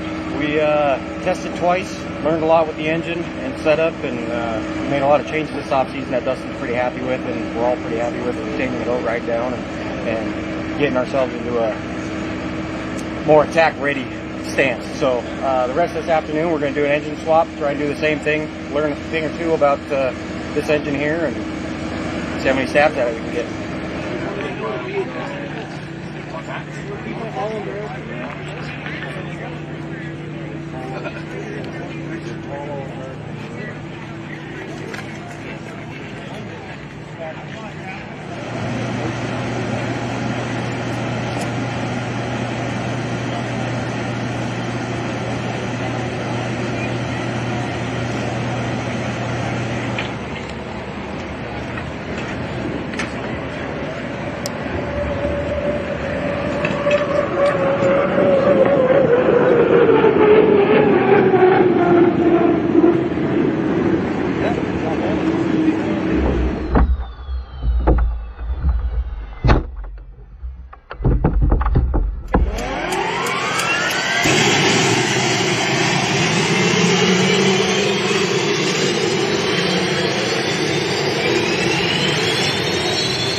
Take it slow. They want to find out if what they did over the winter is moving them in the right direction or not. Yes, they do a lot of maintenance on these boats. Yeah, he's got the boat up dancing now. Much different than that first ride out here.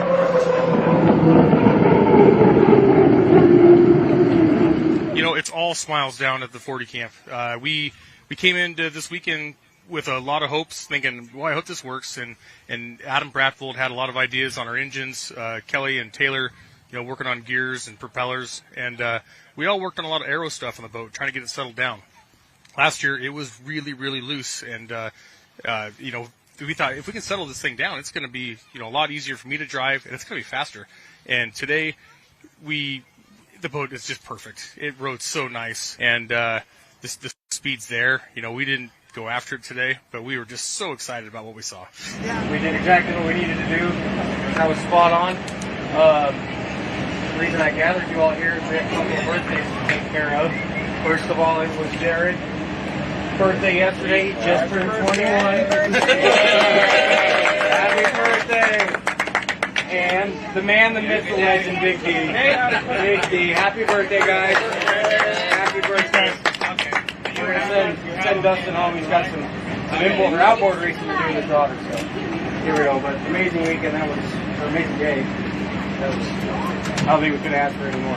We learned a lot. We worked really well together, I think. And on the gunners. Do it.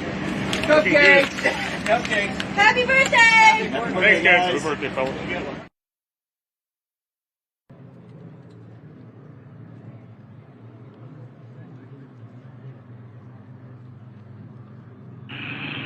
And then we will get immediately into heat racing with our H1 Unlimited. So with that in mind, let's take a timeout and send it back to our 610 KONA studios for a quick break. We'll have more coverage coming up from the Apollo Columbia Cup with H1 Unlimited Heat 1A, thanks to Par Lumber, next.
Mosteller start-finish line, and we head down to our American Radiator pit reporter, Skyline Machinery Sales Tech Updates 2, Brad Luce in the pits. Hi, guys. Getting ready to go here. H1 Unlimited style. The big boys are about to take to the Columbia River. I am excited. I know the fans are. I've been hearing from my family for the last 5 minutes. They've been going, let's do this. They've been waiting all day for it. We've been waiting all weekend for it. The racing on the water for the H1 Unlimiteds gets started here very quickly. I am not on the top level of the tower just yet, but I'm getting darn close. And I've stopped one level short so I can find out what kind of a countdown we're going to get. We think we're going to get a 5 to the 5. And once we get that, I will set a watch, and we'll go up on top. I'm looking down toward the pit area. There's a lot of boats down there, a lot of vintage boats in the dock that are blocking the view, but I can see the Apollos in the water. The two strong boats are in the water, and the flavor packs in the water. I think those are the 4 that are going to come for Heat 1A. I'm ready. How about you guys? AJ, Tire Factory turn 2. Yeah, I'm ready. I've been ready all day. I've been ready for 2 days, actually, if you want to be counting accurately.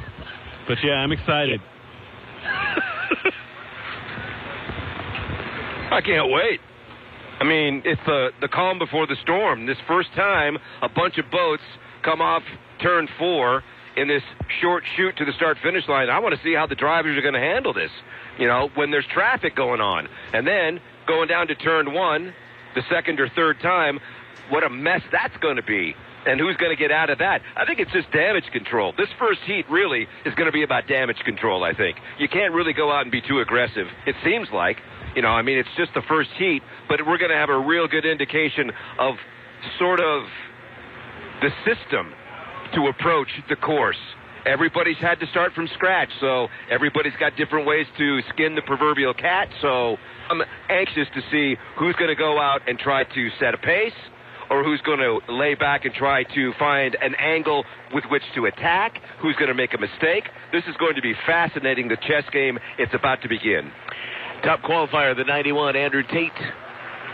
Miss Madison Racing, Goodman Real Estate, 156.185. You could throw the qualifying out the window. It was an opportunity for the drivers to get used to the new setup here.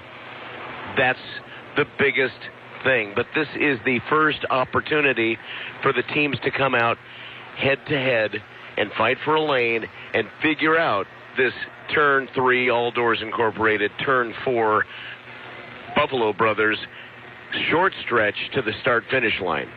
So do you want to go for that thin propeller? Do you want to go for a thicker one? Shoot. Well, as thin as possible, I would say. But for me, when I'm looking at this group of 4 boats, I'm seeing 2 strong boats and wondering, are they going to be working together? Are they going to be trying to one-up each other? And then you got Eccles and Billwalk, who are going to be obviously by themselves. We'll see what happens with this. Be really interesting to see. Good point, teamwork, yeah, because points matter. And, a 1-2 finish is where you definitely want to be. They've always raced against each other, and Brad will attest to that. Yeah, when Darrell Strong came out with this 2-boat team, he said they were definitely going to be run as independent teams, and they have been, and they are as fierce a competitors as anybody on the water. You guys talk about that whole team thing being out there. There are rules against that, so they've got to go out there and run against each other as if it was not owned by the same guy. And these guys are true competitors, and I mean it. They are very good friends all the way back to grade school and even kindergarten, and I'm talking about Corey Peabody and J. Michael Kelly. But when they get in that cockpit and strap in, it's just another boat that might get in my way. That's the attitude you have to have. Well, I think you do. You can't be half a competitor. You can't go out there and say, well, come on, I want to beat everybody but him. You can't do that. You got to go out and strap it on and say, come get me. And they guard their parts. boy, oh boy, I'm talking to Daryl, and I've been over to the shop, and they get a favorite propeller, and they want to make sure the other guy doesn't get that propeller. And it's the same thing with gearboxes and so forth. They are independent teams, and I wasn't going to buy it right out of the box. In fact, I even made comments with somebody. I said, the day they start staying in separate hotels while on the road, I might buy that they're separate teams. Well, they don't do that. They all stay together. But this is as competitive a two-boat team that I have ever seen. There is no, you get all the good stuff and we get the second-rate parts and pieces. Not on this team. They are both out to beat one another. What's the one thing you're looking forward to in this first heat on the modified race course? Because now all the conjecture, the speculation, we get down to racing. What are you looking for, Brad? Well, I'm looking for a clean score-up and a clean start. This is the old adage, and we've said it so many times. You cannot win the Apollo Columbia Cup on Saturday afternoon. You can certainly lose it, but you can't win it right now. Go out, score some points, and get on the water and race against your competitors. Get a good, solid finish. Learn about your boat. Learn about this start procedure on this particular course, and come back clean. I think that is number one for these guys. Sure, if you come off the corner and you've got an opportunity to run with somebody and chase them down and measure yourself, go for it. But if you come off and maybe you're tardy and you're not going to break something trying to run somebody down in Heat 1A on Saturday afternoon. Everything that we do in H1 Unlimited Racing builds toward a final heat. We started with testing and finding out how this course lays out and what works on this course. Then we went qualifying and we started earning a few points. Now we start with the heat racing and we start accumulating points. And then we throw those points off to the side, take the top 5 point getters, put them on a front row, and say, winner take all 5 laps. So I think right now, job one, start, finish, stay clean, get some points. Well said.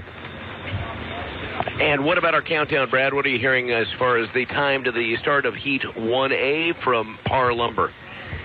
I have not heard anything yet. And I am up here with the radio personnel, and I am here with Heidi.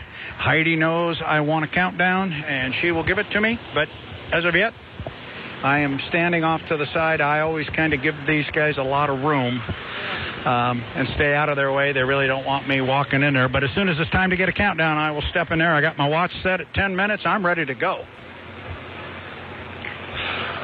Well, I we would got a imagine little time, guys. Can I think?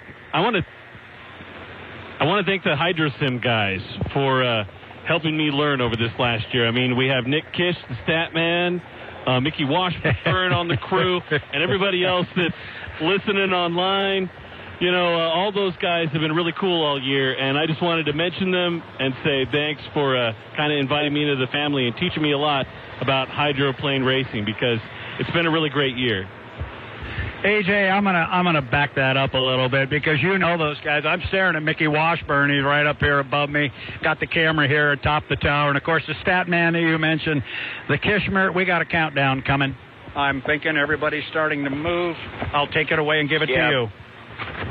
Brad, what I'll tell you is we've had a little bit of a slowdown at the top end of the course as they're working on the outer markers. In turn 4, Buffalo Brothers turn 4. Trying to re-secure that. Looks like they're about done with some buoy maintenance, marker maintenance on the outside. Are they clearing vegetation? Is that what they're doing? I'm not sure about that. Guys, we're 30 seconds to 5 to the 5. So inside 10 minutes. That'll give us enough time. We're going to go ahead and send it back for our Not final quite. break of the hour and come back with the countdown and Heat 1A of Unlimited Racing, thanks to Par Lumber on 610 KONA, and our coverage thanks to Griggs. Back with Heat 1A next.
a smoky haze and some cloud cover, too. An interesting light has developed over the Columbia River course with the Blue Bridge off to my right as we sit on the Kennewick shoreline.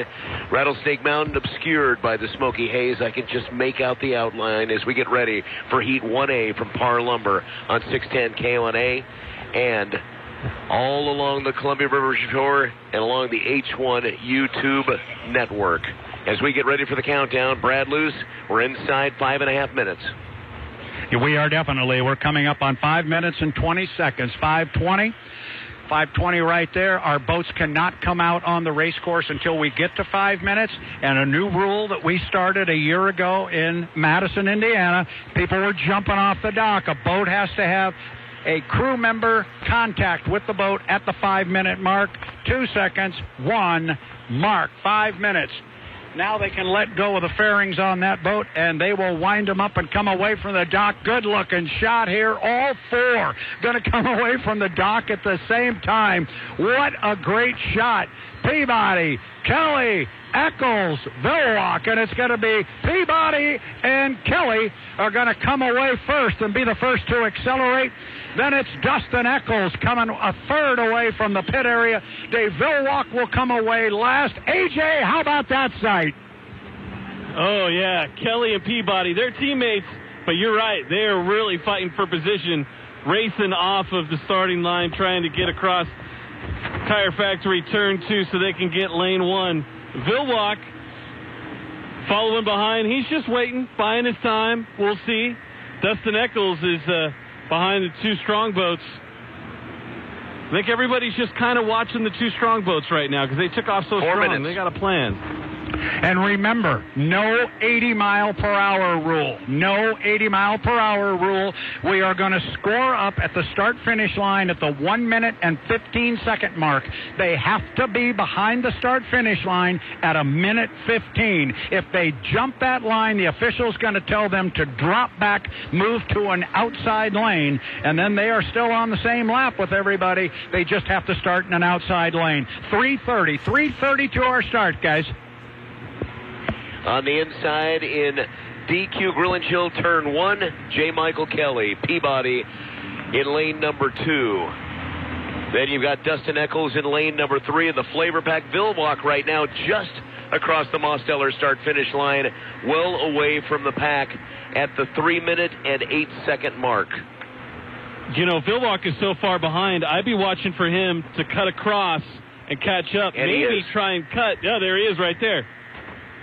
Dryer on fire. DMZ is heading across to the backstretch now. And, guys, that is a legal maneuver. He can cut from the front stretch to the back stretch at the bottom half of the race course. They can cut from the back stretch to the front, as I believe that's what Michael Kelly is doing. And they can do that. That's a legal maneuver as well, back to front at the top end of the race course. And Peabody follows. Dryer on fire. Yeah, now watch Mike come down the front straightaway. I got a nickel, says he's going to slow down here and cut. I'll take your 5 We're pointing cents. now at a minute 30. Watch, or a minute 15. There he goes.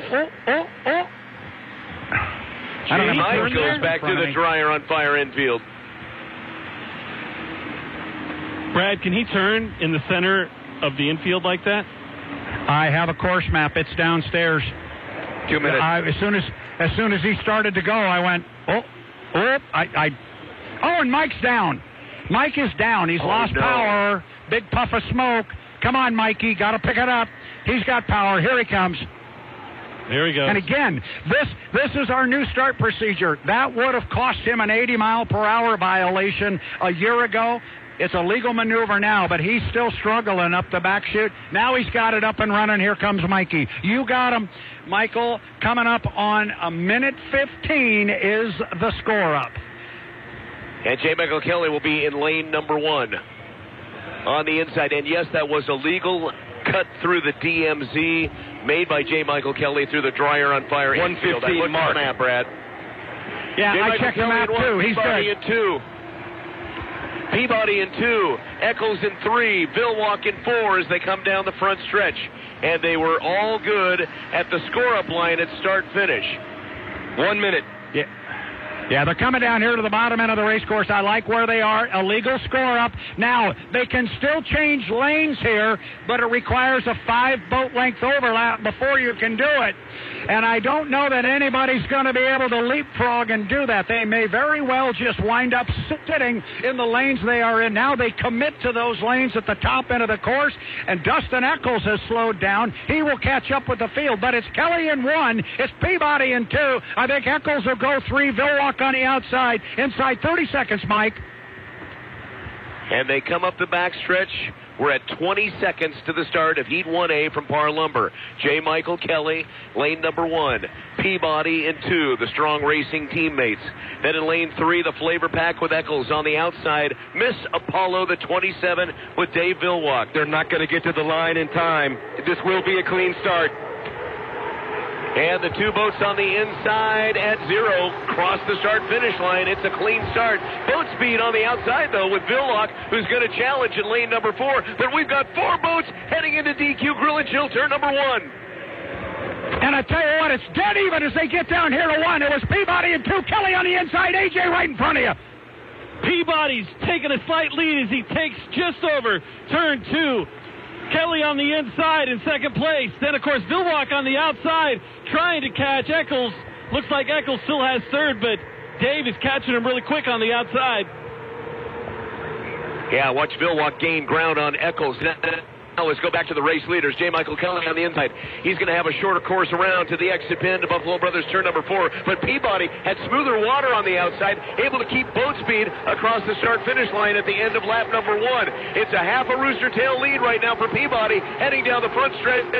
DQ turn 1. 1 in the books, 2 to go. Peabody down here, still only got a few boat lengths on teammate J. Michael Kelly, and Peabody got out of shape. Kelly's got to be able to gain ground, AJ. Peabody, Kelly, side by side. Peabody still with the edge, slightly, maybe a quarter rooster tail lead. Eccles probably 2-3 rooster tails behind, and Dave on the outside, lane 4. He's a full rooster tail behind Eccles as they head up the backstretch. All right, race leaders back into All Doors Incorporated turn number 3. Boat goes over, tailing over. Got out of shape on the inside, J. Michael Kelly, and Dustin Eccles really close. He had to go to the outside of outer marker. Eccles had to go to the outside of J. Michael Kelly to avoid a crash. That is tough to make a right-handed turn in those boats. Wow. Both of those drivers, Villwock and Eccles, did a fantastic job of getting out of the way. J. Michael Kelly got out of shape and then started to climb the wake and the rooster tail and went over. He got caught in no man's land. I hope he's okay. The rescue sleds are all in motion, getting to him right now. I can't see if he's got out. I think he's climbed out of the, and he's on top. He's on top of the boat, yes. So you guys have a visual. He is actually standing on the bottom of the boat. Is the boat upside down? It is. The boat is upside down, yes.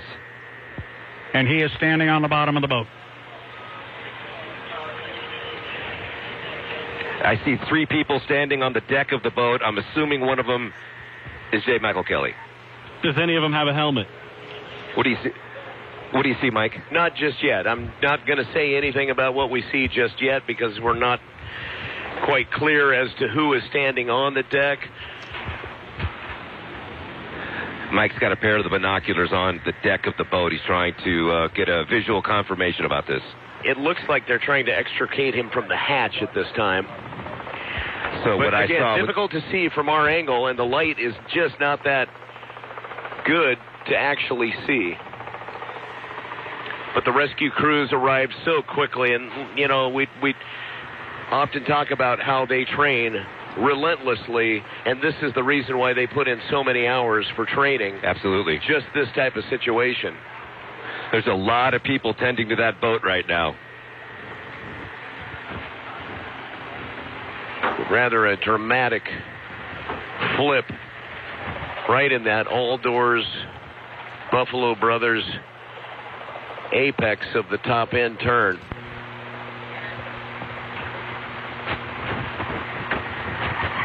So still rescue crews on top of the boat.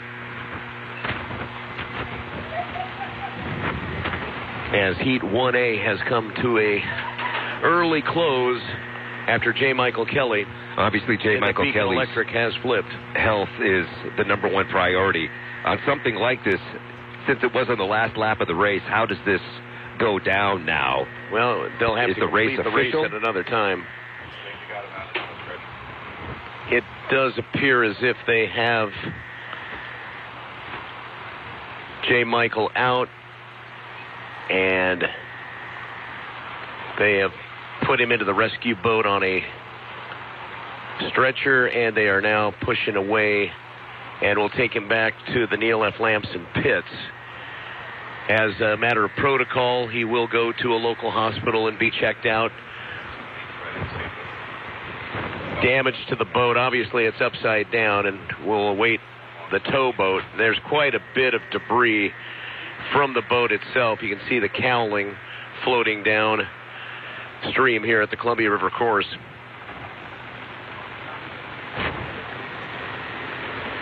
And of note, we didn't see J. Mike, but we did see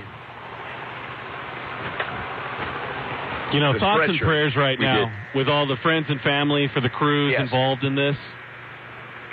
Everyone holds their breath, hoping that J. Michael Kelly will be fine.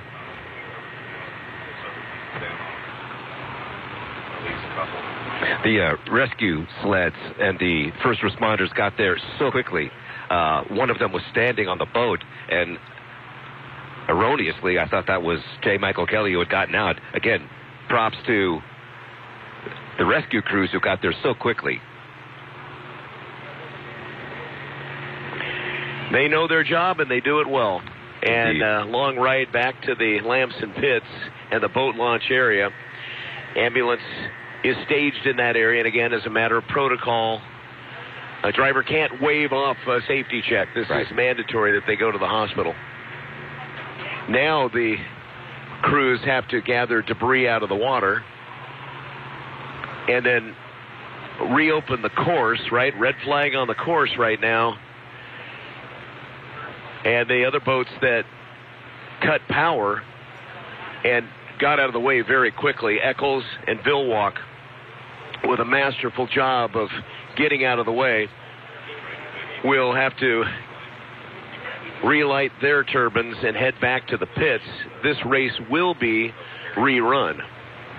Is that the protocol? Yes. Okay. Yeah, the race was not completed. The situation, though, changes, right? We had a really nice 8-boat field, and now it looks like we're going to be down to 7 as a result of this. Right.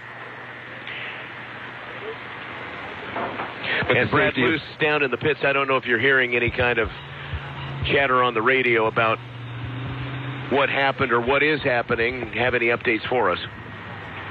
I don't, Mike. And typically what they do when something like this occurs, they will shut down the pit area, and yours truly will stay away from there. They need me down there like they need a root canal. So I typically stay away. And when they bring Mike back like this, they bring him to the boat launch, which is on the other side of that little inlet of water. And you have to walk across the bridge if you come in from East Pit parking. So they will take him down to the boat launch down there, and we see the rescue sled, Dave White and his crew, headed in there right now with, we will assume, J. Michael Kelly on board that rescue boat, and then he will be, I would assume, evaluated there and decisions made on what happens and what next steps are. You guys were talking about what happens to the heat. The heat has to be rerun. The way the rule book reads, you have to run a half of the heat. A half or better of the total number of laps must be completed.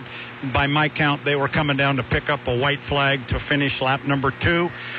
So they had only completed one complete lap. That's less than 50%. They'll rerun it. But right now, the thoughts are all with J. Michael Kelly and his family and Strong Racing. So we'll just gather together with some unity here right now. It was, from an accident standpoint, I'm going to assume you're looking at a black flag up there, Mike, because we just saw Bill Walk come by. Red flag. Okay. Dave has come back in.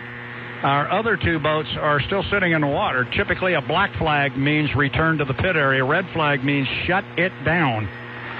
So, yeah, well, we've got Eccles maybe that's getting up onto a plane to head back now. Okay. And Corey is still sitting down here. He's Eccles.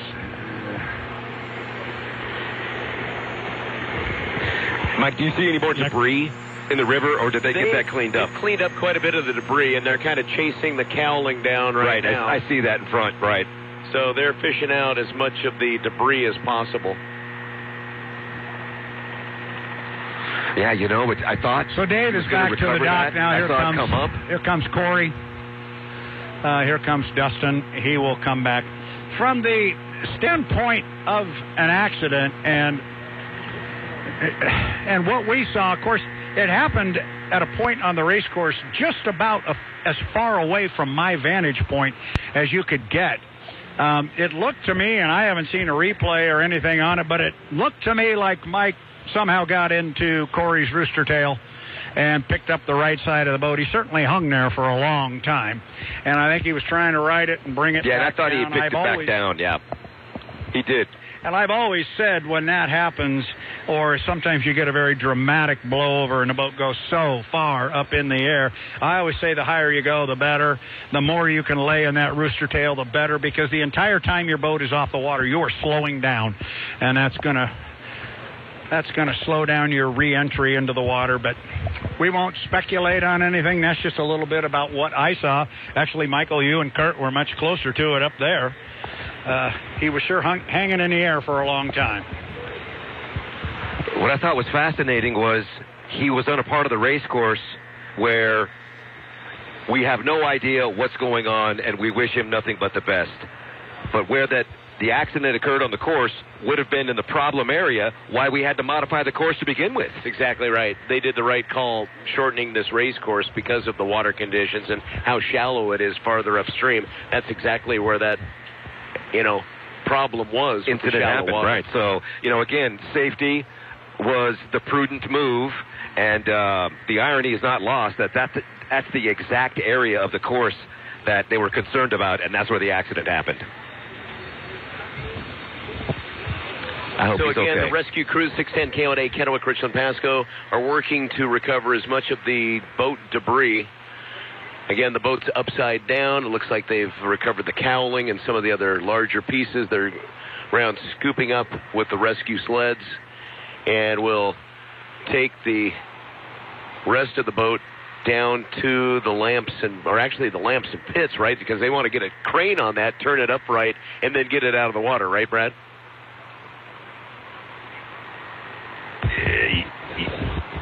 Yeah, that is correct. Sorry, there I was a little slow coming back to you. I was actually watching a replay of it.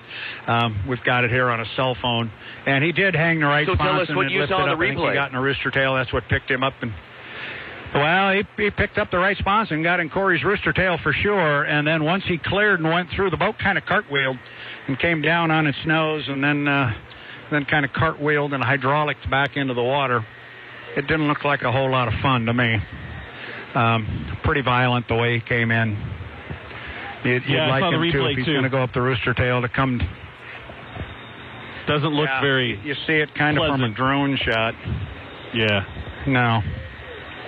The way you get a chance to see the replay. So down in the pit area, our boats that were in our Heat 1A, which we assume will be rerun, our boats that were in that heat are being lifted out of the water now. And meanwhile, the other boats that were scheduled to go and are scheduled to go in our Heat 1B, they are in the water. And so, they're ready to go, but obviously it's going to be a little bit of time. They've got Mike's boat's drifting down here, but it looks like pretty much outside of turn judges, every rescue type boat is up that way looking for debris. So this is going to take a little bit. Here comes the H1 rescue boat is pulling away and heading back out onto the water. And quite candidly, guys, this is just going to take a little bit, and we're going to have to sit here and just wait it out. Hopefully our Tanner Morissette and Nick Kish up there will provide us with updates on schedule and Mike and all that good stuff, we certainly don't want to speculate. We will wait until we get it official from H1 Unlimited. There is a protocol on how we go about reporting information on the health of somebody. We don't speculate. So we will wait, and there are people out there that know how to handle this, and we'll get the right information. Just kind of a somber moment there, guys. It was fun. Corey had the lead, but Mike was coming. He was charging, and doggone it, I think we were going to have a real fun final lap there, and just hope Mike's okay. All right, so we will step aside for a quick timeout. I want to say a special thank you to some of our sponsors that make the broadcast possible here on 610 KONA and 610KONA.com, including Griggs and Griggs Ace Hardware, DQ Grill and Chill, along with the Tire Factory, All Doors Incorporated, Buffalo Brothers, Skyline Machinery Sales, and American Radiator. We will step aside and be back with more of our coverage from the Apollo Columbia Cup next on 610 KONA. Your neighborhood grocery outlet has the name brands you love, all at shockingly low prices. But do you ever wonder how we do it? Simple. We buy opportunistic items for less and pass the savings along to you. When a brand has excess inventory from packaging or manufacturing overruns, they call us. There's no club membership needed. So stop by your local grocery outlet today and let the bargain hunt begin. Grocery Outlet Bargain Market. Water Follies 2024, Apollo Columbia Cup, and STCU Over the River Air Show, continuing coverage. Thanks to Griggs Ace Hardware, with 4 locations to serve you. Now, let's go back to the river on 610 KONA. Welcome back. Continuing coverage of the Apollo Columbia Cup on 610 KONA, Kennewick, Richland, Pasco, and 610KONA.com. Also, glad to be with you along the H1 YouTube, and that's where you find the compelling video. And I know a lot of people are probably going back to take a look at the drone replay and the standard replay and every different angle replay available, because they do a great job with the H1 Unlimited YouTube stream. And with the drones that were flying in the sky, I was catching, during the race, some of the monitor activity, and it looked like J. Michael Kelly was trying to make some moves on the turns. But it seemed like, I don't think there was any encroachment, but it seemed like the leader of the race was not doing a pure curve around the corner. It seemed like he was sort of sandwiching J. Michael Kelly in at just a little bit a couple of times around, I believe it was the top end of the course on turn on the first lap. And then a couple of times it seemed like he wasn't encroaching, but he was not giving him a lot of room. He was kind of pinching him on the inside. So I don't know if that had anything to do with what happened up at the top of the turn in lap number 2. Yeah, I think they were just racing hard against each other, and they were extremely close to one another. And J. Michael, again, that front sponson kind of edged out, maybe caught a little bit of the wake and started to go up the rooster tail. Right. Video will tell you that. Yeah. And like you said, the technology that we've got here between the drones, amazing, isn't it? Different cameras and stuff. I mean, you can really go frame by frame and see what a nasty accident that was. Well, we'll call it part of our Rooster Tail wrap-up show, and a special thanks to our friends at Grocery Outlet as we continue to wait for debris to be cleared and the course to be reopened as we'll go to Heat 1B. I would suggest that we would still stick around for Heat 1A today. They could slide it into tomorrow because they'll have to rerun it, but we haven't had any word from the H1 officials as to what may be happening with the schedule from here on out.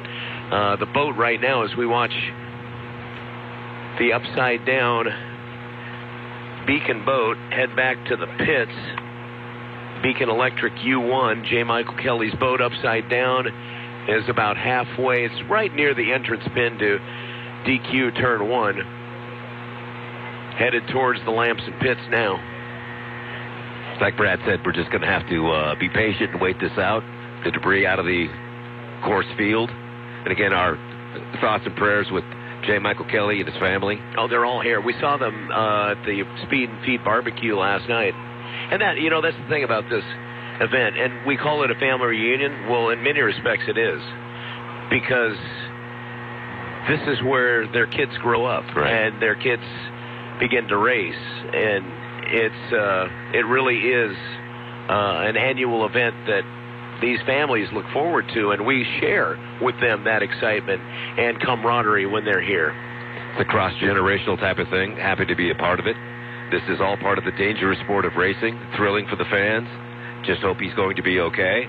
And the Water Follies, they've had some serious hurdles. Few things to take into consideration this weekend. It's been a year already, hasn't it? For sure. Coming up in Heat 1B, thanks to Par Lumber, when we get cleared to go back onto the river, the U11, Miss Mercury's Coffee, Jamie Nielsen, along with Bobby King of the 12-gram trucking, Batano Holmes, 35, Gunnar O'Farrell, and Andrew Tate in the Speedy 91, Miss Goodman Real Estate. Now, guys, as I look at the pits from turn 2, Bobby King and the U12 has been sitting just out of the water, off the water, for the last 5 or 6 minutes, like they're waiting for a decision. Like they haven't put him in yet. It's just sitting there. It's probably waiting for when they start a countdown. Yeah, you would think they would just put him in the water, though. Instead, he's just sitting there, just above the water, maybe a foot or two above the water. Like his skid fin is almost in the water if it's not in the water. That's just standard hanging of a boat over the water so they don't have any water ingress into the hull. They're just holding it over. This is not waiting for a decision.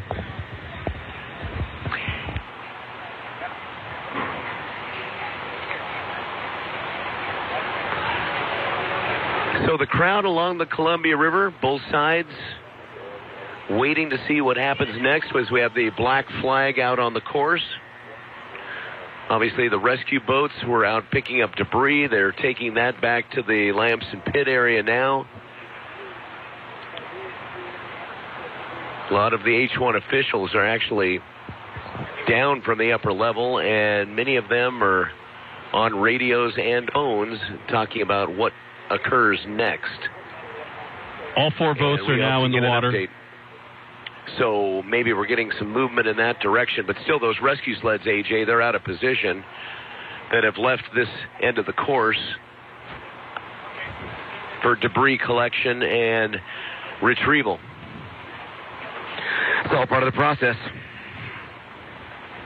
So special thanks on our broadcast on 610 KONA to all of those that make it possible. And we've talked about Charlie Grigg and Grigg's Ace Hardware. During summertime, they have everything you need and everything you need to get her done.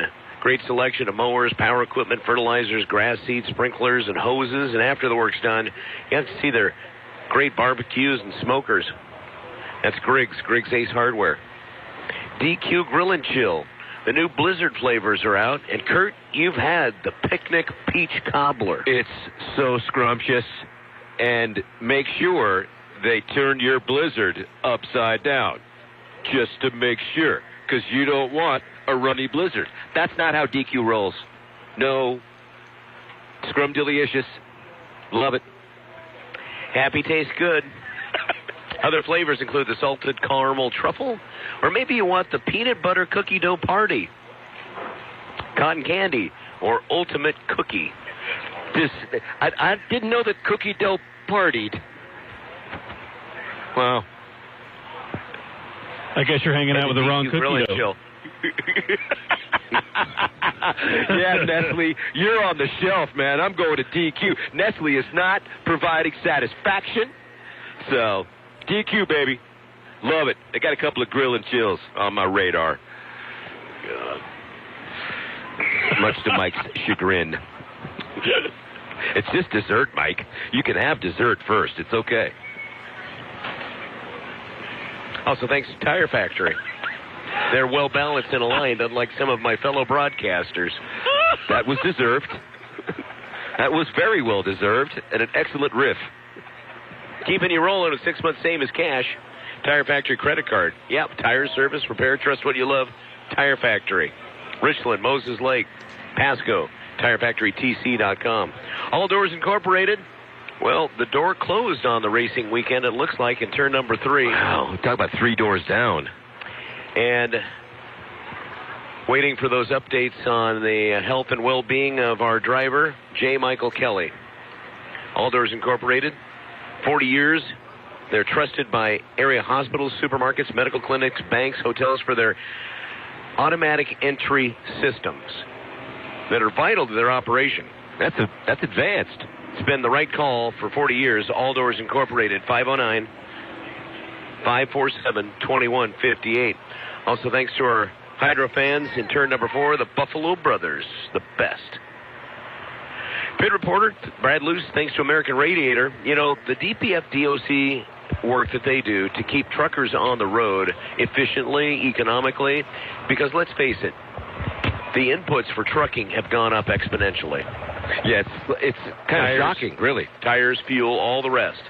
So if you can get that DPF clean, DOC clean, with direct service from Pasco at American Radiator, and they also provide free pickup and delivery in much of the Pacific Northwest. That's great.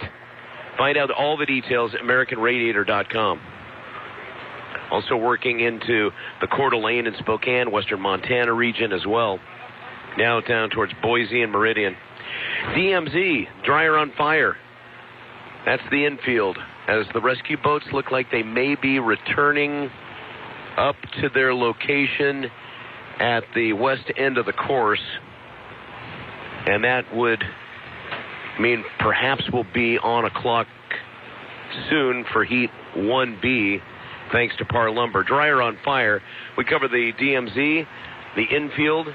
Now, maybe your dryer takes a little bit long to get the clothes dry, cycle and a half. Maybe it's not the dryer. Maybe it's the buildup of lint. It's not working efficiently, and that lint can be a fire hazard. So make sure that you get it cleaned out with a Signature Fire Prevention Service. It's quick and it's easy and inexpensive. DryerOnFire.com is the website with Tri-City and Paul Lindbergh, a certified dryer exhaust technician for Dryer on Fire. Rooster Tail wrap-up. This is part of it, and we will be going a little bit later in the broadcast than we thought, but we want to make sure we bring you all the action, get the latest information on J. Michael Kelly and more. Hydro Rooster Tail wrap-up brought to you by Grocery Outlet. Name brands at low prices, buying opportunistic items for less, passing the savings along to you. No club membership. It's not needed. Let the bargain hunt begin at Grocery Outlet Bargain Market. Cool off with the best hydration. It's Paradise Bottled Water. Look no further. Your oasis of hydration in a desert of ordinary options. Look for them online. Weather forecast for tomorrow as we punch up the latest on what's going to happen with our weather. 88 degrees currently. But we're concerned about the wind conditions for tomorrow, especially in the afternoon. Weather updates thanks to Anderson and Zentz Dental, taking great pride in providing high-level cosmetic dentistry from basic procedures like bonding, teeth whitening, even dental implants and periodontal surgery. It's Anderson and Zentz Dental. They love to help you smile. They're at KennewickSmiles.com and off Union at 24th in South Kennewick. Well, maybe this is some good news. I do not see the wind symbol for tomorrow afternoon on my weather app.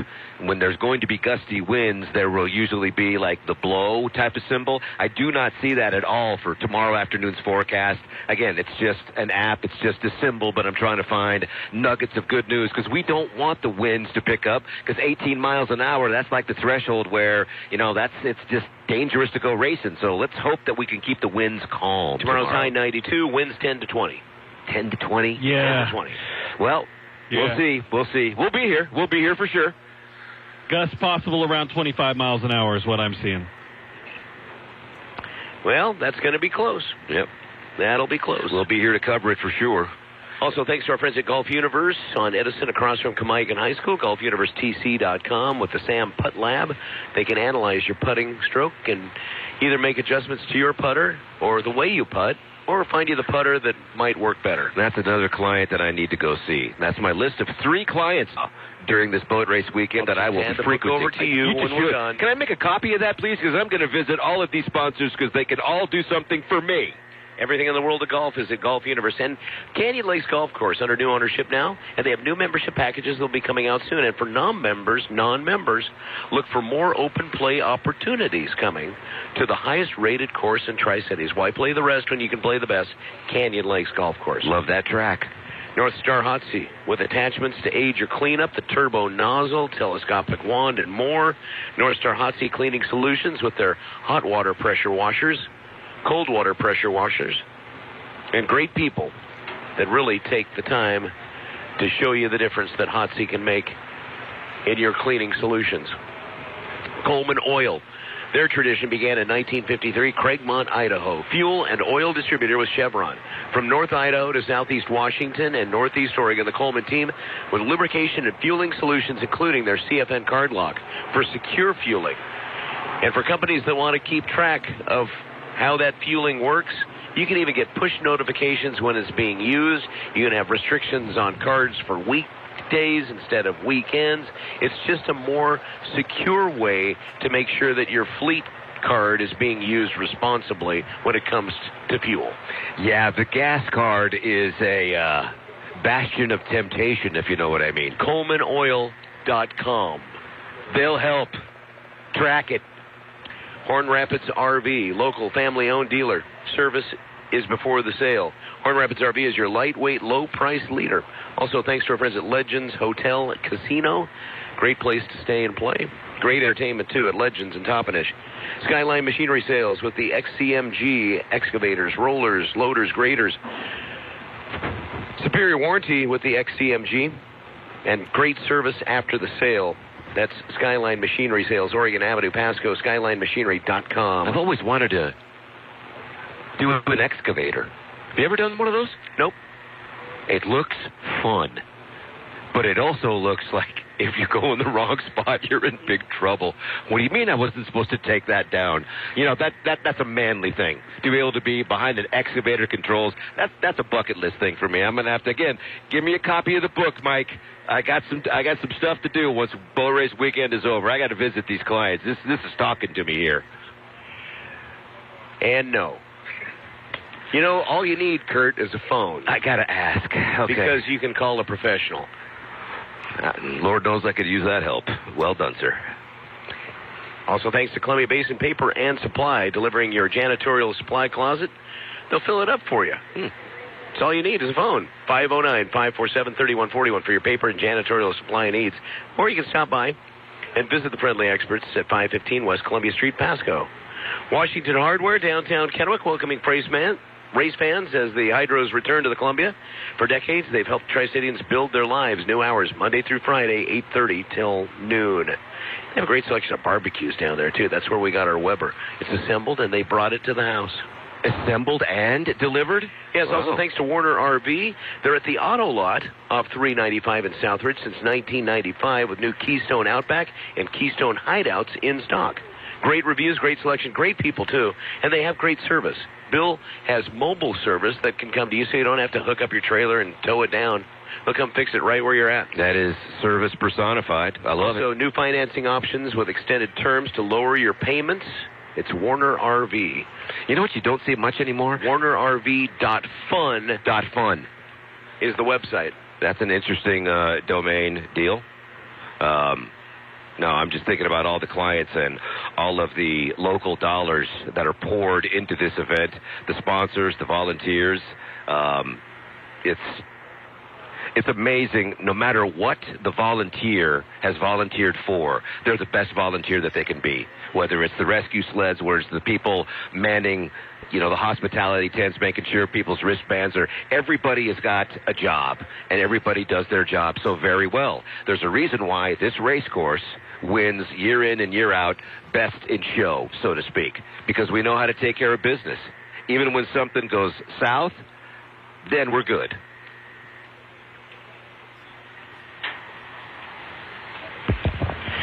Guys, just to give you a heads up where we are on our countdown for our Heat 1B, we are at 6 minutes and 35 seconds, 6:35 to the start of Heat 1B.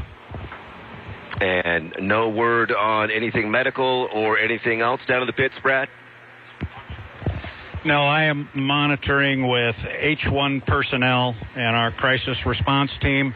As I said earlier, there's a protocol. I will get information immediately when it is A, official, and B, available. So I'm monitoring it.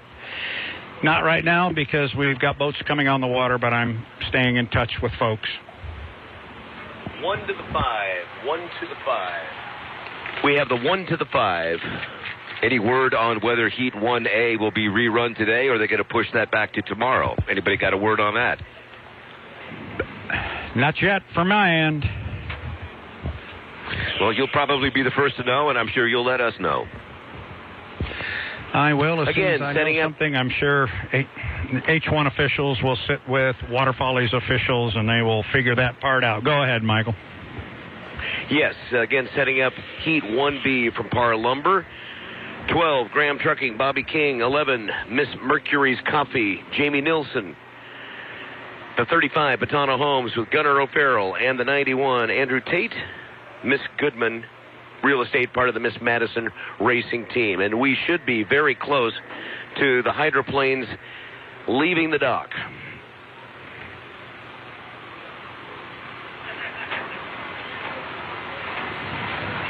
Looks like a lot of the fans are hanging in on the Pasco side. Same here on the Kennewick side. They're going to get their fill of racing. And they are away from the dock.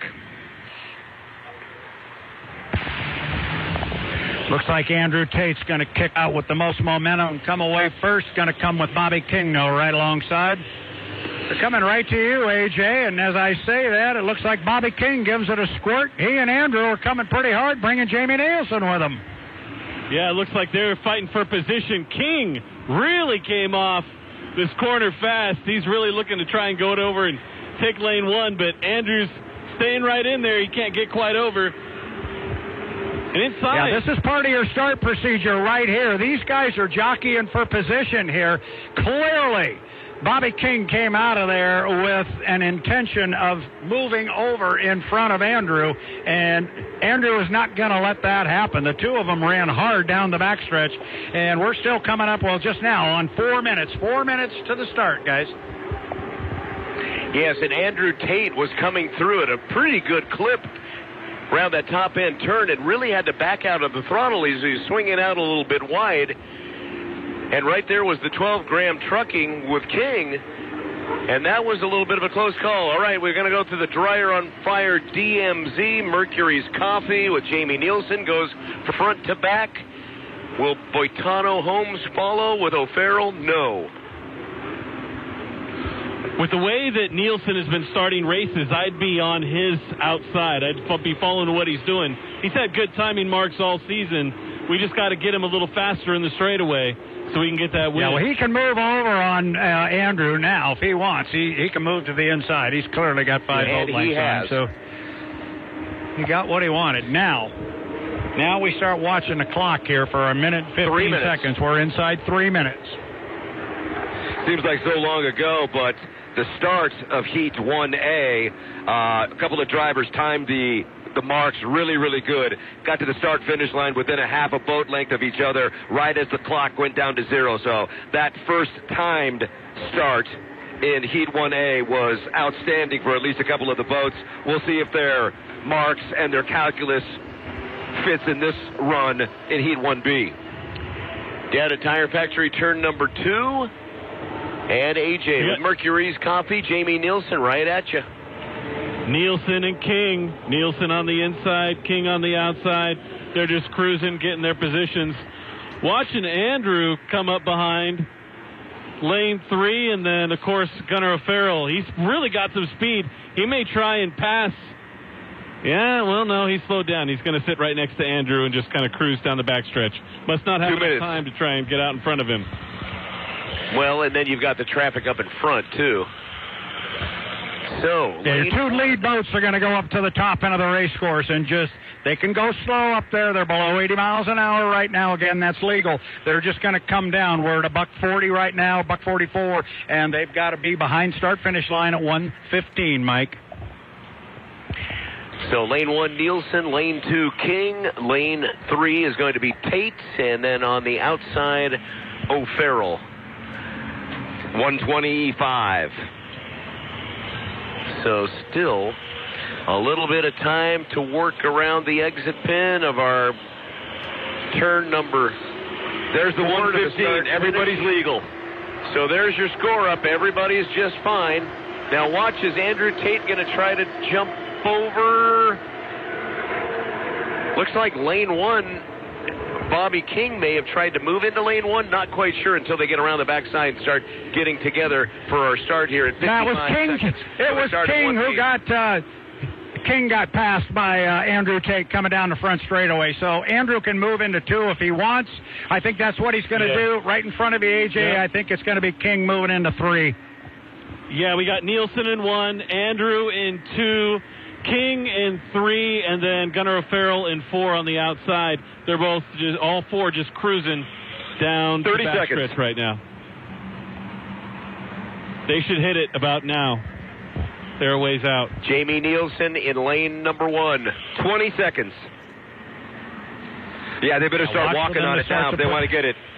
Tate in 2. Here it comes. King in 3. O'Farrell in 4 as they come into all doors turn number 3. This will easily be a clean start. Wow, going out wide. That was really close between King and O'Farrell on the outside in 3 and 4. It is a clean start, and Nielsen is going to lead. Watch out for Tate, though, in lane number 2 as they start heading down into DQ turn number 1. Yeah, it is Jamie Nielsen, Mercury's Coffee, going to get down here first. He's bringing Andrew Tate with him. Tate's got a lot of boat speed, AJ. Nielsen bouncing on the inside. Tate's catching him on the outside. Watch for him to catch him. He's got a lot of boat speed coming off the exit pin at turn 2. Nielsen able to hold him up, but not for long. There comes Tate on the outside. Tate with a half a boat lead, now a full boat lead as they get up to the top end of the course and into all doors turn number 3. Nielsen's on the inside, holding the buoy line. Tate slides out a little bit farther at the exit pin. Tate is going to take the lead coming down the front stretch after the completion of lap number 1. They are deck to deck heading into turn number 1. Guys coming down here, they are dead even. If Tate's got a lead, he's got only a boat length. But it is Tate on the outside. It's Nielsen with lane position on the inside, AJ. Nielsen is hanging with the national points leader, the Goodman Real Estate. Andrew Tate on the outside with just a slight lead. Nielsen hanging with him, and we got a good battle for 3rd and 4th. We got Gunnar O'Farrell just ahead of Bobby King on the outside, but King's got the inside lane. We'll see what happens as they come around turn 3 and 4. Yeah, it's at Buffalo Brothers turn number 4. It's Tate with the lead now. He took it up the backstretch by a half a rooster tail, starting to pull away as they get to the Mosteller start-finish line. It is almost a rooster tail lead for Tate. Nielsen's trying to cut into that lead as they come down the front stretch. White flag. Coming down here on the white flag lap last time around for Andrew Tate. He's driving Nielsen clean, giving him plenty of room. He's just looking for clean water now, AJ. Tate, it's going to be hard to stop him. A lot of speed coming off turn 2, but Nielsen's got the inside. If he's going to put it up, he's got to put it up now. See if he can catch Tate on the inside.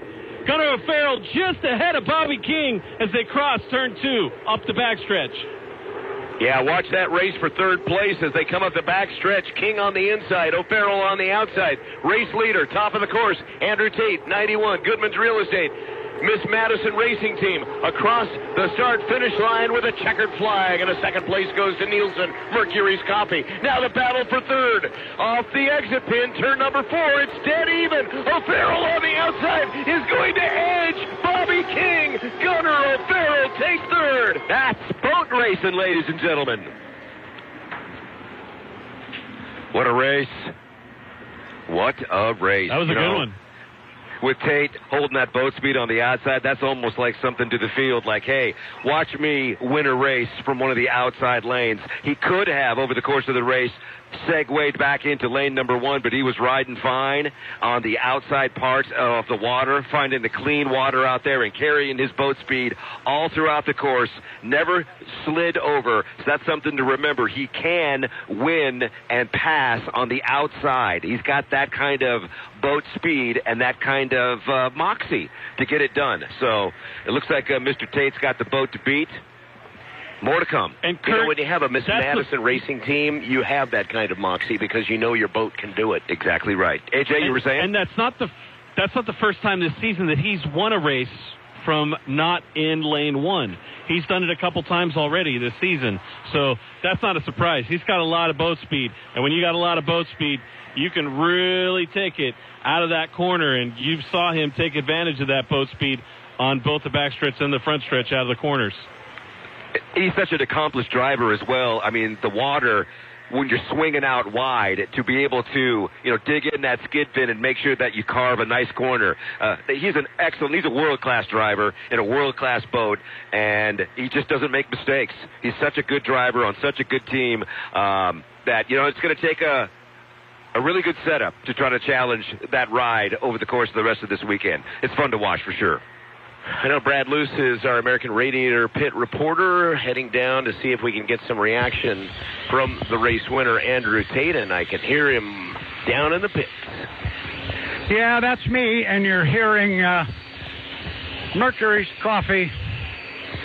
Where is Andrew? Oh, he's way up the creek. I overshot. I'll get him. Yeah, I went down a little Brad's getting far his steps here. in today. Well, he's got a golf cart too, which is handy. And I remembered it this time. That's the big difference. Is I remembered to jump in it this time, and the next part of that puzzle is I have to remember to take it back up. And Brad, I have heard from the officials here at the barge that we will rerun 1A if we can get it in before 6 p.m. And I would say that you're probably seeing boats that are getting back in the water down there. Is that right? Not right now. I'm not. Let me look. No, I'm not seeing any boats back in the water. Okay, all right. No, the 3 boats that would still answer the bell are on the trailer. So, I'm sorry, I just got down here. We'll catch Andrew here shortly. You got it. Thank you very much, Brad. And our tech updates brought to you by Skyline Machinery Sales in Pasco. AJ Tire Factory turn number 2. The fans are hanging around. It's a great time of the afternoon to enjoy some boat racing, and we still have more to come. Yeah, there's quite a few still hanging out. There are a bunch leaving, though. I don't know if they even know that 1A is going to be redone. If I had a megaphone, I could let everybody know. But, yeah, exciting race, really exciting race. It was great to see Nielsen really get some speed and hang in there with one of the fastest boats, if not the fastest boat, all year long with Andrew Tate and the Goodman Real Estate. Hey, guys, let me jump in here if I can. I can talk to that young man out of Michigan. Hey, that boat right there behind you, that 11, and Jamie Nielsen's a gamer. Yeah, Jamie's no stranger to the inside lane and being at the clock when it hits 0, so kudos to them. I think he did a great job, made us work for that one. Hats off to our team, Goodman Real Estate and Miss Madison. These guys, we got a really good boat. It's rough out there too, man. That's a little gnarly. I can understand kind of where the accident came from and what happened before, unfortunately, but hopefully Mike's okay. Obviously, that's everybody's big concern. We're waiting to hear and get official information on that. What do you guys do now? You just had the first heat victory. As you said, we got a really good boat. It ran really well. It appears as though everything came back in one piece. Nobody's going to thrash. What do you guys do now? Hopefully we can clean up here, pack up, and look at the computer, make sure nothing's broke. We'll go over everything real quick, and then hopefully go get a nice early dinner. And a nice evening and a good night's sleep. I'm going to let you get good start, good finish.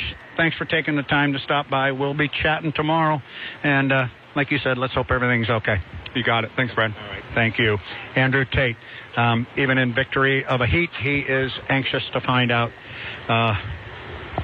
how's everything is going with the incident that occurred with the Beacon Electric.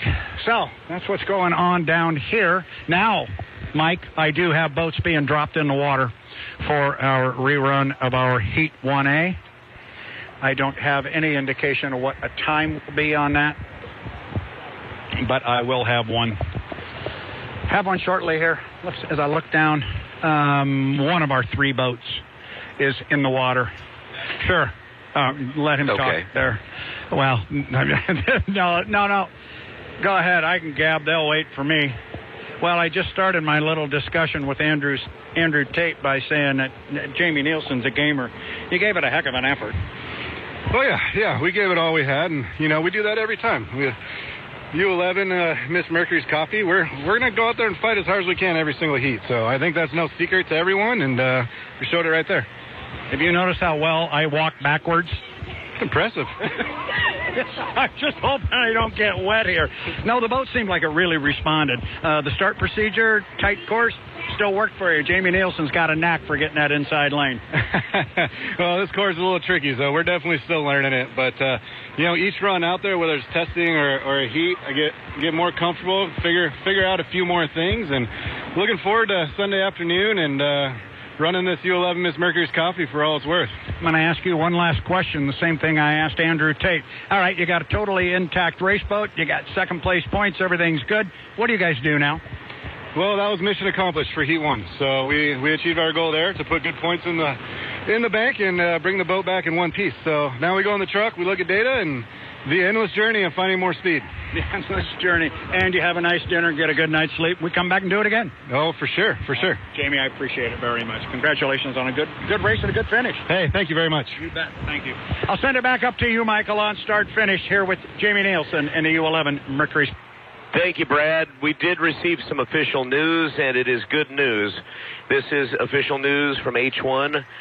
J. Michael Kelly has been evaluated and now has been released from the on-site medical center. Wow, that is great news. Great news. For all of those that are on the rescue crews, thanks. Thank you, rescue crews. Thank you for your volunteers. Thank you for doing what you do. Scary stuff, but J. Michael Kelly is going to be okay, and that's the best news I've heard all day. Again, official, J. Michael Kelly has been evaluated and released from the on-site medical center. So, knowing J. Michael Kelly the way that a lot of his fans and competitors do, he'll probably be back in that boat tomorrow. Would you speculate that? Well, I don't think that boat will be ready tomorrow. Well, that's true. Will it be ready for seafair? Question mark. Well, you've seen miracles turned by these crews on these hydroplane race boats, Mike. You've seen them do unbelievable things. No word about a countdown yet for the rerun of 1B. While we have a moment, we will send it back to the News Radio 610 KONA Radio studios for a quick timeout to get us caught up on some of the spots as we've gone into overtime. Thanks to our friends at Grocery Outlet. This is our Hydro Rooster Tail wrap-up program. Which is still to be determined. Post-game wrap-up, but we've got more racing yet to go. Run it overtime. Return to the Columbia River next.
sense, and I just want to keep it small for a couple times.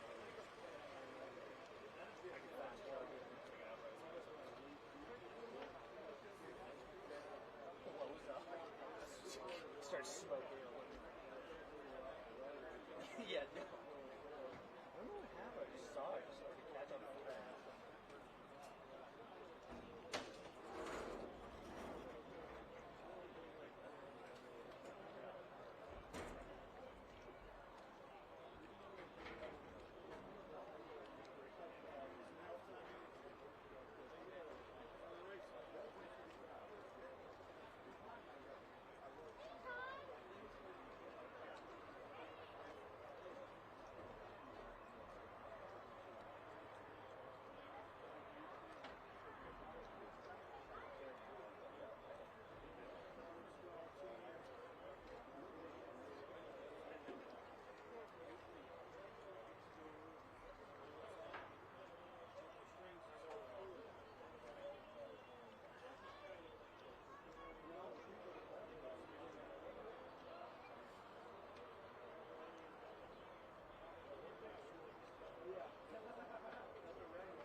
Paid salary, they get paid more for a reason.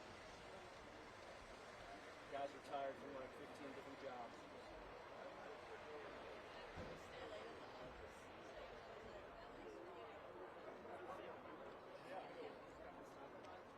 At least I'm getting hungry, right? That's what you hope for that. Yeah, but that's one of the things about salary pay at least.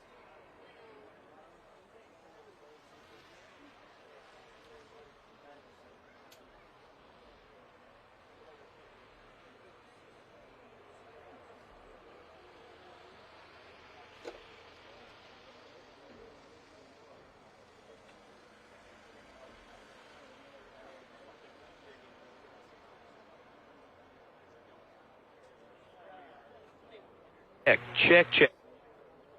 Thank you very much, Danny Van Fleet, back at the 610 KONA studios.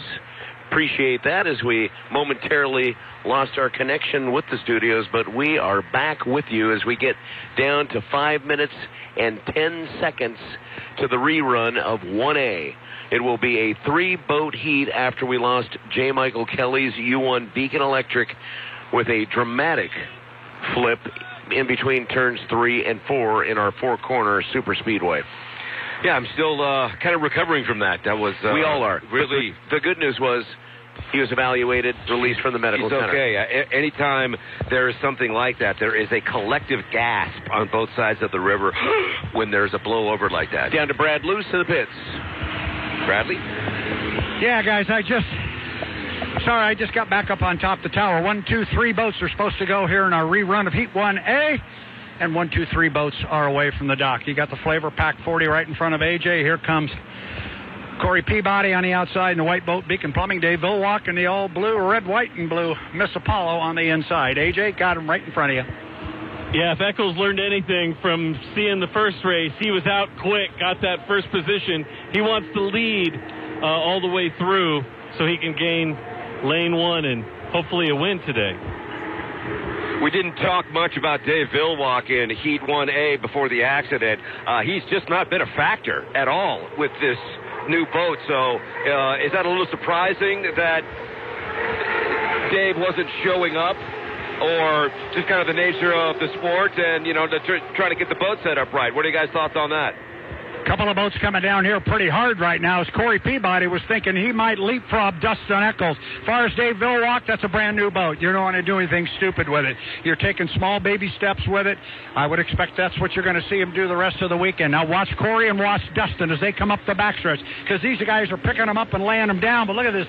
Dustin is not going to let Corey get 5 boat lengths on him and come over. Dustin really wants to fight for this inside lane. Watch it, Mike. I think he's got him if he wants to go. Yeah. Yep. He's jumped in lane number 1 here at the entrance. He's basically conceded. Oh, but wait. Well. Eccles goes across the Dryer on Fire infield. Uh-oh. Yeah, that's going to be tight. He's going to go right through the wake. So what are the rules on that if somebody's trying to cut across the DMZ and cuts off a boat that's already clear in the course? rule. It's a very, very clear rule. And it was the right thing that Dustin did. He decided he would try and jump across and get in front of Corey, but the rule reads very clearly that the boat it is on the race course has the right of way. So Corey had all the right of way there, not Dustin coming from the infield. Thanks for that. Yeah, that was a little bit of a frightening moment right there. Yeah. That's why we call it the Dryer on Fire infield. So is there going to be a penalty for that? No. Okay. He backed out of the throttle. It's just good driver etiquette, thank goodness. Watch Dave here. Super Dave's going to run over to the other side, and Dustin goes, oh, did somebody forget to tell me about him? Because he just sat inside of Dustin if he wants it. This will tell you what Dave thinks of his boat. Well, there you go. David. What do you mean? Oh, look at now. Look at this. By that, Brad? Well, look at him go to Pat. They're going to Eccles on the outside. Yeah, he just jumped all the way across. Eccles has jumped back in front. And now he's got to go real slow, but again, this is legal. 1:35. 20 seconds to score up. So they all back off the throttle. You've got Eccles in 1. 10 seconds to score up. 2. And Villwalk way outside in lane number 5. Uh-oh. Eccles kind of lost power. There's 1:15. There it is. Score up. And now there's enough room for Peabody to take. Eccles is down. He lost power. Now he's up. So Peabody's going to take 1. Villwalk may slide over in 2, and Eccles would be outside in 3. Under a minute. Yeah.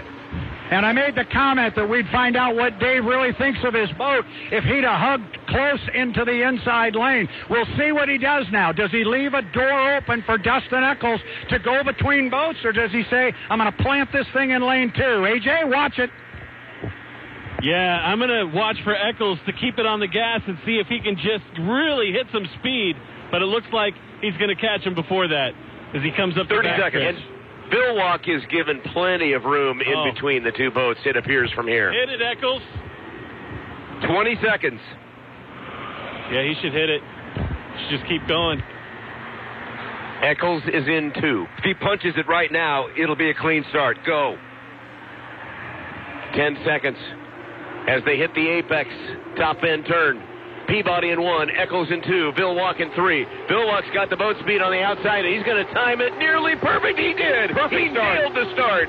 Villwalk down the front stretch, but he's got 2 boats on the inside. Eccles in 2, Peabody in 1 as they come down to DQ turn 1. Oh, boy, Dave Villwalk moved over to the left, and Dustin Eccles had to slide to the outside, but he still got Corey on the inside, AJ. Villock in 1, Peabody in 2, but he's got the inside lane. Let's see if that's going to matter. Villock doesn't quite have enough overlap to take the lane 1. Let's see if Peabody can catch him from the inside. Eccles is trying to catch him from lane 3 on the outside. Villock with a rooster tail lead heading up to turn number 3 for all doors, and he has moved over to the inside. Peabody's going to have to go through the wake and jump to the outside. There's not a lot of room there, but Peabody stayed to the inside. Villock's got the lead. Eccles now challenging Peabody, coming down the front stretch for second place. But Villock's going to run into turn number 1 with a 2 rooster tail lead. Yeah, he's got a 2 rooster tail lead. There's a good race going on for second. AJ, take our leader, Dave Villock, through turn 1 and 2. Who said Dave wasn't a threat today? Look at him go, stretching out to a 3. Oh, Peabody lost his edge, went way outside. Eccles almost hits the outer buoy, manages to stay on the course. Oh, man, it looks like Eccles is going to have some good speed coming off that corner. The race is for second place as Dave Villock has taken the other drivers to school. Super Dave Villock once again showing how it's done. White flag is out. 1 to go for Villock in Miss Apollo, the local boat. Great race for second. Peabody leading, coming down the front stretch in second place over Eccles. Eccles is flying that flavor pack, trying to catch him as they head into DQ turn 1 and Tire Factory turn 2. Take it, AJ. Dave Villock, first place. He's got a long way to go. He's got to win. All he's got to do is keep the boat on the water. The race, Eccles just came all the way out of the water, managed to hold it. Came back down, Peabody on the inside. This is going to be a race for second or third down the backstretch. Dave Villock into all doors 3. Buffalo Brothers 4, way outside at the exit pin, onto the front stretch with a checkered flag out. Dave Villock wins Heat 1A rerun. Peabody at the exit pin. Oh, he came over onto the right spots in a bit. He's going to hold off Eccles. Peabody for second, Eccles in third. That was a wonderful rerun. Great race. Super Dave Villock does it again. I'll be gall danged. 610 KONA, Kennewick, Richland, Pasco. We may not have enough time for Brad to get reaction from our winner, as we will be heading back into regular programming already late beyond our designated window here. What a run. That was a great Brad boat race. Great boat race. Yeah, that was a lot of fun. I think it was at the end of lap number 2 when the, I'm going to try and do 2 things at once here. No, maybe I'm going to. If I can start this thing or turn the key. Mike, would you turn the key here? Okay. I tell you, just it's not working. Guys, down there at the lower end of the race course, on lap number 2, as they came out down there, I heard AJ say, AJ made the comment that Dustin Eccles almost went outside the outside course markers or the insurance buoys. It wasn't by design. He got forced out there because Corey Peabody just about blew over the 9. The boat got way out of attitude, and once it happened, the boat just was going straight. He was about at the apex of the corner, and suddenly the boat was going straight, and of course you got Dustin coming up on the outside with an arc. He has to realize that rooster tail's going to come down in front of him, and something's wrong with Corey, and he somehow straightened his boat out and stayed inside the outside course markers. But that was a close call and almost disaster on the heels of what's already happened with the U1. That was almost big trouble for Strong Racing and Corey Peabody. So that's let's talk about the positive here, guys. Let's talk about the positive here. We got a brand new sponsor here. And lo and behold, in the first heat of the weekend, we got a victory for the Miss Apollo. That's got to be huge for these guys. Thank you, Mike Denslow. So let me go down here, find where Dave is. I don't think I overshot it this time. Yeah, I got the Apollo right here. Dave is standing on the boat. We haven't yet... are you coming down to get him?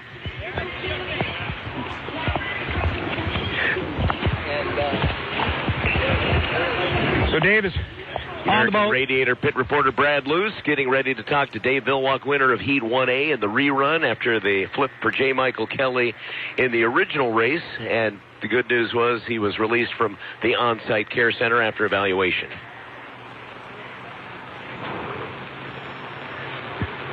And that's such good news, especially to all the friends and family, everybody that comes down and watches, because we're all just holding our breaths until we find out that information. So that is really great news that we can all just kind of take a deep breath and be glad that J. Michael Kelly is going to be okay.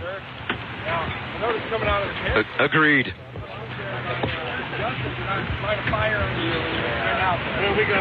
He just nailed the start. Absolutely nailed the start, like the pro that he is. You know, it's just like, how does a guy like Dave Villwock fly under the radar? But he has. You know, I'm just here to have some fun and pilot this new boat, and I'll just pick up a victory in the heat. What the heck? I'm Dave Villwock. No. You know, it's interesting. We haven't seen a lot of drivers hit the starts all weekend. They've been late, almost everybody. They're getting it dialed in, though. I mean, and Villwock hit the start-finish line with 0.2 of a second left on the clock. And I'm like, you just can't nail it any better than that. Brad, any chance you can get reaction real quick? We've got about 3 minutes. I'm going to get him right now. He's stepping away. Okay. I've got him right now. I don't know anything about boat racing as far as starting, and I'm watching from way down here, but whatever timing mark you used, I wouldn't throw that one away. My guys up there said you nailed that bad boy. Yeah, we tried to get there on time. What a wonderful thing for the whole Ratchford family and Apollo and the sport, and, you know, that after a crash, you know, we come out and put on a great show. Yeah, absolutely. And we're going to walk out of here with a really good piece of big news with the Apollo folks. It's great. Yeah, and don't forget, you know, Milt Wiggins, along with Charlie Wiggins, and everybody at that shop have been working on this thing for about 5 or 6 years. And it's kind of an emotional thing to get this thing to the winner's circle. That's awesome for them. I'm going to ask one weird question, because we were just talking about, when was the last time you won one of these heats? I don't know. Well, I think I won some heats in 2022 right off, and then things. Oh, that's right. You know, yeah. That's right. Well, the boat's coming over. We're running out of time. Dave Villwock, congratulations. I think this is a big moment here for you. It's a big moment for this sponsor. It sure is. And the Tri-City. There's an awful lot of people that work here and work for Apollo and with Apollo. Bruce is a very loved man in this town, and it's wonderful to be able to get that here for him right off the bat. That's a win. Absolutely. Go find Charlie Wiggins. I think he's pretty happy, too. Dave Villwock, Super Dave, comes up with a victory, and wow. Wow. How about that? Mike, I know you've got to wrap up the day. Brad Luce, thank you. Yeah, go ahead. I'll step away. Thank you. Appreciate it. Hard work down to the pits all day long, Brad, and into extra innings here with the rerun of Heat 1A. And congratulations again, Dave Villwock and everybody at Apollo. What a great win for the local boat. Thanks to our sponsors, Griggs, along with DQ, Tire Factory, All Doors, Buffalo Brothers, Skyline Machinery Sales, American Radiator, Dryer on Fire, Grocery Outlet. Thanks for the wrap-up show. It included a great race. Also, the Columbia Ability Alliance, Anderson and Zentz Dental, Golf Universe, and Canyon Lakes Golf Course, North Star Hot Sea, Coleman Oil, Horn Rapids RV, Rob Ellsworth, SBN Redder & Company, Columbia Basin Paper and Supply, Washington Hardware, Warner RV, Emerald of Siam, Clover Island Inn, Atomic Screen Print and Embroidery, Advanced Auto Glass, and Red Mountain Event Center. For Brad Luce, A.J. Brewster, Danny Van Fleet back at the studios, and Rob Francis, along with Kurt Cartier, I'm Michael McDonald. Good night from the Columbia River. We look forward to bringing you action of the final day of the event coming up tomorrow, beginning at 8 a.m. here on 610 KONA and 610KONA.com.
you.